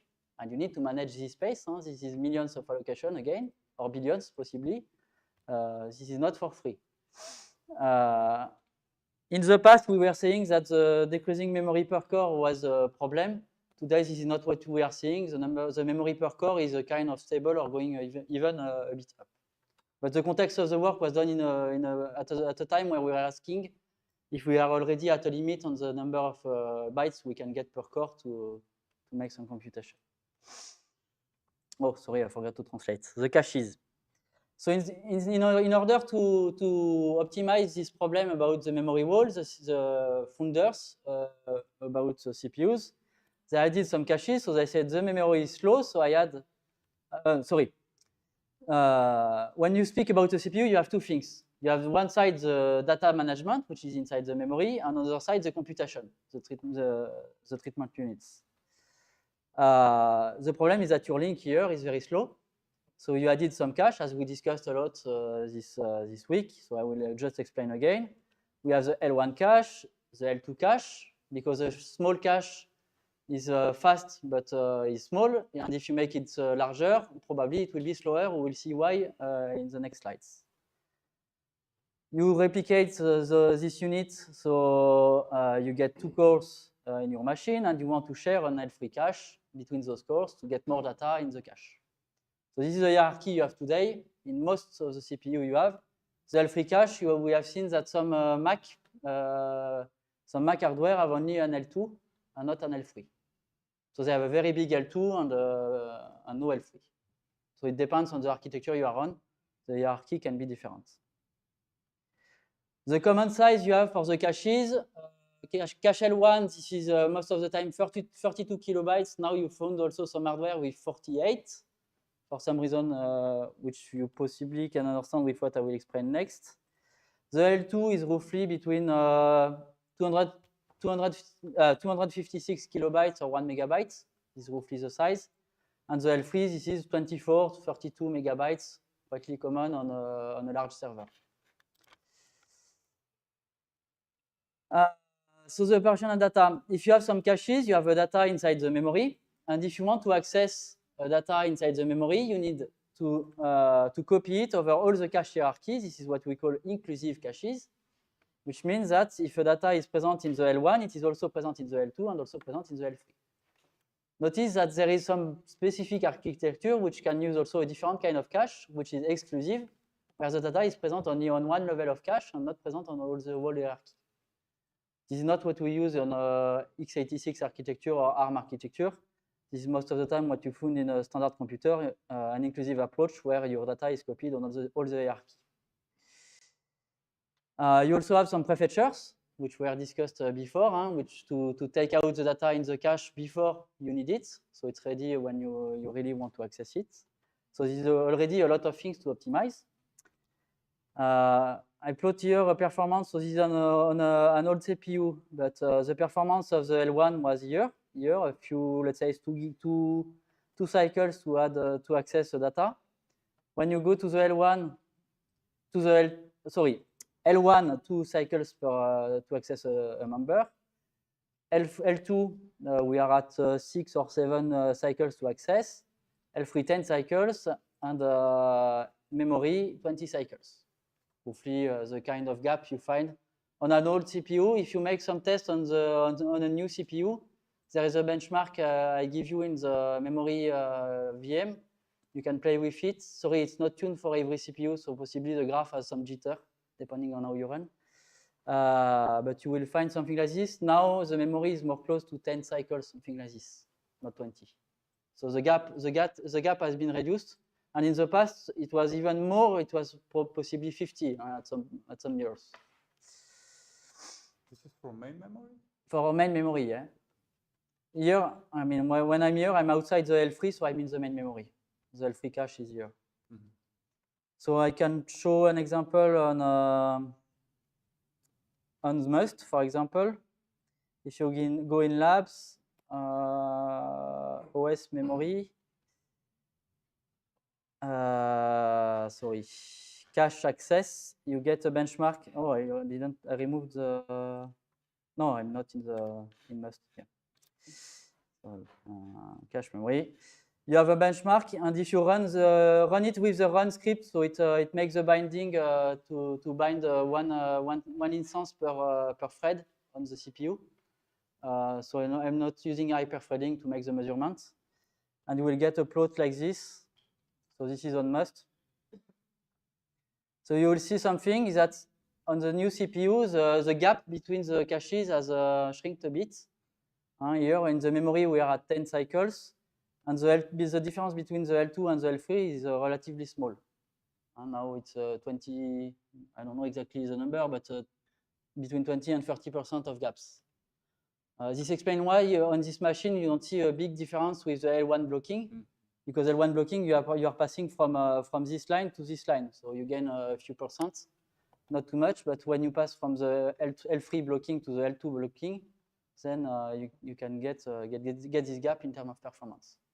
Okay, but notice it has reduced over years, so possibly we don't know, in a couple of years, possibly we can dream that it will shrink to one cycle to access data in memory, but we are still not there. So I think it will take a moment before that.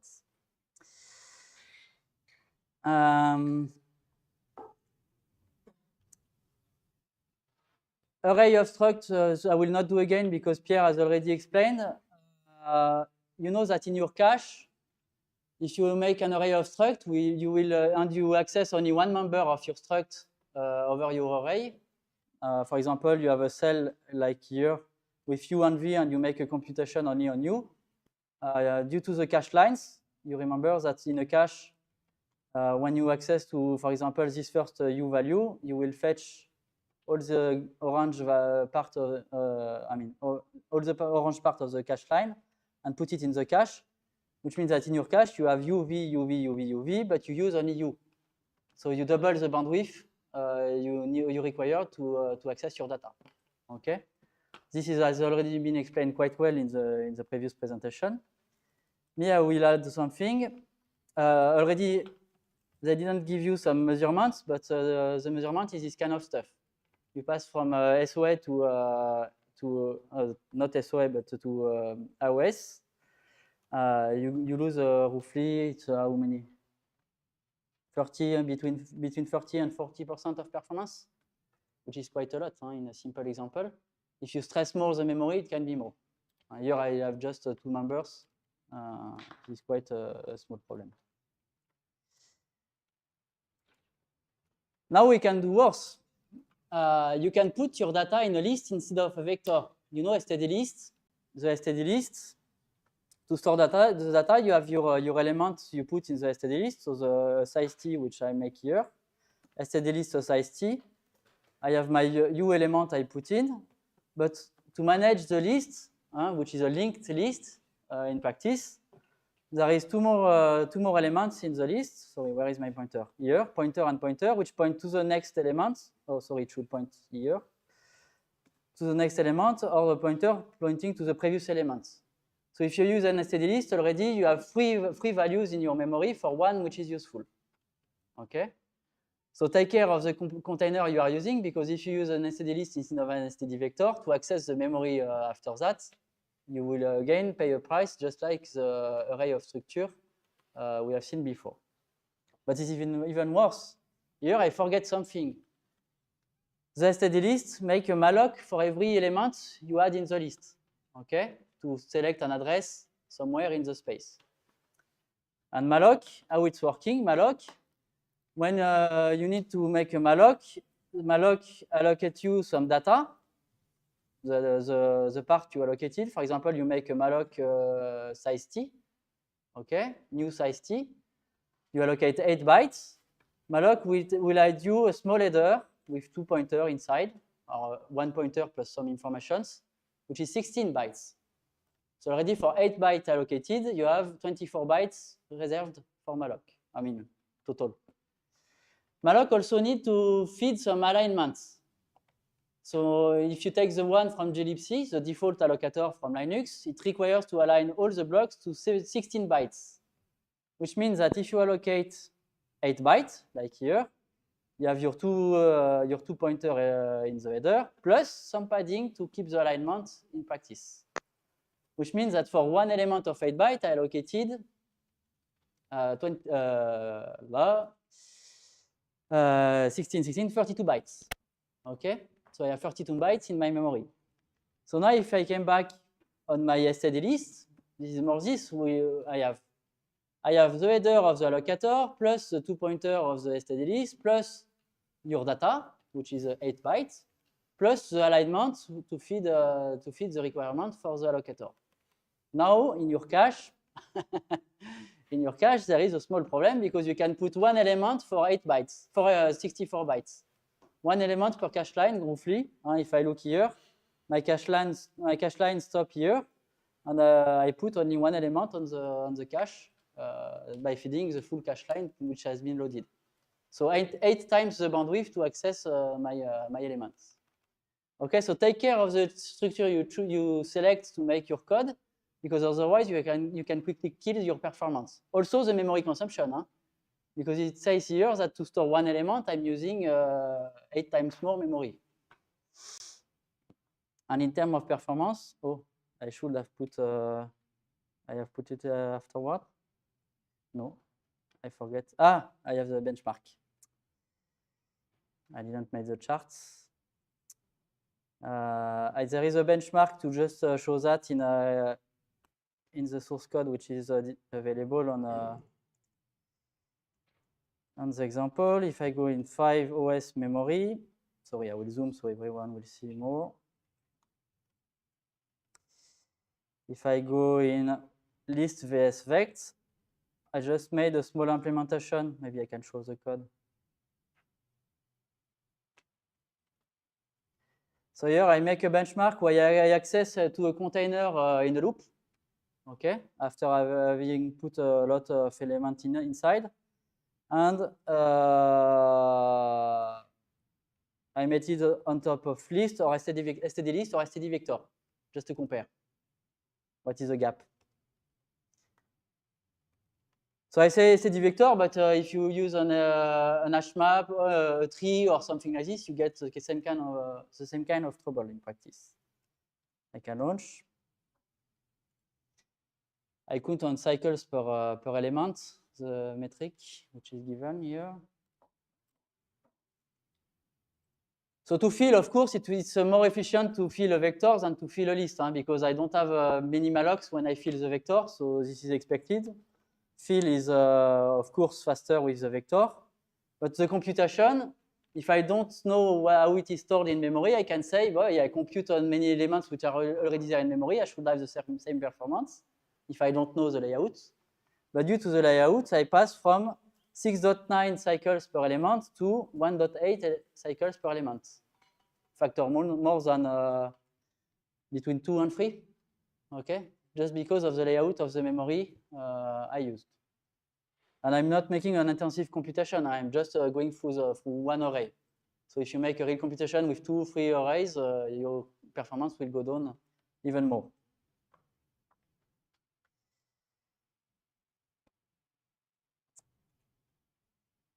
So the caches, what we have done a lot, if you don't consider the blocking, what you do with the Gray-Scott analysis, you have a large segment which is 30 megabytes or 20 megabytes, 30 megabytes for our case. You loop over all the mesh linearly. This is a default implementation we had done up to now. If we didn't discuss the blocking, we have discussed on Tuesday. So if you access linearly, what you are doing, You load the first part in the cache, you compute. You load the next part in the cache, you compute. And if you make the next step, you have to load again the data in the cache and you compute, and you load again the data in the cache, you compute, which means that you are either here or here in terms of performance. Okay. If we try to make several steps in the same while you have the data in the cache, this is what we did with the pyramid. We are more in a case where we fetch the data in the cache once, and then for the steps we are making, we are close to here or here, depending on which cache we are using. Okay, the gain we have seen before, just to have everything in place in red.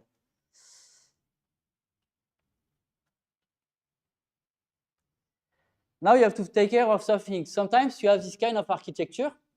Some of you have some core 9, which has this kind of unbalanced core representation. There is some high performance core on the left and some low performance core on the right. Okay. Now, if you run on this kind of machine, you have to take care a bit of what you are doing. So first, if you want to understand the performance of such a machine and tune your code, possibly try to limit yourself to run only on the left part. So you have a single kind of core to make your analysis. Okay, don't try to make your analysis with some unbalanced hardware, because otherwise you will lose yourself in a strange conclusion. But you have also another question. Let's say I have six threads I want to run. How I can distribute them over the machine? Several ways. First solution, I make them packed close together. Okay, which is nice if they share some data, because if they share some data, they will benefit from the possibly. Here I'm not have an L2 cache which is shared, so it's too stupid what I'm saying. No, yes, see, it is okay. Those two threads, if they are discussing a lot together, like two people talking all the time to make the job, it's better to make them close, okay? Because they will discuss through the L1 cache. You're okay? Now, if they never discuss together but use a lot of data, so requiring bandwidth, is it a great placement to place them close together? Any idea? No. No, it is not that good. It is not, yeah, because I have a smaller cache. I mean, I have only 32 kilobytes, for example, of L1 cache to share between both applications. And if they both need bandwidth, they will fight on these 32 kilobytes to get it. So ideally, if my application is requiring bandwidth, ideally I should spread the threads over the course so they have more bandwidth, of course being less efficient to communicate between themselves. Okay, because now, if the core 0 need to communicate with the core 1, the data should go in the L3 and come back to the L1 on the other side.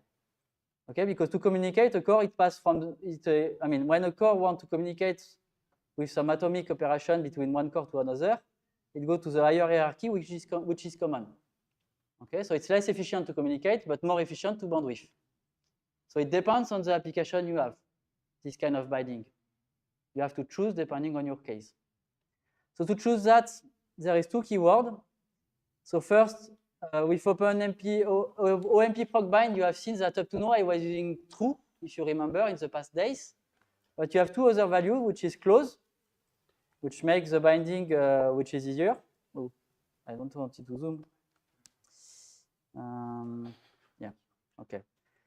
You have close, which says to pack the threads as you can, and you have spread to say put one thread over one core or over two core, depending on the number of threads per core you have. Okay, it has meaning. So of course, only if you have less threads than cores. Just one thing also, if you want to use half of your machine here, only the left part, you can use hwlock bind. Sorry, make a mistake here. Bind. hwlock bind and say you want to use the core 0 to 5, so it limits your application to this cores.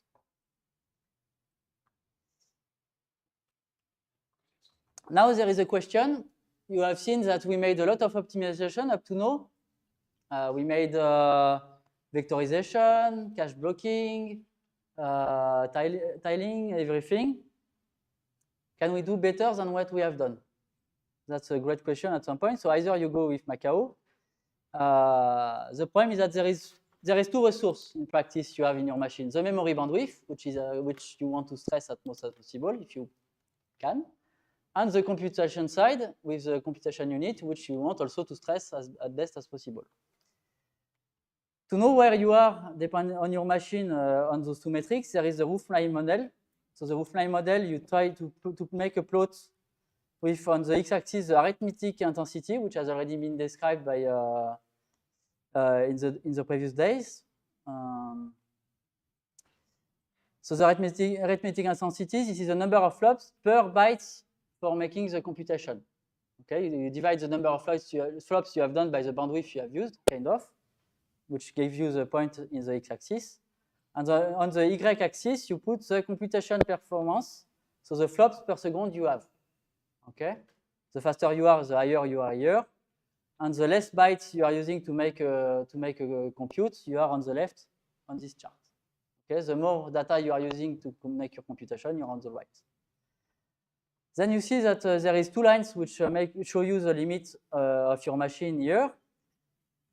For the performance, you know that your machine cannot compute more than what the computation unit can do. So you have a wall on the y-axis, which is here, the peak flop per second you can do. And you have also the memory bandwidth, which is a limit you cannot go over of your machine, and which is in this chart represented as a diagonal line going here. So now you can check if your code, your loop, is on the side of being limited by the memory or being limited by the compute, or ideally being limited by both, so you will use all the resources. So this is what we call the roofline plot. This is a theoretical model you can use to try to see where your loops are placed compared to the hardware you have. So this you can get with Intel amplifier. Intel amplifier, this is one of the tools of one API, which permits you to generate this kind of chart for all the hot loops you have in your application. So if you look, for example, on Grayscott, at the beginning with the naive implementation, so just the vectorization, we were on the triangle points, so limited a bit by the bandwidth. When I'm making the L1 blocking, I'm going up a bit in the performance. This is on my laptop, so not on a server. I'm going a bit over on performance, and if I'm making the pyramid, I'm still going a bit up. And now I'm limited by the memory bandwidth of my application, of my machine. And here the DP vector at peak, which probably says that we can possibly go a bit higher, possibly go up to here with floating points computation. So we still have a gap, but not sure we are able to reach it by making some tuning of the code. Okay, but you can look how your code is progressing over that chart to see which limit you are hitting in your application. Here we are a bit in the balance. We see here that we are bound by compute and memory. So we are bound by both. So we are kind of in the middle of the river. So it will be very hard to make better than what we have already, clearly. It's easier when you are on the memory side, you know that by making caching, you will go up easily. If you are on the compute side, by making vectorization and more tuning on the computation, you can go up. When you are here in the middle of the both, it starts to become a bit hard to know what to do to make a better code. Use FMA. You can probably it's already used, but not enough, not for the whole computation. So this is probably what makes us lower than what we can have.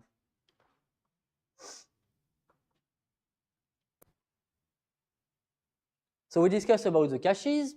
So remind, caches. We will discuss again about caches next to add something on top of it.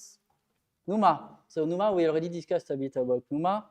So just to remind the cache hierarchy, so NUMA, it is a specific memory which is attached to a specific CPU. And to access to this memory, you need to go through the other CPU to get access to it.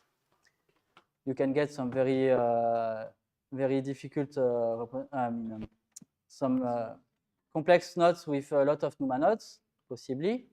AMD has made this kind of stuff also, like Intel. And we will come back to NUMA later. But remind that now you add some stuff on top of that. You want to manage your memory. So when you want to manage your memory, most of the time, you call your application is calling glibc to make some malloc or free.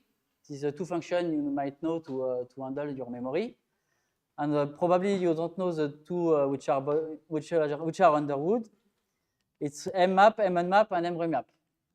So when malloc in the application wants to have some memory, it needs to request itself some memory to the operating system and to get it, which is done by those two calls in bottom.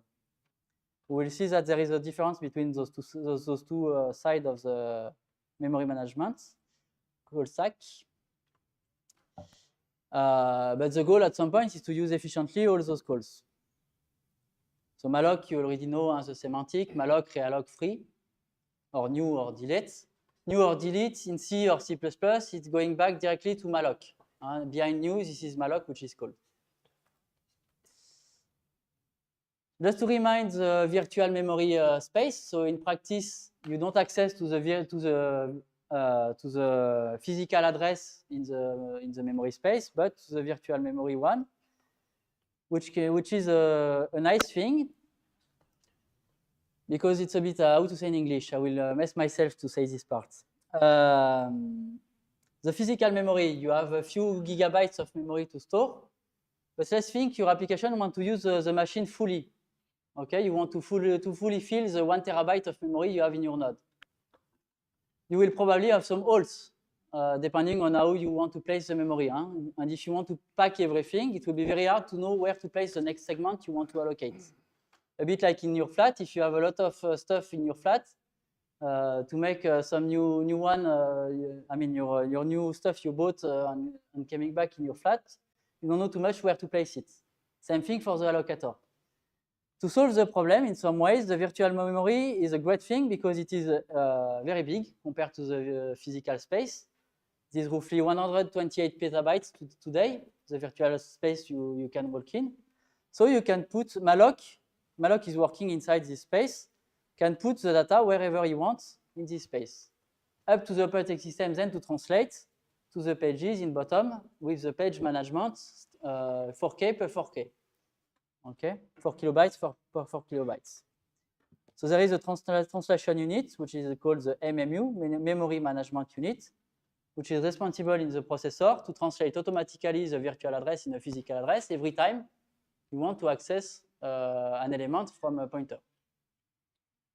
It adds a cost on the road, of course. Then up to the operating system to manage the translation, to choose the physical page which is placed in bottom of the virtual one. This is a very old concept which has been invented in the 1962 years on the Atlas computer. So this is very old, the virtual memory system. And it is a great thing in computer science. The mmap and the munmap and mremap call I was talking you before is responsible of allocating a region in this virtual space, which is multiple in terms of size of the page size. So with mmap and mremap, you can allocate only memory segments which are multiple of 4 kilobytes. This is why malloc is there, because malloc is responsible in practice to split those segments in smaller one. And if you want to allocate 8 bytes, for example, you want to split your page in smaller segments, which the operating system cannot do for you because it manages only pages. And malloc is responsible of splitting your red block here in smaller one. So your malloc make a mmap to request a large segment and make the splitting to distribute your blocks inside itself. This is how it's working. So mmap is responsible of the large allocation, and mmap is splitting for the very small one, kind of.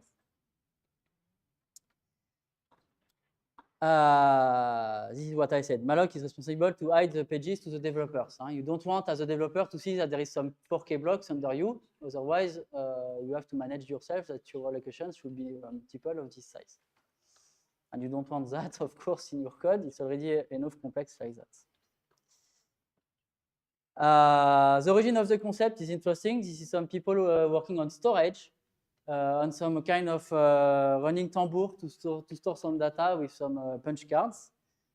This has been invented by Fritz Rudolf Gunsch in 1956, theoretically. So you have seen there was a gap. It has been put in a computer in 62,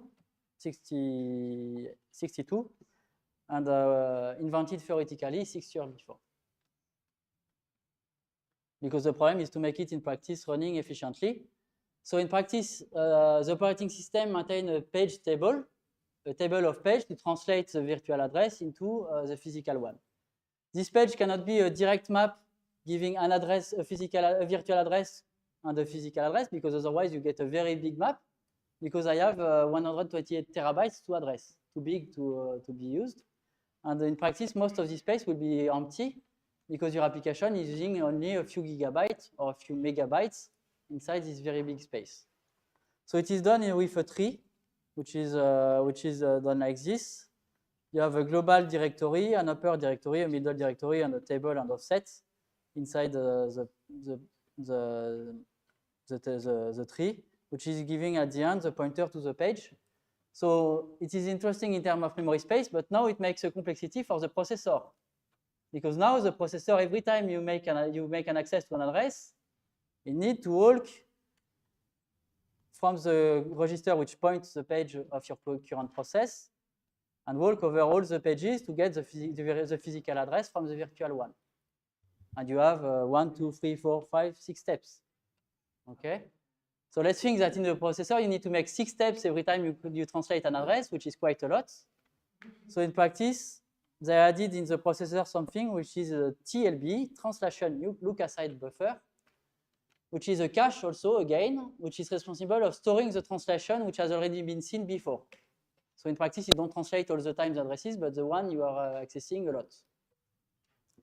This TLB is quite small. In practice, you can address just a few megabytes with this cache.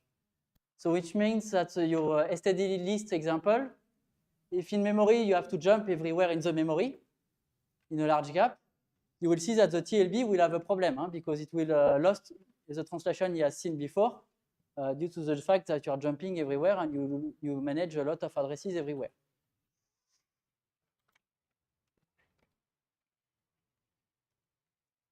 Yes, this I can skip.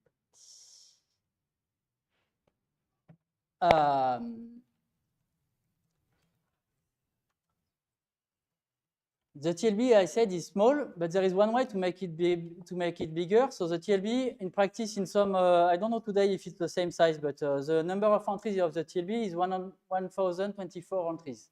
Okay, if you multiply by 4K, it means that you can address 4 megabytes of memory. Possibly on the new CPU, I didn't look in the documentation, it's possibly a bit more, but I think it's not more than a few megabytes. So one way to increase the size you can address is to make some bigger pages, which is called the huge pages. 2 megabytes or 1 gigabyte pages on x86 architecture. So you can also have on your system different page size, which can be used depending on what you are doing. At some point on Linux, they enabled them by default. And now they disabled them again, which by default is enabled only if you require them. So it depends on the server you are running on. Sometimes you're running on small pages, sometimes you're running on old pages. For example, on Must, it is enabled. And if you take your laptop, it's probably disabled. So it depends on the operating system you are using. Because it has some side effects, mostly on the IOs, which is less performance with huge pages. And as a laptop makes most of the time IOs, it's a bit a problem.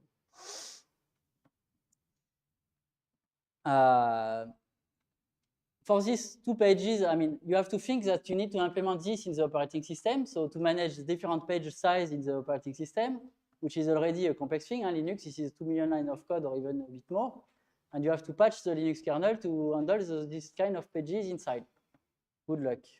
This was my internship at CA I was discussing before.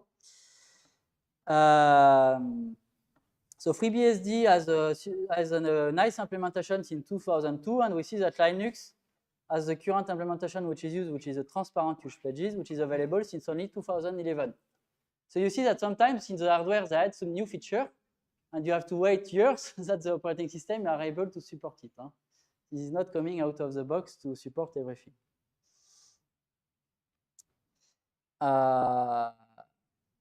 This I will skip because I will take more time to explain.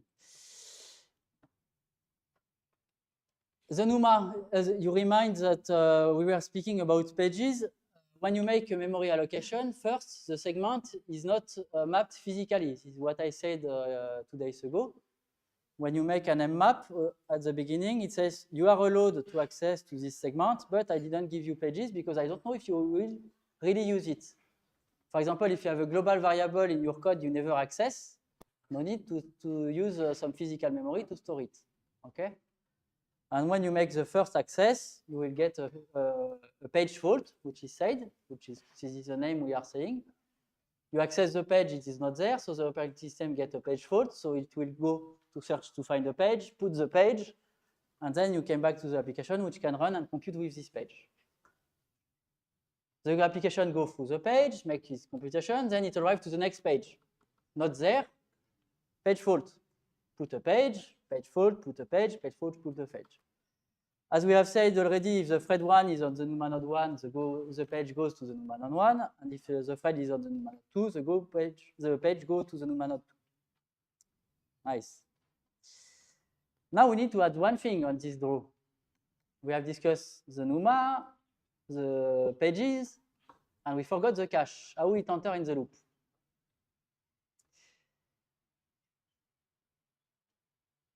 If you have a cache, and you want to access this green element, how you find it in the cache? You have a cache of, we say 16 megabytes for the L3, for example. So you have an element of 8 bytes you want to find in a cache of 16 megabytes. So you have 1 million entries? No, how many? Yeah, 1 million entries in the cache. So you search in entry 1, not there. Entry 2, not there. Entry 3, not there. Entry 4, not there. Huh? Like this. And it takes hours to find the data in the cache. Not possible. Okay, you cannot do that way.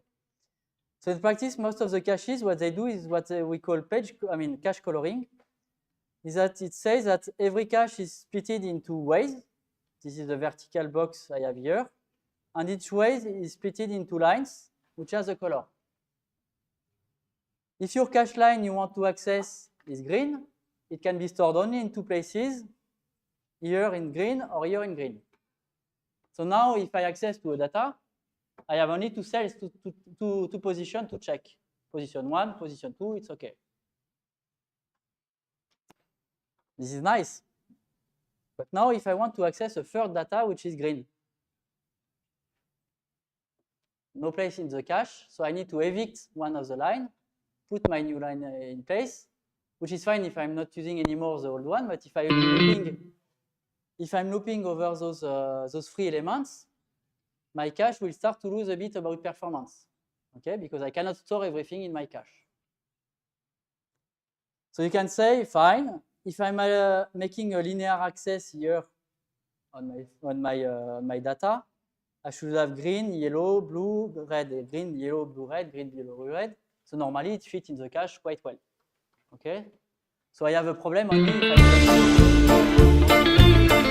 if I will finish to hit some problem. Yeah, but that's forgetting something. Here it's a virtual address or the physical one? Huh? Virtual? No? Physical. So the CPU, it depends on the cache. But let's say it's a physical address which is colored. And now you have the virtual address space which is on top of it. And on top of it, you remember that we choose the page which maps to a physical one. And if you are unlucky, your operating system can choose a paging. When it chooses the pages he is giving to you, it can possibly give you green, red, green, green. You see? Because of Linux,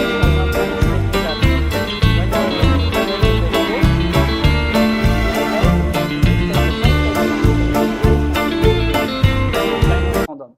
Okay, no choice. Yeah? This mapping from physical memory to cache is implemented in the hardware, right? You mean the one in the bottom? Yeah. Yes. And this is hardware specific. Is this coloring scheme like generally how most CPUs do this, or? So this coloring scheme is done in most CPUs today. L1, L2 is like this today for all CPUs. L3, we will see that there is a different pattern because of the problem I will describe just after that. But L1 and L2, this is like this. I think different cache architectures have a different number of ways. Yeah, that's it. And different number of, how do you call the lines? The lines. Okay, lines depend, yeah. And I think it's dependent on whether, for example, you do streaming or you do computation with many variables, with many arrays. Yeah. Then it depends on the number of streams you are using. But then how does even spatial locality work if the virtual memory is so different from the physical memory? I mean, in ordering. You mean? I mean, here we can see basically virtual memory is kind of random. Yeah. It's not like. It's random, but we will see that statistically, with big caches, we statistically fall in some troubles due to statistics. Normally it goes well, but due to statistics, I will show some graph showing that there is a problem with that in practice. Okay. For the number of ways, the L1 cache, which is 32 bytes, it's 8 ways. L1 is 8 ways. So you can have 8 streams in parallel using the same colors. For the L2, it's larger. Now it's most of the time 16 or something like this. And L3, now we will see that it is more. In the past, it was also 16 to share. Okay. Due to the problem I explained, now they changed the L3 to not make anymore this kind of pattern so strict. But L1 and L2 is still like this. So if you are unlucky in your operating system, it gives you green, red, green, green. So now if I'm linearly looping on those 4 pages, I have a problem with my cache, okay? Which I will not expect normally. So I can show you a graph. This is a theoretical graph calculating the number of conflicts for a cache for an old processor. It was 10 years ago. For an old processor, you can compute the number of misses of cache conflicts in the L3 depending on the paging you are choosing. So a fully random paging, which is done in gray. The measurement and you see that Linux is mostly, not exactly, but mostly follows the random profile. Which means that in your cache, we have seen, sorry, for remote I need to do it here, not on the board. Ideally, for the cache, we should have L1 cache. We started with the small 12 button. And L3 cache. This is what we should have explicitly, which I'll show you in the previous graph. But due to this fact of the page coloring, if you have an old processor using this kind of semantic on the L3 cache, which some processors still do today, you have a leak of performance of your cache, which is arising before the end of the cache, because of the statistical conflict which arise due to the coloring. The blue one is a theoretical one, or? So the blue one is a system where the problem has been fixed. Okay. So here it's using the huge pages, because I will show you that huge pages is a solution for this problem. Okay. But if I have a perfect operating system which is behaving correctly, I should have this measurement. This is a measurement on the processor.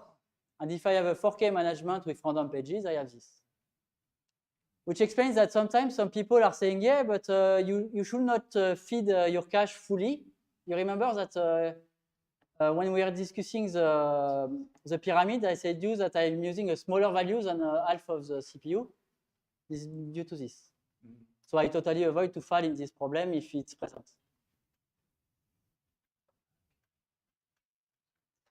The huge pages, they solve the problem because the huge pages, they make 2 megabytes. So 2 megabytes in most CPU, it covers all the colors of a CPU. So one page is covering one way, mostly.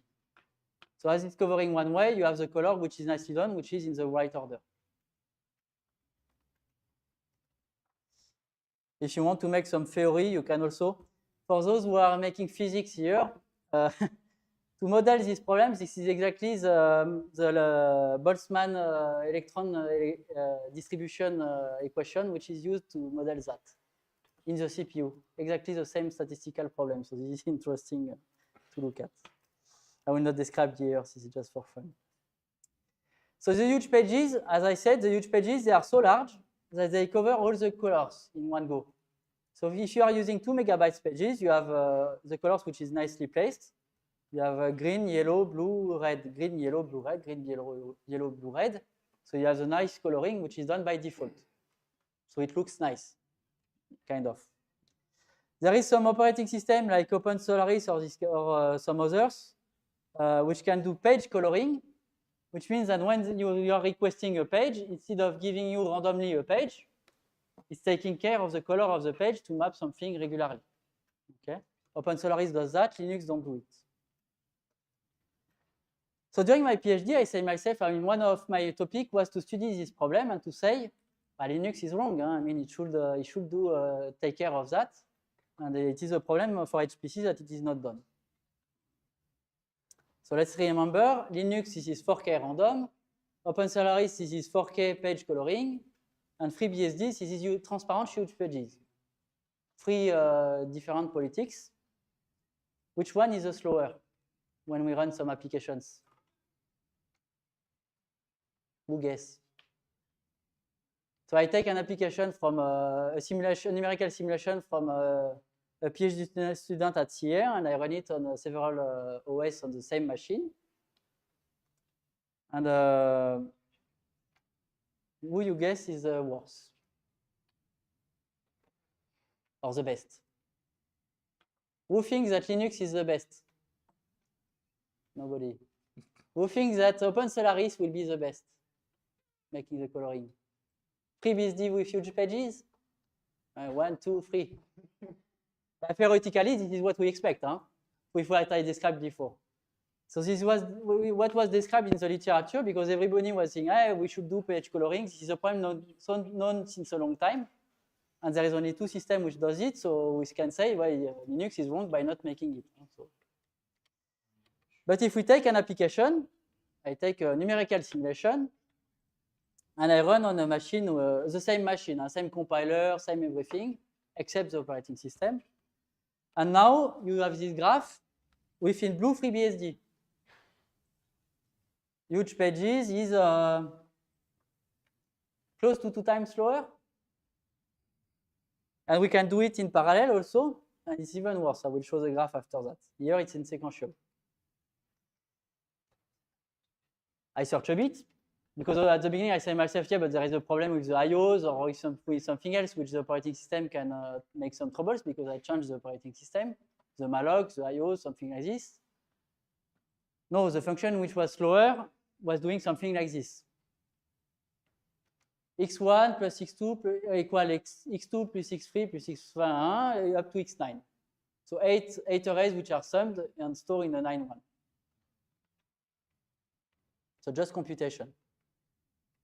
So I tried to change the memory allocator, because I say myself maybe the memory allocator was not the same. The scheduler, I tried to bind the threads so they cannot move on the machine. So the scheduler is not involved. And this let only the operating system paging policy as a difference.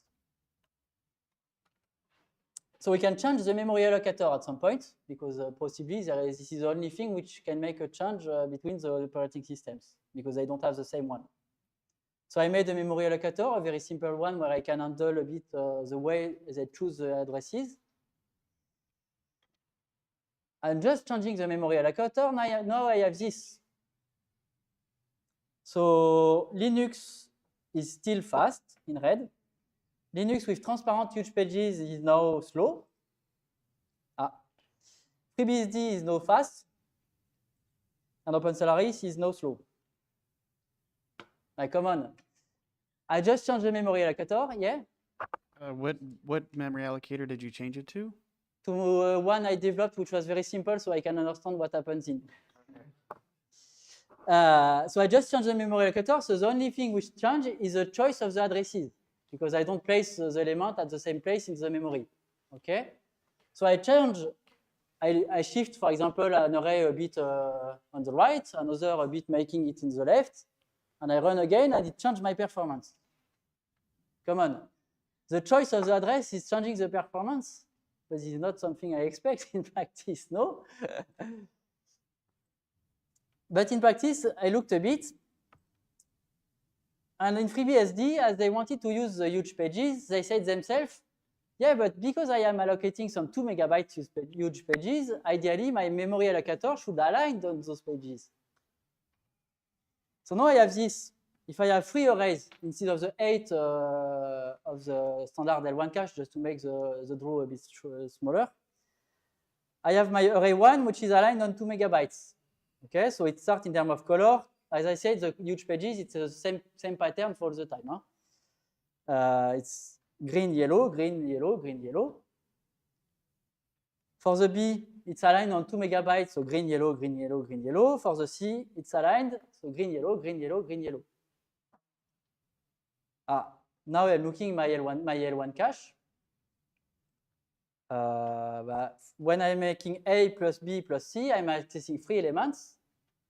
A, okay, it goes in the cache. B, okay, it goes in the cache. C, small problem, it don't go in the cache. Okay, so due to the associativity of the cache, your paging has some impact on the performance of your application, possibly. Okay, and it can be quite a lot, as we have seen. Just to give some typical size now, if you have a cache, L1 cache, I said that before it was 32 kilobytes, so 8 of associativity. Now you have seen some caches of 48 kilobytes, which means that you can use up to 13 arrays easily without problems. Okay, so as long as you don't put more than 12 arrays in the same loop, it's fine.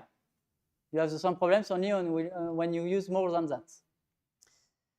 On the L2, it's roughly 10, depending on the CPU, of course, and the L3, it's most of the time 12 or something like this for the associativity.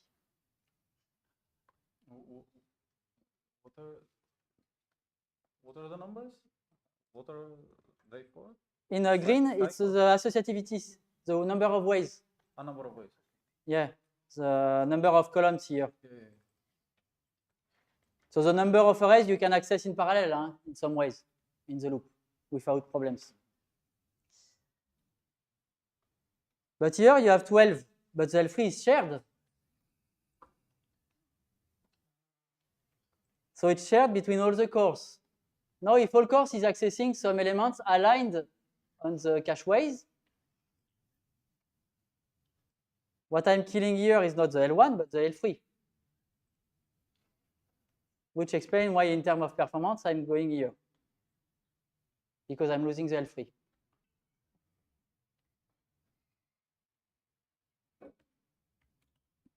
So the solution in this case is just one thing. You shift a bit your allocation addresses. So you put an offset. So now, for example, you just offset the C variable from, let's say, 8 kilobytes, 2 pages. And now you have the nice colors, and it's going well in terms of performance. Okay? So just remember one thing. When you align some arrays in memory, try to not align too much. Because if you align too much, you will finish in this kind of problems. Okay? You mean when writing operating systems? But also in your application, when you are using POSIX mem-align, try not to put 4K, for example. This is a bad idea, or 2 megabytes, even worse. Because some people are saying that, yeah, I'm on huge pages, I want to be efficient on it, so I will align on the huge pages, like the FreeBSD allocator was doing, and it's a wrong idea. Okay. So normally, it's the operating system to take care of that for you, but don't make the mistake by you forcing the thing.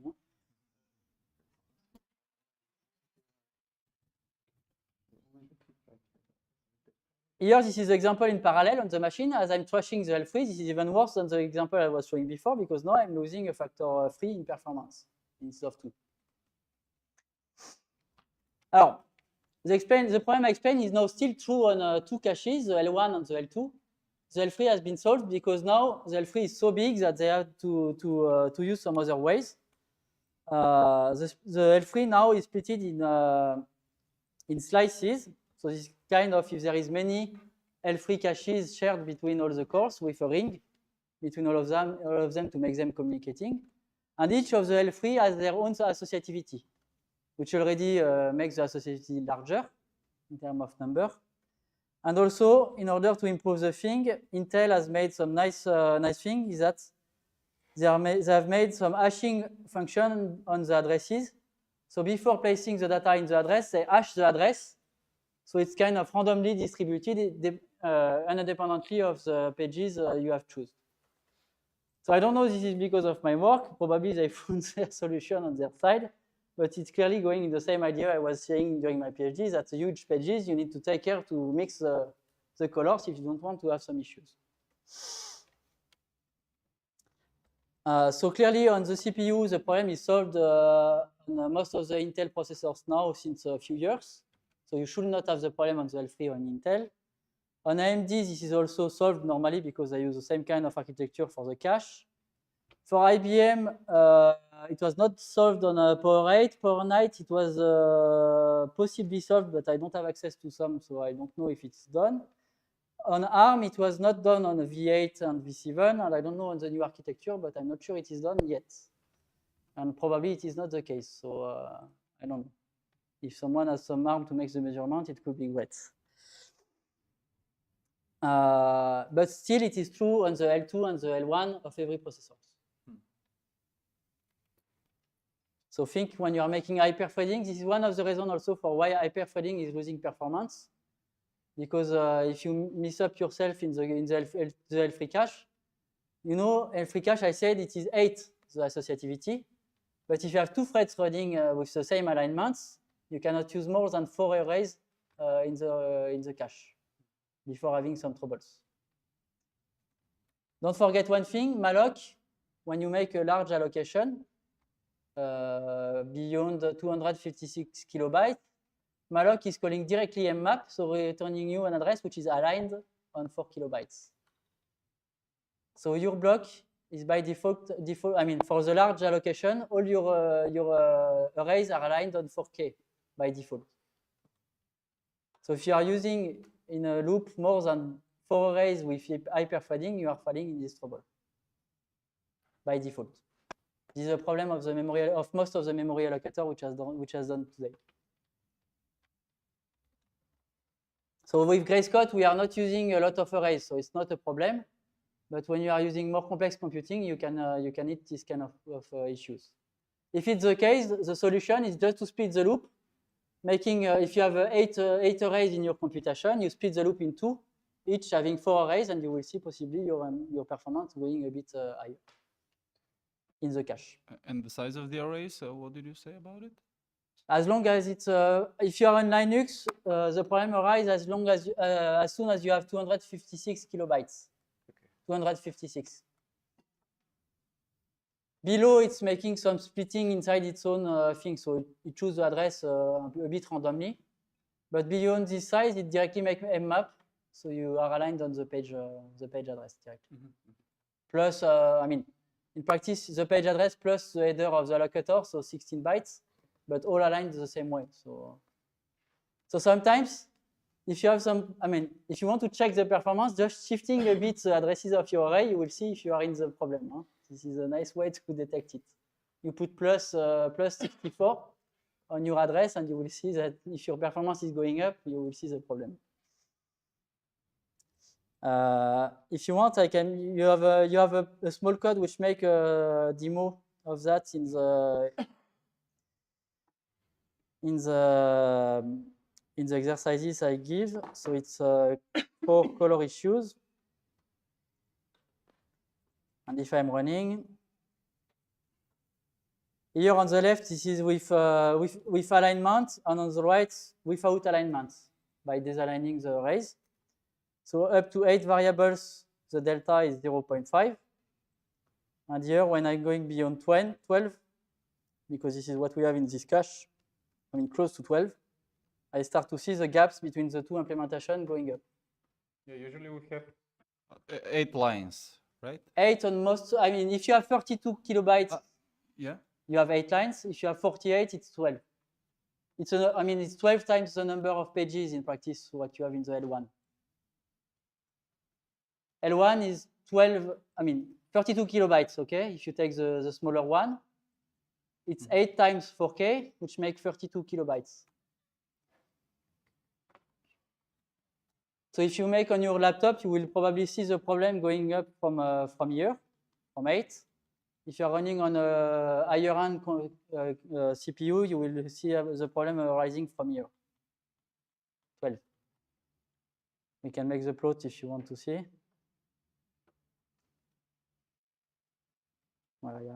Cache access, coloring. I just made the run, so you can get the plot. It's small.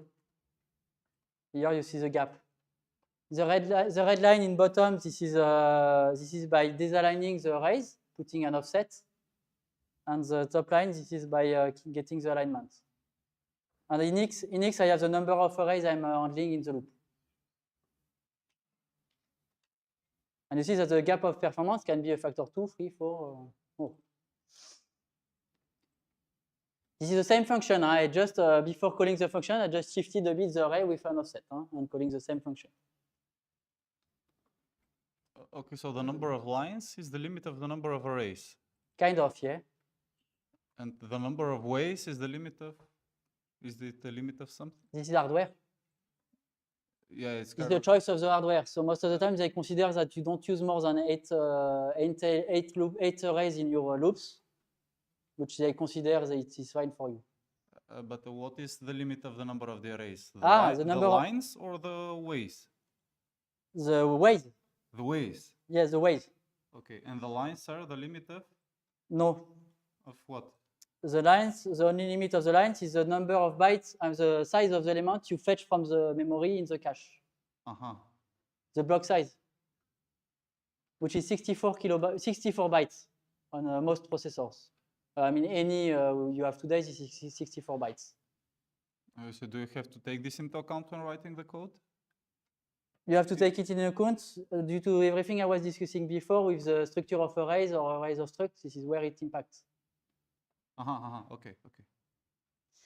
But the number of ways, I mean, you can increase the number of ways, but then it complexifies, I mean, it elongates the delay you will find your element in the cache, because now, if you double it, you have more, instead of 2, you have 4 elements to check. Without forgetting that the CPU has to look in the cache for every instruction. For every cycle, you need to find in one cycle where it is in the cache, the data. It is already quite challenging to have 8. Because in one cycle, you need to make 8 checks. Yes. So you cannot grow it however you want in terms of hardware. And if you make only mostly consecutive access, like consecutive accesses, it would be better to have lower number of ways or bigger number of ways. But if you make consecutive accesses, ideally 1 way is enough. 1 way is enough. Yeah. But then, as soon as you have 2 arrays, you have some troubles. So this is why there is a balance between both to find. And 8 looks to be a kind of correct thing they found.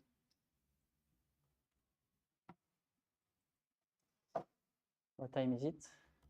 I have up to 6. Huh? I have up to 6, that's it. Now there is some other problems with the addresses, which arise on some processors only. This is a 4K aliasing. Let's say you write this loop for I from 1 to size and making AI equal BI minus 1. One can go wrong with that. I can make the measurements. No, this is not what I wanted to do. There is an example. So for the people who have an Intel processor or some others, probably ARM has the same problem. This is probable. You can use the 4K aliasing example, which is here.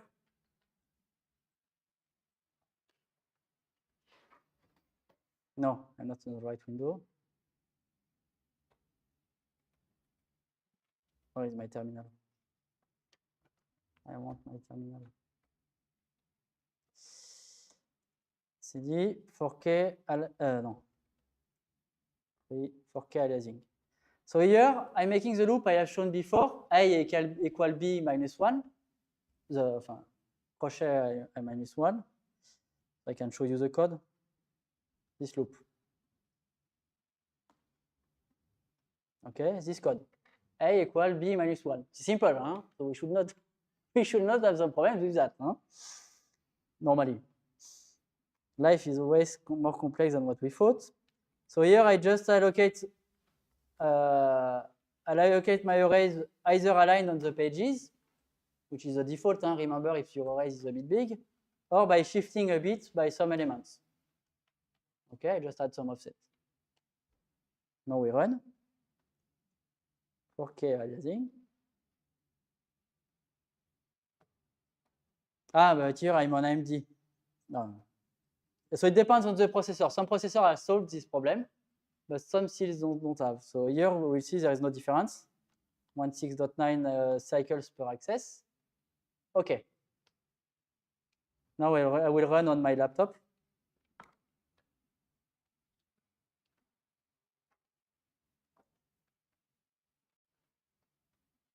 This I don't want. CD labs, CD5 res, CD3, 4K aliasing. And me on my processor, I have a small problem, which is 4K aliasing. Compute. Ah, there is a small gap. Oh, small. So already a few percent, huh?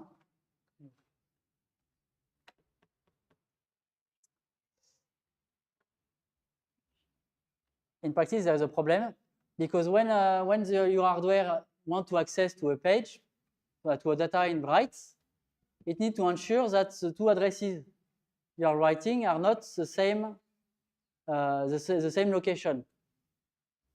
You know, if you write to two addresses, to two blocks, if the blocks are the same in some threads in parallel. Now for the prefetcher, sorry, I missed myself. Remember that you have the speculative execution. Okay, so we already explained a few days ago that speculative execution makes you executing several instructions in parallel. Out of order? Out of order, yeah. Out of order and speculative.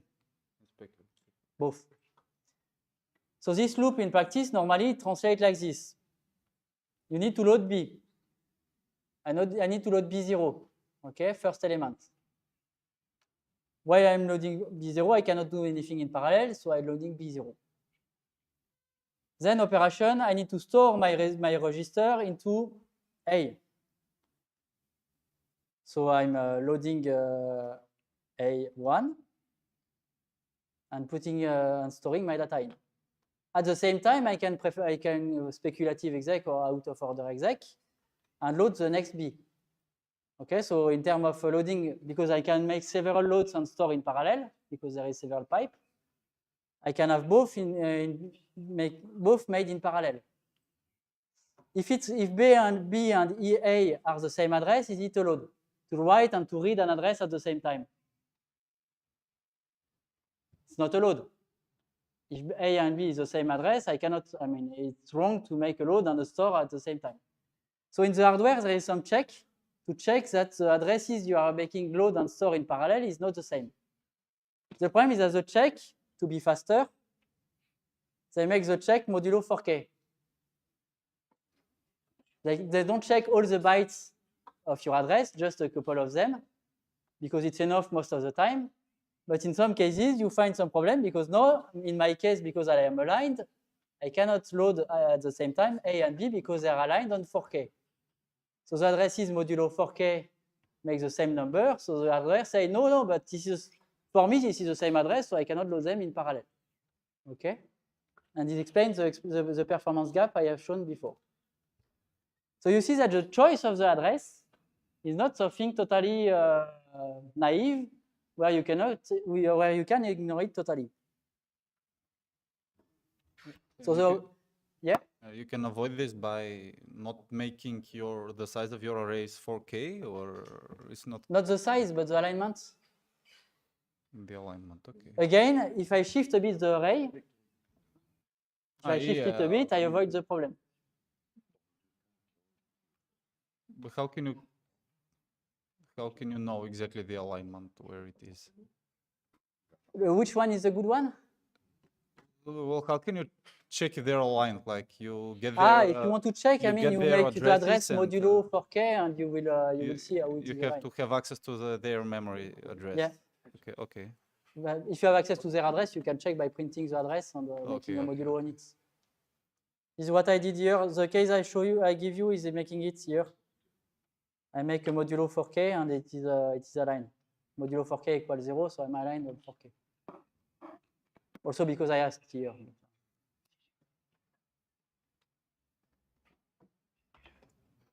So here it's a mistake of the glibc malloc, which is by default aligning things on pages when it's large.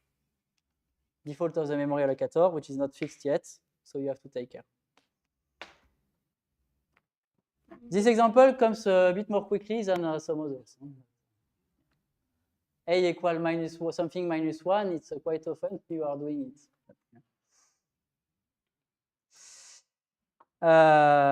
Let's come back to another problem. So you see, I mean, what I want to show here is that the operating system is all the time in the loop of your performance. It's not, you cannot consider it's just the application and the hardware. There is something in the middle and it can impact sometimes, not all the time, but sometimes quite a lot your code. Here it's an example on a bit an older processor. I mean, the gap was even even higher. In practice, Intel has fixed a lot the problem since a long time.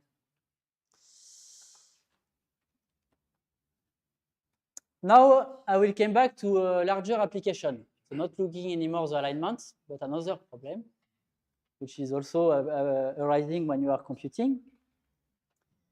So I had a big numerical simulation I was working on at CEA, so multi-physics, multi-material, refinement, mesh refinement, etc.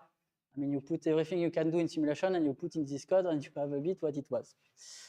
1 million line of C++ code, 75 millions of allocation in 5 minutes on 12 core, so a lot of mallocs, C++. And the goal was to change the allocator, as I explained when it was Tuesday. So to test the Linux memory allocator, the one from FreeBSD, gmalloc, tcmalloc, and Award, which is a research memory allocator, which has made, open the path to the two other ones. Just if you want to test, if you have an application making a lot of memory allocation, sometimes you can try to change the memory allocator just to see if it's changing the performance. It's a nice test to do. And you can take I put the link of the free I'm presenting here, +1, memalloc, which is a new one, which I didn't work with too much. And to change the allocator, you compile it, and you just LD preload the library in your program, and it will change the memory allocator automatically. So to make the try, it's no need to recompile, you just have to LD preload the library, and it will automatically change the allocator you are using. So if you want to test, it's quite easy to do in practice. You just have to compile the allocator, which most of the time depend on nothing, and to LD preload the library on your application. And if you see some gaps, probably you have some issues. Okay, that's a nice test to do. So on a 12-core machine, for example, what I have here. Yeah. On a 12-core machine, we see that changing the allocator on this application is not changing too much the performance, a bit, because we see that some of the allocators have more time on the system than the others. You know, when you make a time my program, you have 3 numbers which are given: the elapsed time, the system time, and the user time. So here I'm printing user time in purple, the system time in orange, and in clear orange, the idle time, which is the time which is lost due to the scheduling. Okay. So we see here that tcmalloc is more efficient because in some ways it's not triggering the operating system, not discussing too much with him. gmalloc is making more calls to the operating system, and glibc a bit of calls, but not too much, but with some idle times, depending on how it's working. On the memory consumption, I already discussed that before, but I will not explain here, but there is a big gap depending on the allocator. So if you are memory limited, sometimes probably using gmalloc is a nice way to reduce the memory footprint of your application because it's more efficient in memory, pack more of the things. But on the parallel machine now, we see that there is a big gap. So tcmalloc should be faster in theory, where it is not. It's increasing a lot the user time because it's not taking aware of the NUMA. The NUMA I discussed, the NUMA layout I discussed, the memory allocator should take care of it also for you. tcmalloc is not doing that. So when you are running on a parallel machine with NUMA, tcmalloc is the wrong choice. gmalloc is nice for this, but to keep the memory low, it discusses a lot with the system. Every time he has to free some memory, it gives the memory to the system, and if you ask it again, he has to ask to the system, give me, I give you the memory to you, you give to me, I give to you, you give to me, and so the system starts to discuss a lot with the application, and you pay a high price due to that. But you reduce your memory footprint. glibc has a kind of balance between both, as is a kind of well done for most applications. But how to measure the malloc time? Do I do clock start malloc clock end, or do I do something else?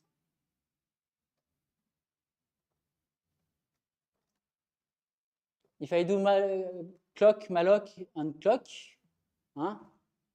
before making my malloc, I start my chronometer, I make malloc, and I stop. Did I catch everything? You have to assign it. Not assign it, but I don't know. Give it some value to the size. I give the value to the. I give let's say it's a large block. I allocate 1 gigabyte, for example. No, I mean assign some value to the. I assigned here PTR equal, so I make the assignment. Is there something missing for the measurement? Well, this measures, I guess, the touch of virtual memory, but not the physical memory, because that only happens on first usage. Right. You remember that there is a virtual memory, which is in the path. So when I'm making malloc of my large segment, I get a virtual segment. And then I will pay a price for every page fault I will have later.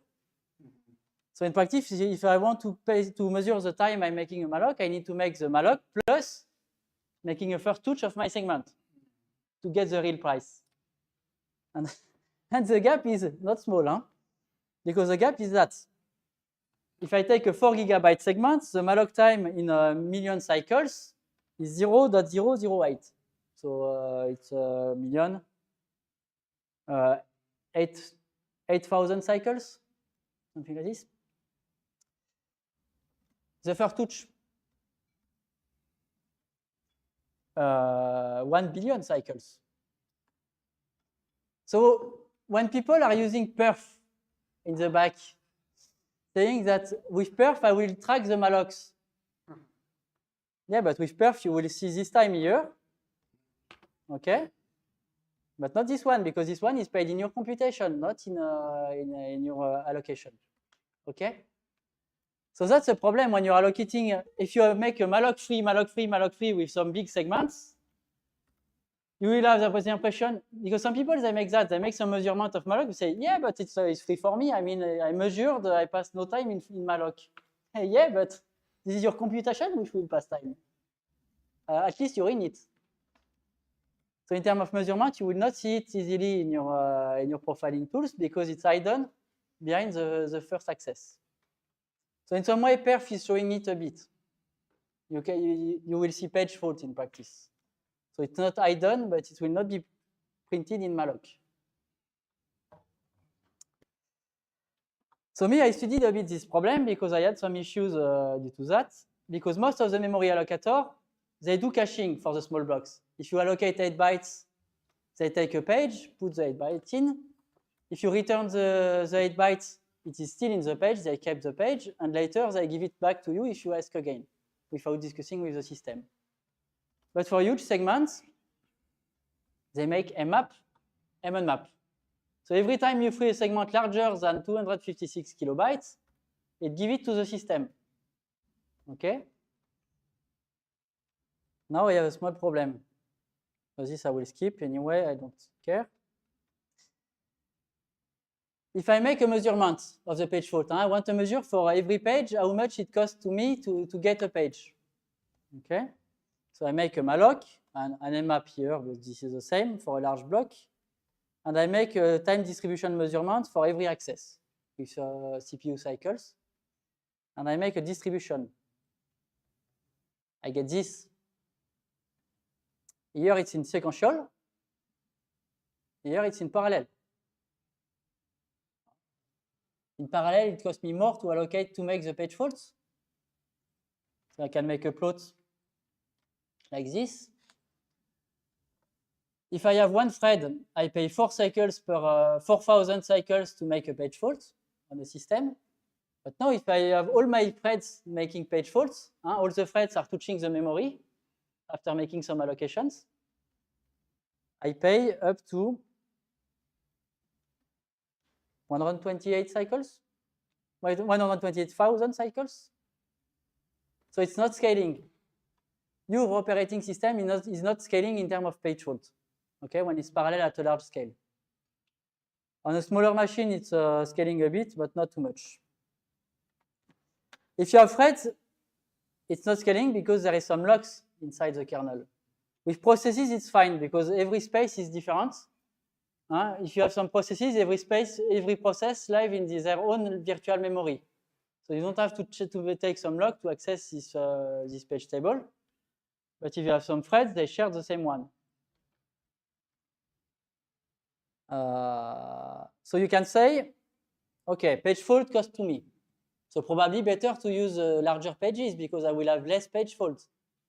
If I have 4K pages, I will have tons of pages to touch.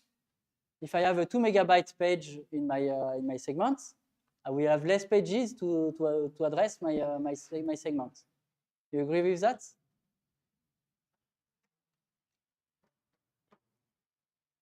I do that. So I try to make my segment mapped with huge pages and to touch with many threads. So it's a bit better in terms of performance, but it's still not scaling because the performance is still going up. Sorry. The time is going up. So I win a bit of time in sequential by using the huge pages, which is the benefits I have here. But remember that the huge pages is 512 times smaller than a small page. So normally I have 500 of less page faults. So I should expect a speed up of 500. I have a speed up of only 40%. There is something wrong. So I opened the kernel. And if you look in the kernel, what you have a page fault. Okay, so the kernel gets the end on the hardware. You take a lock on the page table because you don't want it change while you are looping over it. You check the reason for the page fault. Is a user allowed to access this address? Otherwise, it's segmentation fault. You make the first touch for the lazy allocation. You search a page in the page list. You say, I want a page. So you go to the list, you take a lock, and you search in the list to find a page. You take the page, you let the lock, and you give the page to the user. But before giving the page to the user, you need to do something. You need to clear the page. Because the page you take in the list, possibly before it was used by Firefox, and it can possibly contain your credit card number. So you don't want to give the page to another application. And what is the cost of this page clearing? A page fault for standard pages is 3,000 cycles roughly. The page clearing is 1,400. So 40% of the time of a page fault, it's not taking logs or handling the page table, it's putting zeros in the memory. And for huge pages, it's even worse, because I have 2 megabytes to put with zeros. which means that 90% of your time of allocating a huge page is putting zeros in the memory.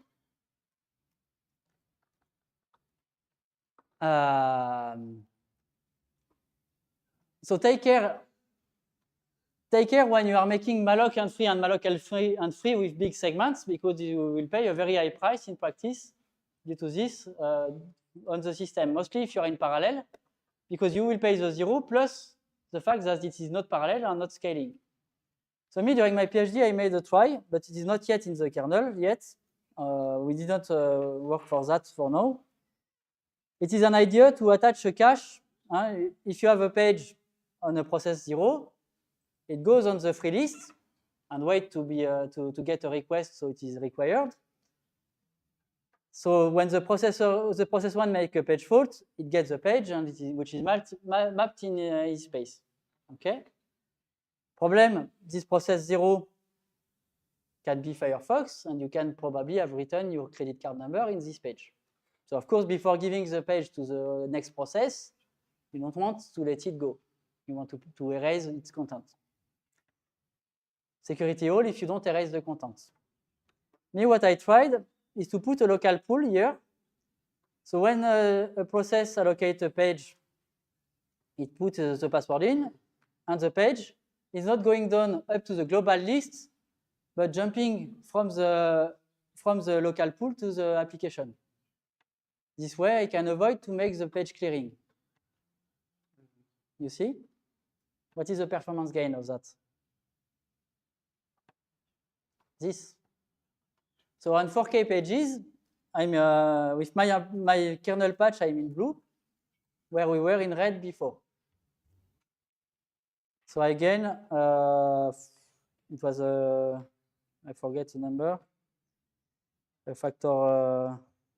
We are going from 10 to 2, 5 times faster, just by the cost of the page fault, by avoiding clearing the page in parallel. And on huge pages, it was that. With huge pages, as I removed the 90% of the cost of a huge page, we have a log scale here, which means that I win a factor 16 performance by avoiding the page clearing, which is quite nice. So I can key back in my application. This I don't want it. I didn't. Oh, what I did. I removed one chart that I should not remove.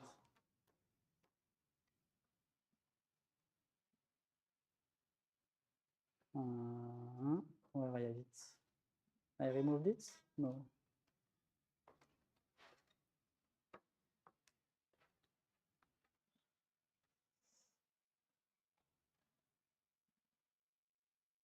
Anyway, I have it here.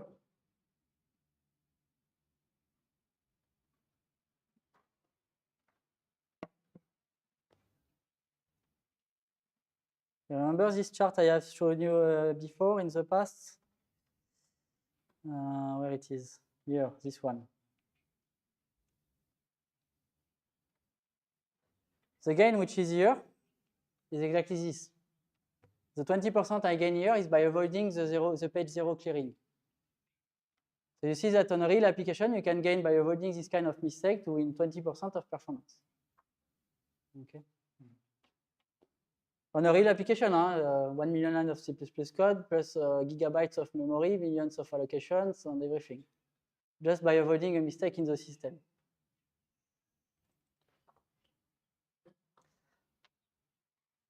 Where I am. So yeah, I will stop here for the examples. Where is my hand?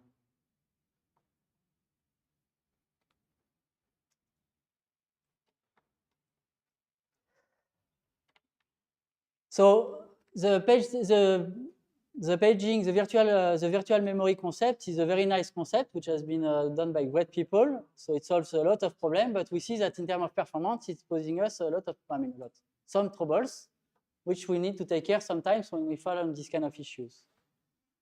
We can show here that it's been 60 years that we are working on mallocs, etc., but we are still having a lot of issues on this kind of domain still today.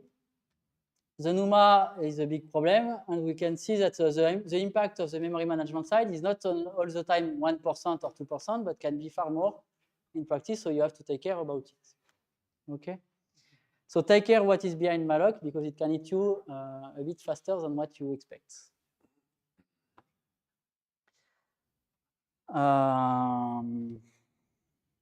Any questions? Yeah. Do most major operating systems have similar looking charts for scaling, parallel scaling issues with page faults? So it depends. For example, Windows, for one time, Windows has made a great thing. For example, the zeroing, they solved the problem in another way. Is that on Windows, what they did is that they reset the page not on the malloc time, but on the free time. Which means that, yeah? Do we agree that this is really replacing a bad workaround with a slightly less bad workaround, but really it should be the memory doing this, not the CPU? Yeah, but as currently this is a CPU to do it, yeah. The good point of Windows is that as it is making, it is making it after free. With there is a kind of cron job which is running to clear the pages before it is allocated. So at the time you need it, you have some already cleared pages, so you get them immediately ready for the user. Which I think is a real, I proposed a very complex implementation with the cache beyond the process. I would say that on Linux, I should make the same things on Windows in practice. This will be simpler. This is, I never tried to push a patch about that, but someone should do it at some point. FreeBSD has the same kind of problem. OpenSolaris, I don't know.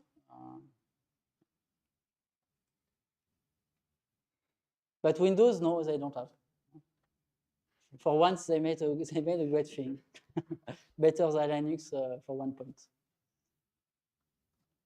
I tried to propose another approach with the cache I'm using, because we said in HPC, we don't want it to clear the page.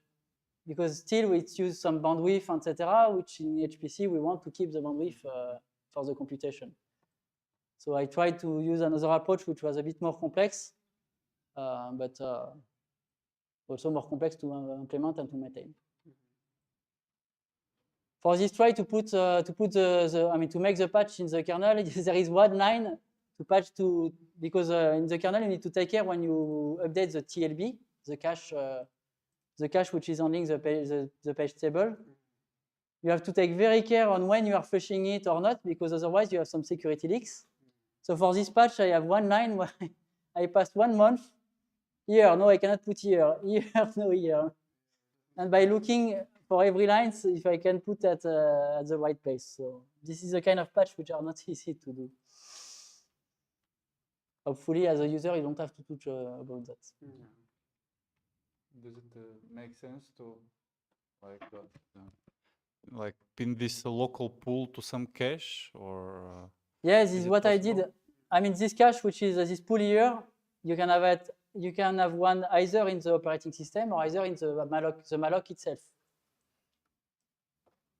The malloc can also have the cache inside the application and keep the memory inside the application instead of returning it. The problem is that the application consumes more. Yeah, but like the OS is going to, if you take a lot of time to get the data from the local pool to the process, it might go to the main memory, right? Yeah. Can you like pin it to the cache, or it doesn't make sense to do that? Ah, no, you mean about the caches? Yeah. No, because the operating system, this is a bit why it gives, Linux, if they give you a bit randomly the pages, this is for a certain reason, is that it gives you the last page he has received. An application returns you a page, okay? Possibly this page has just been used. So it is in the cache. So Linux, when it is giving you a new page, it tries to give this one, the last one which has been returned to him. So possibly it is already in the cache, so you don't have to go to the memory. So Linux, in principle, tries to be cache efficient about the page management. But in other way, it is less efficient in terms of coloring. In terms of coloring, as we have seen. Okay. But in some way, yeah, I did not explain, but in some way, Linux, if you run under Linux and not on FreeBSD, etc., Linux is more resilient about the coloring problem, huh? Because you see here that the 4K pages, which is random, is all the time good. So in some ways, they made less tuning, but they have less corner cases, which pose some problems. So this is also something when you are making some deep tuning inside your program. Sometimes you tend to also be closer to some resonance, which can make your tuning falling down quite quickly and very far. Il y a une question sur Discord. There is a question on Discord. Question on Discord. Which channel? Experts. Welcome, experts. How does this work on WSL?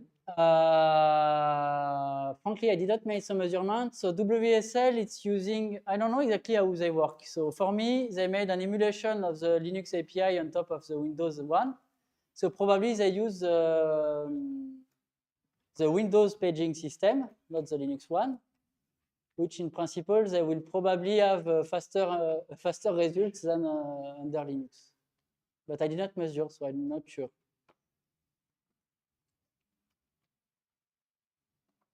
But this could be a very nice measurement to do, yeah. You measure the time of the page fault, and you will see clearly if it's using the one from Windows or the one from Linux. I don't know exactly what they did.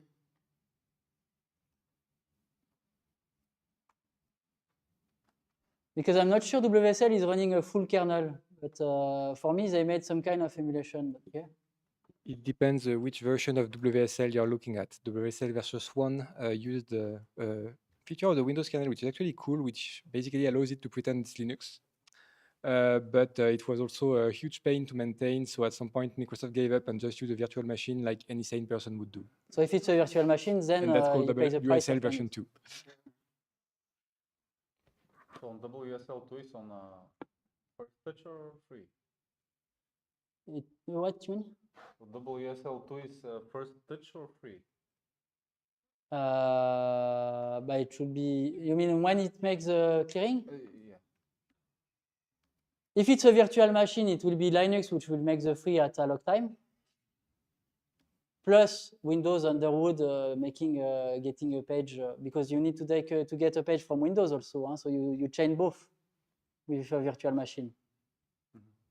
If it's an emulation, which I don't know which one they are using now, then it will be at free time. I don't know. Okay. But it will be interesting to make the measurement. I didn't think about that. So thanks for the question.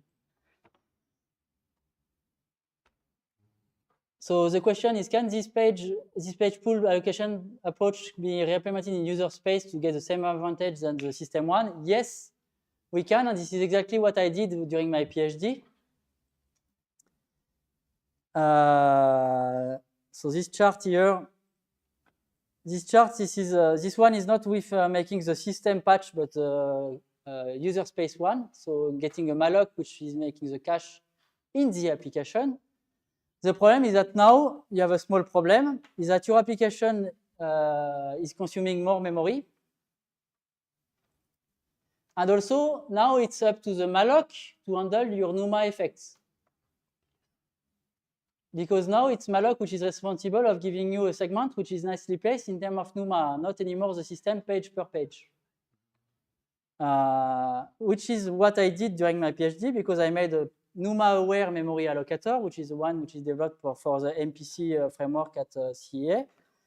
And by doing that, I was able to get this performance here, the 2 times performance, by having a memory allocator getting the pool inside the allocator itself, not returning the pages to the system, plus taking care of the NUMA in its side.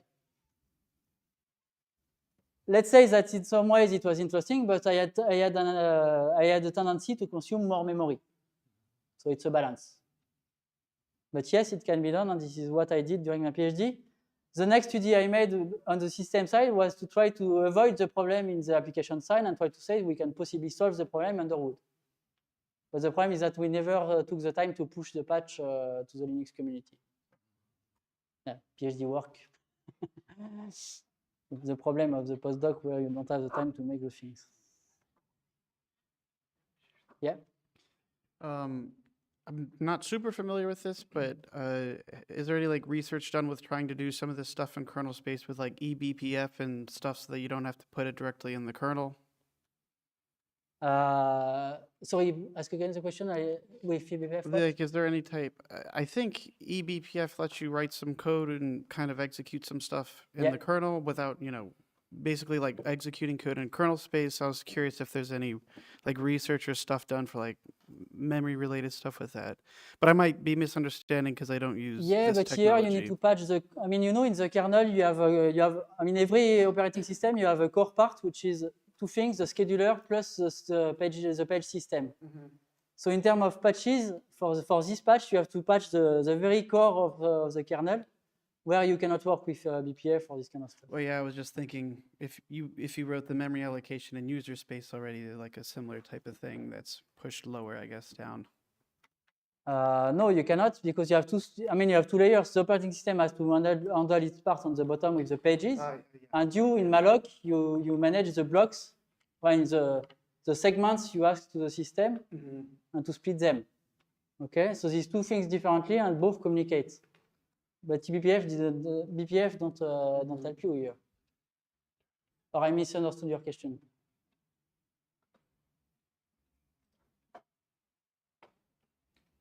Any other question remotely? I mean, what you should return here is that your operating system can impact your performance in a kind of way you didn't expect.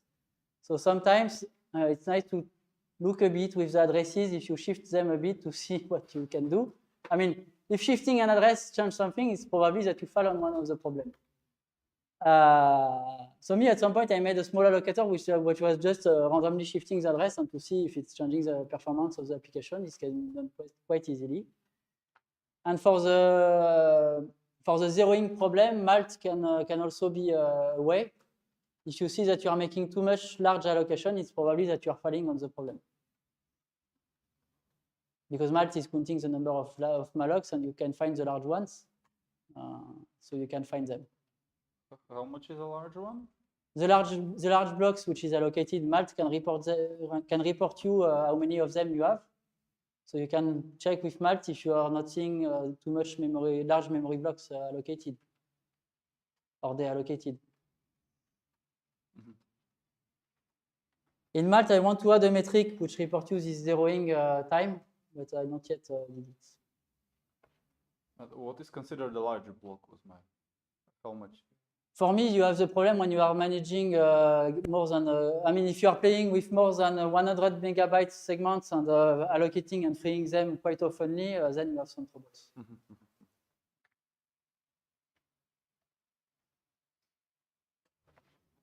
Any other questions? About the number of arrays inside your loop, this is concerning the arrays you're touching inside the loop, right? Yeah. Yeah, okay.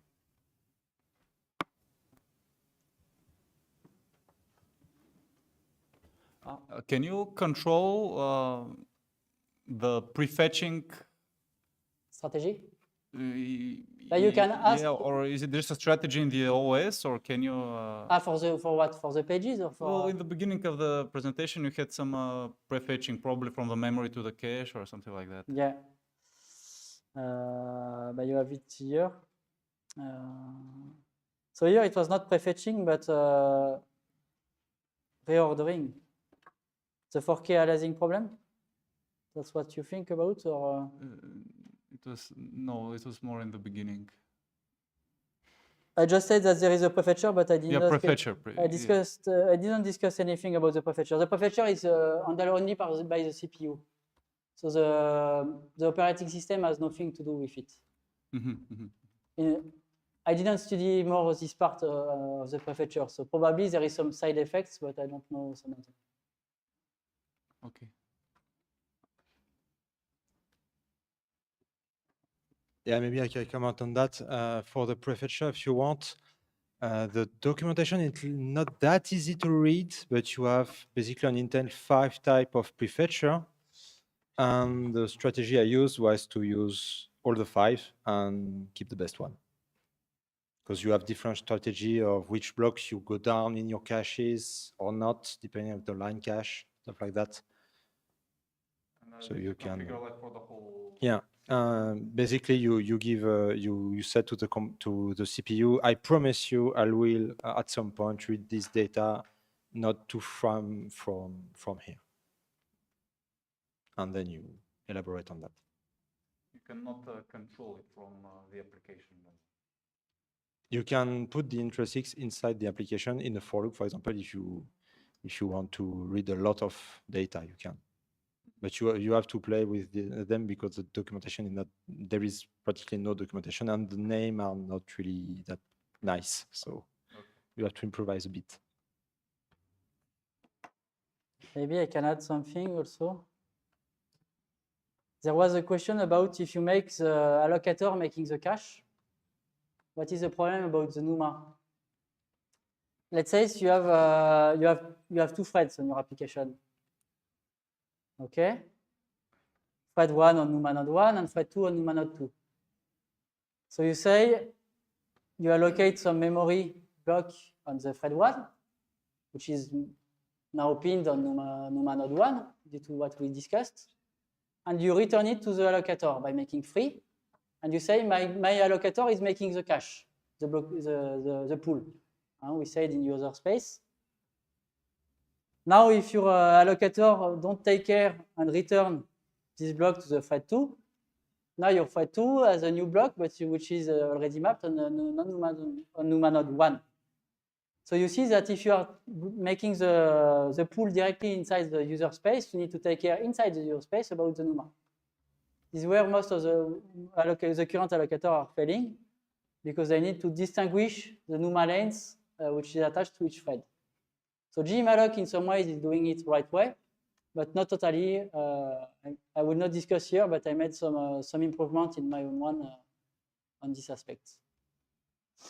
I don't know if I have some slides about that, but we have probably not, because I might have removed. No. Sorry, I don't have the slide to explain the exact thing I made to. Yes, I have it here.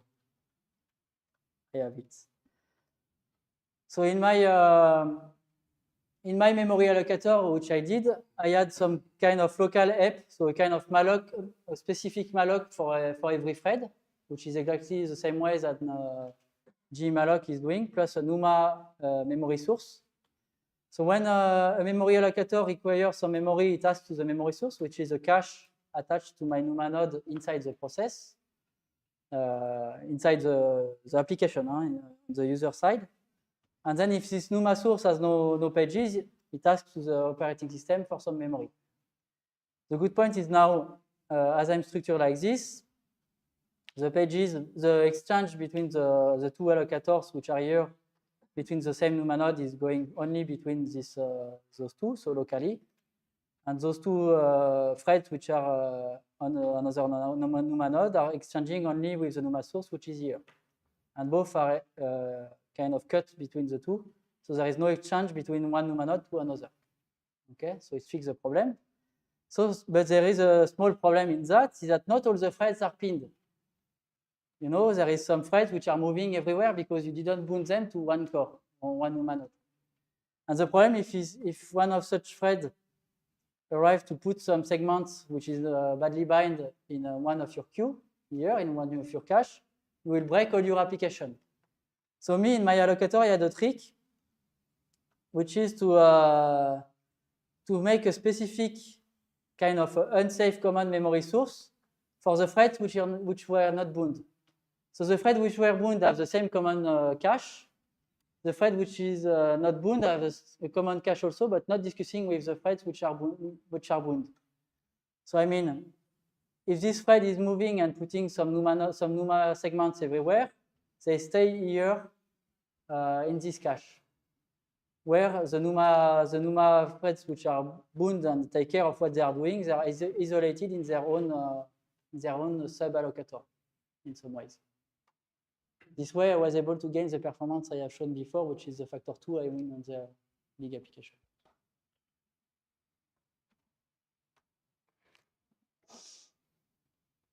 But it is not easy to do, to not consume too much more memory than what is required if you don't do that. So That's the problem. You increase the memory consumption of the application when you do that.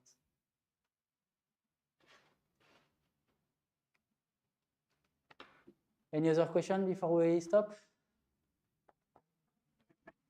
This is just like you showed a few days ago, like you just bind them and then make the first touch, or something different. You mean what? Bind the threads to the cores Ideally, and make you the should first bind the touch. thread, yeah. This is what you're talking about, or something else? No, but my problem when I'm making malloc, NUMA malloc, my problem is that I don't handle myself the binding of the thread. This is the application. So either the application did it, or either it did it for all the threads, or either it did it for some threads.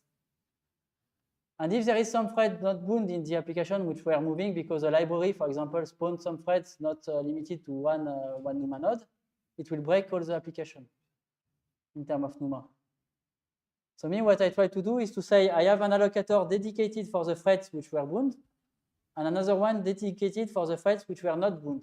So I don't mix both of them.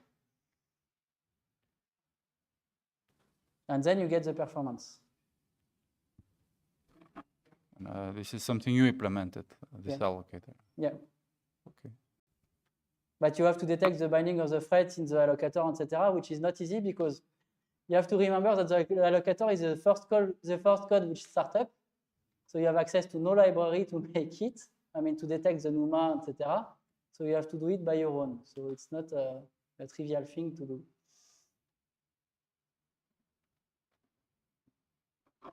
Is this how do you call it, a page alignment, Yeah. vector alignment, something you test in your unit tests? No, no, like I'm saying, sometimes what I try is when I have a code, I try to shift a bit my arrays to see if I'm impacted by the problem. It's the simpler way to do it. But you don't have a guarantee that the next time you run, Yeah, it's not going to be. So what I did, what I did at CA when I was developing some codes for this kind of computation was just making myself a memory allocator, which is randomly doing it for myself with an LD preload. So I was able to just LD preload the allocator on the application, and it changed all the alignment everywhere. And I see if it changed something. So in one run, I was able to see it. But you can make it easily. You make a library which does malloc, which wrap malloc and just add some random offset in front of it. Easy to do. But yeah, we should probably provide a library for the people to do that. Yeah. Or maybe you can malloc like the size of the two arrays plus a little bit, and then just use half for the one array and offset. You can also do that. Yeah. If you want to ensure this is possible. I would say what I will retain from that is not to say to play with alignment, but to not play too much with alignment. Because I have seen sometimes some people, when I profile with Malt, I have seen sometimes some people aligning on 1 megabyte or 2 megabytes because it looks fun. But no, align on 64 bytes at most and let the system making the rest. This is a better strategy. Not try to align on 512 or 1 kilobytes or more.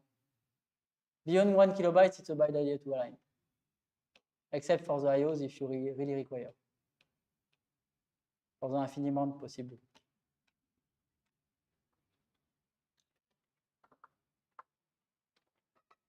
For k-aliasing, there was when we were studying this problem, there was a funny thing at the laboratory I was on. It was a code provided by a company, which was very simple and making this kind of pattern. The question was more complex, but had one of these pattern inside. And there was a guy at the lab, we were unrolling the loops, making vectorization, all the complex stuff. And at the end, myself on the current CPU, I had exactly the same performance just by shifting a bit the arrays, keeping the naive version of the code, which were already quite nice in practice. So sometimes before making some complex tuning where you don't read anymore the code in the end, probably you can try to see if this kind of pattern is there. Because the problem of vectorization, unrolling, etc., is that the code is less readable in the end. readability is also an important metric in practice.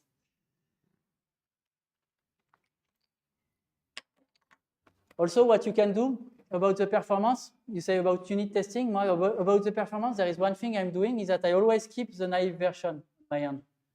When I make a tuned version of a function, I always keep the naive one. So I'm able first to compare the results, so they are still true all the time at runtime. So calling both functions in parallel, I mean, one after one and checking the results. And also to compare the performance, because it can arise that for an old architecture, you made a tuning because it was required. And then in future, because the memory speed is now faster, etc., you don't need anymore this optimization. In this case, maybe better to come back to the non-optimized one because it's easier to read. So never lose your naive version of your code. This is very important. Always keep it. For validation and for performance validation also. Also because sometimes I have seen never optimize first. Make the naive version, then optimize. Because I have seen a lot of times some people making, I vectorize, I unroll, etc., and blah, blah. And then you take the naive version and you have a win of performance of, I don't know, 10%. But frankly, if it's 10%, keep the naive version. Because in future, it will be probably less. So keep the readable version and it will be better.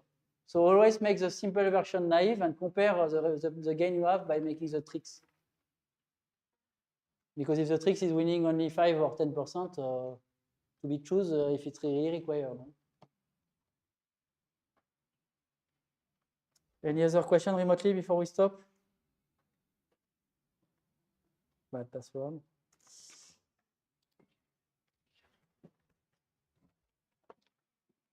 And maybe we will stop here. Ah, no, there is an answer from. We'll stop here. You are free. Thanks a lot. Have a nice weekend. For the people here, we are still online now? For you. Ah, tu as fait un.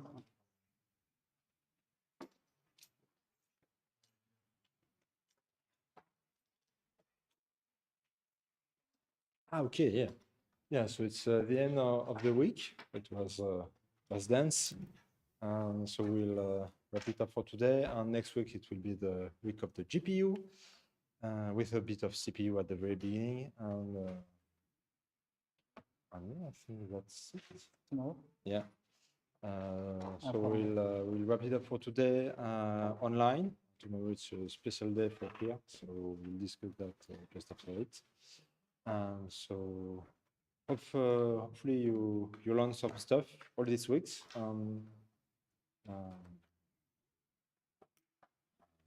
That's it for now. Bye. See you next week. Thanks.